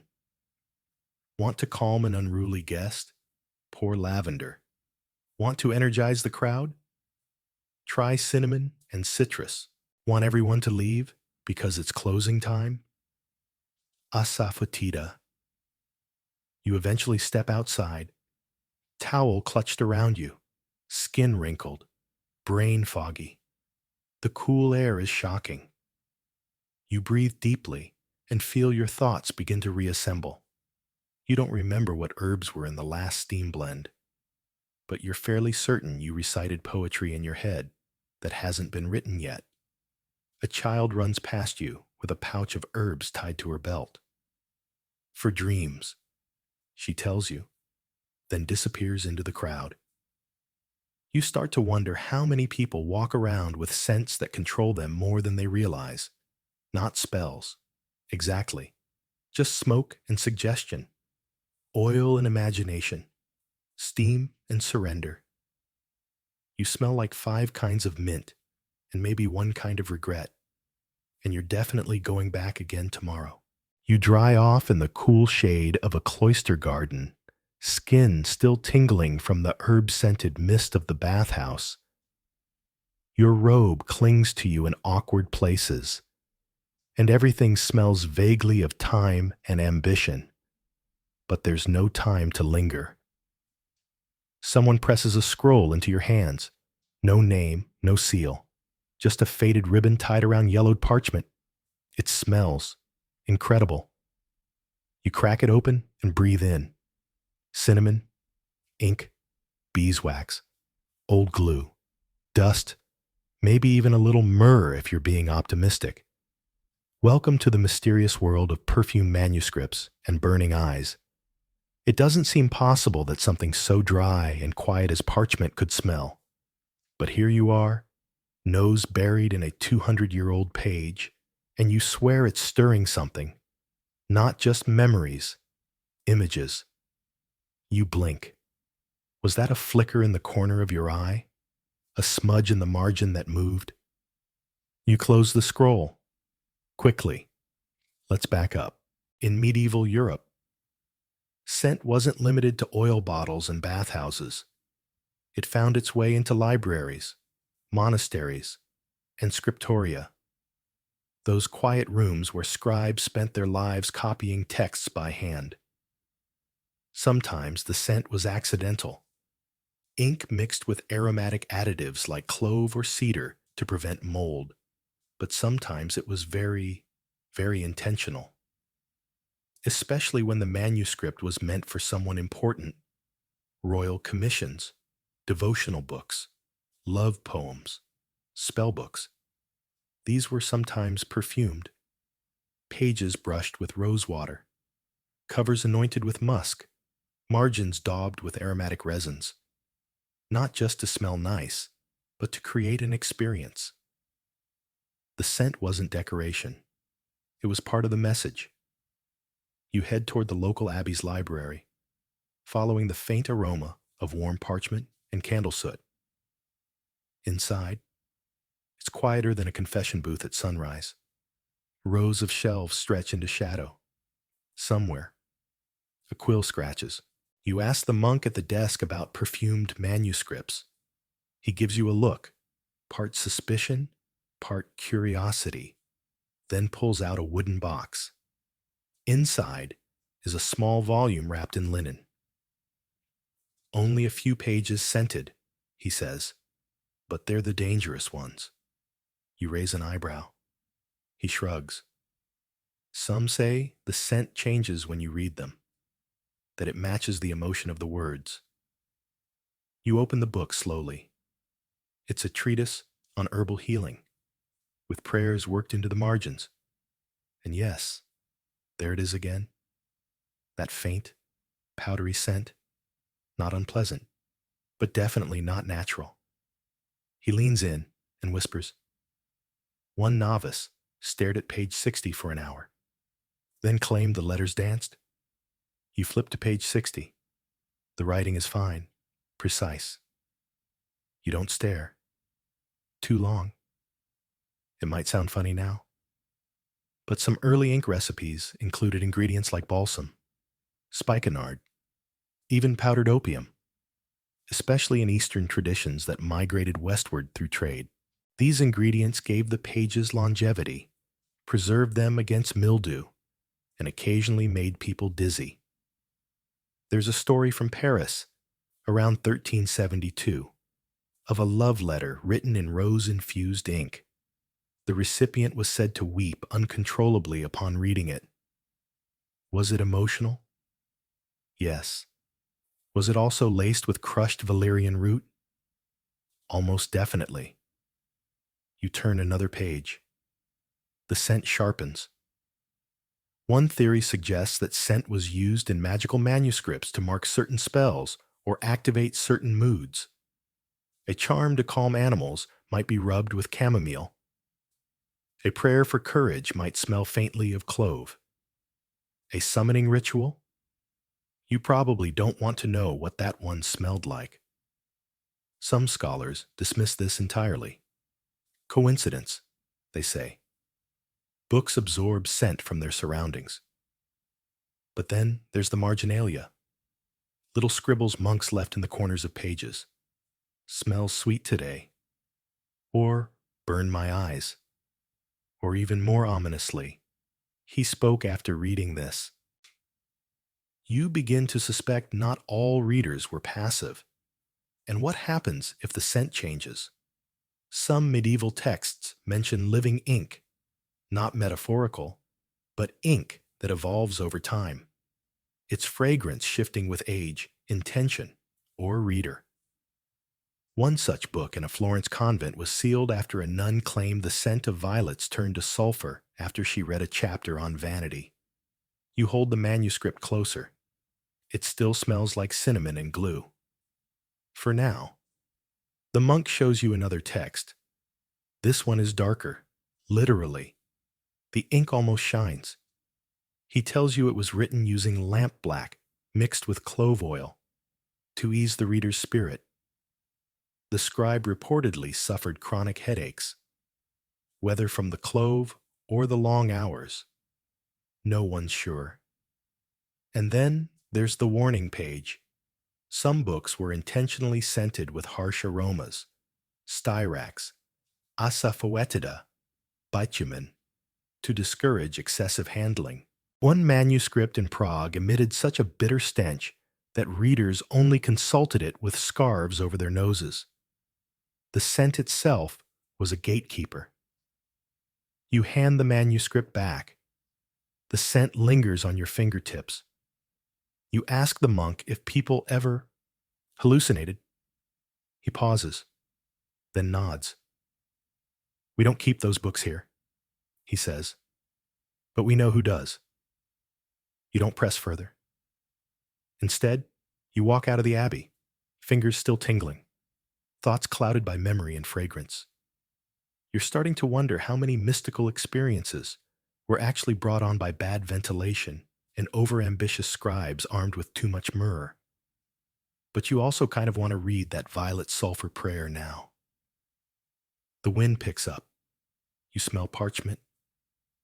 Or maybe it's just your imagination. That's the thing about scent. It never leaves quietly. You've left the abbey behind.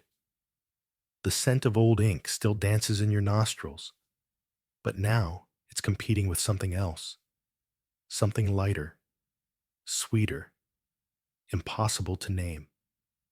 It curls through the alleyways like a sigh, following you into a crumbling courtyard shaded by a single cypress tree.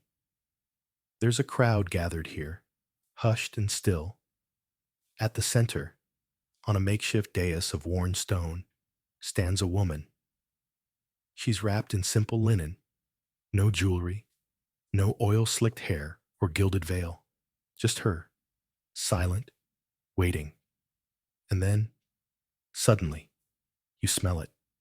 It's like nothing else in the world. Not flowers, not food, not smoke. It smells like memory, like warmth, like something you've been missing your entire life and didn't know until now. This is the aroma of religious ecstasy. The woman raises her hands. Her eyes close. Her chest lifts slowly with breath. And then she begins to speak. Not loudly. Not in a language you understand. Her words tumble like water over smooth stones. Half prayer, half poem. The crowd leans in. Some start to cry. Others clasp their hands over their hearts. You're still stuck on that scent. Where is it coming from? It's not obvious. She wears no perfume. There are no censers burning, no oils being waved. But it's here, hanging, pulling at your ribs. In medieval Europe, certain mystics were believed to carry a divine fragrance, a scent that emerged from their bodies during moments of intense spiritual connection. Saint Lutgardus was said to emit a scent of honey and lilies when in communion with Christ. Saint Catherine of Genoa reportedly smelled like violets when praying. And most famously, Saint Teresa of Avila was said to leave behind a sweet floral odor long after her visions. Some believe it was psychosomatic, faith so powerful it transformed the senses. Others suggest that these mystics may have been exposed to aromatic herbs or essential oils through daily rituals. But then there are the stranger cases. A young woman in 13th century Germany reportedly smelled of frankincense whenever she fasted. Not after fasting, during. Witnesses claimed the scent emerged from her skin. Historians still argue whether these were spiritual phenomena or carefully cultivated performance. Was it divine favor? Or someone hiding sachets in their robes? You step closer to the woman. Her words are picking up speed now. Her body trembles, not from fear, but from something rising inside her. And yes, now you're sure, the scent is strongest near her. Not perfume, not even herbs, something else. You catch lavender, maybe, and myrrh, but also something like warmed milk and candlelight. It's comforting in the most disorienting way. And then she faints. Not a collapse. A drift. Two women catch her gently and lower her to the ground. The crowd doesn't panic. A few people whisper prayers. One man presses a cloth to his face and weeps. And you? You're still breathing that scent? The body of the mystic lies still, serene. glowing with sweat. But the scent hasn't faded. It clings to her. It lingers. It might sound funny now, but entire treatises were written about this. Theologians debated whether a divine scent was proof of sanctity or a distraction from the true path. Was it a reward, a warning, or the body's way of expressing something the tongue never could?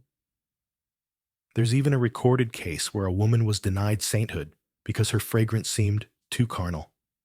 She smelled, apparently, like roses and spiced wine. The monks decided this was more temptation than miracle. You watch as the mystic is carried away. The scent trails after her like a silken ribbon. People lean forward, trying to inhale it one last time before it disappears. You remain in the courtyard. Someone kneels beside you and murmurs. She speaks to God. That's why it smells like that. You don't answer. You don't know what to say, because part of you is starting to believe it. The mystic's followers leave behind small cloths, some soaked in wine, others tied with dried petals. They believe the scent can cling, that it might pass something on, a blessing, a memory, a sliver of divine madness. You sit on the edge of the dais after everyone's gone. The stone is warm. The air is still. You're alone. And yet you can still smell it. Just barely. Like a song you forgot the words to. Or a story that ends mid-sentence. The mystic scent still lingers somewhere behind you. But the streets ahead are quieter now. The sun leans low against the rooftops, bleeding gold into every cobblestone crack. You've followed this strange, fragrant trail through churches, gardens, bathhouses, and herb-stained hands. It's led you through dreams, prayers, hallucinations, and quite possibly a mild poisoning or two. But now you come to a place where that trail begins to fade. A new century is pushing forward, slowly but firmly. This is the age where perfumes begin to lose their saints and gain their salesmen. Tonight, you arrive at the doorstep of why it all eventually stopped. You step into a small apothecary tucked between two townhouses, a narrow building with glass windows that feel like a novelty. Inside, everything is tidy. Bottles are labeled, shelves are alphabetized. No bones hang from the ceiling. No incense drips down the walls. It smells clean, too clean. A young man behind the counter greets you with a smile, polished and professional. He wears gloves. His beard is trimmed. He asks if you're looking for a tonic or a fragrance. You blink. Aren't those the same? Apparently not anymore. See, somewhere between plague masks and saintly relics, Europe got tired. Tired of superstition.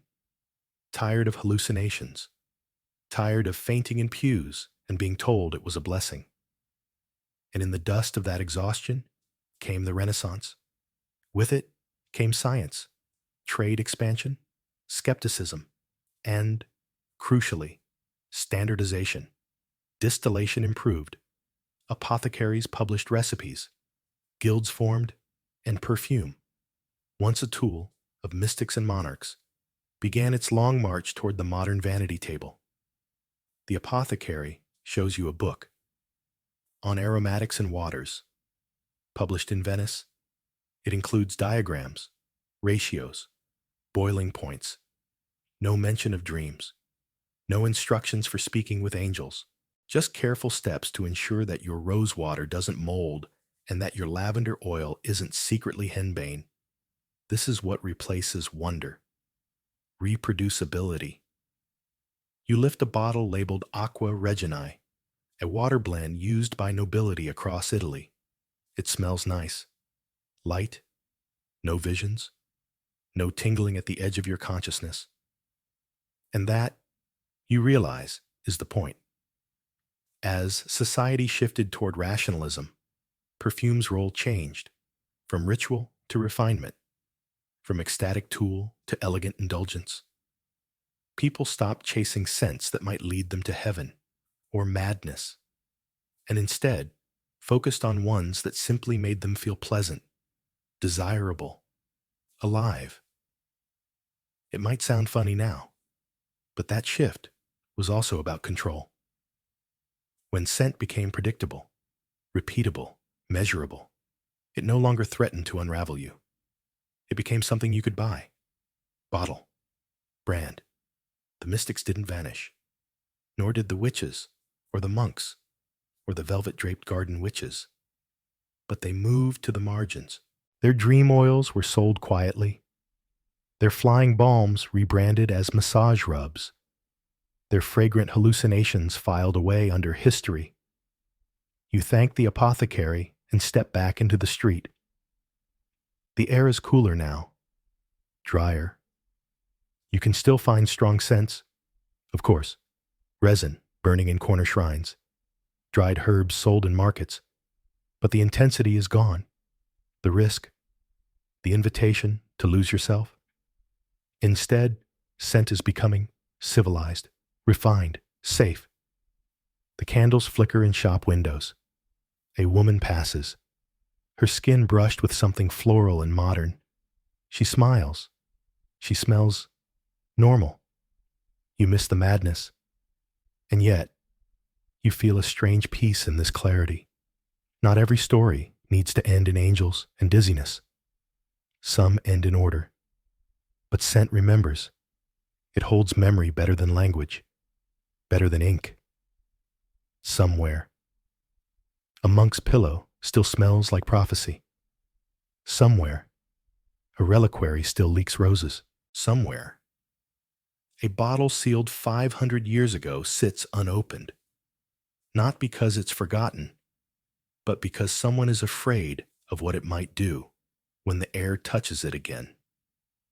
You walk slowly now, through a town that's learning to trade chaos for consistency. Perfume still exists, but it no longer tries to speak to God. It just tries to smell nice. And now, the scents begin to settle. The steam fades. The oils dry. The petals fall, soft and soundless, onto worn stone floors and mossy garden paths. Everything that once overwhelmed your senses now feels far away, like a dream you remember only in flashes. The world has gone quiet. No more incense curls in the corners. No monk chants in the dark. No mystic whispering to unseen angels behind flickering candlelight. Just you, lying still, wrapped in silence and the soft echo of memory. You breathe deeply. Once. Slowly. Imagine the velvet pouches tucked beneath pillows. The cracked reliquaries sealed with wax.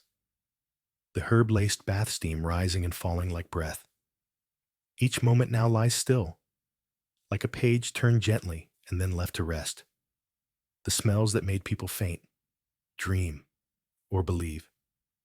They drift now like mist, safe, unreachable, preserved in dusty scrolls, forgotten drawers, and the sighs of old trees. Maybe you never actually walked those gardens or sat beside the saints. Maybe the whole thing was just scent playing tricks on your tired mind.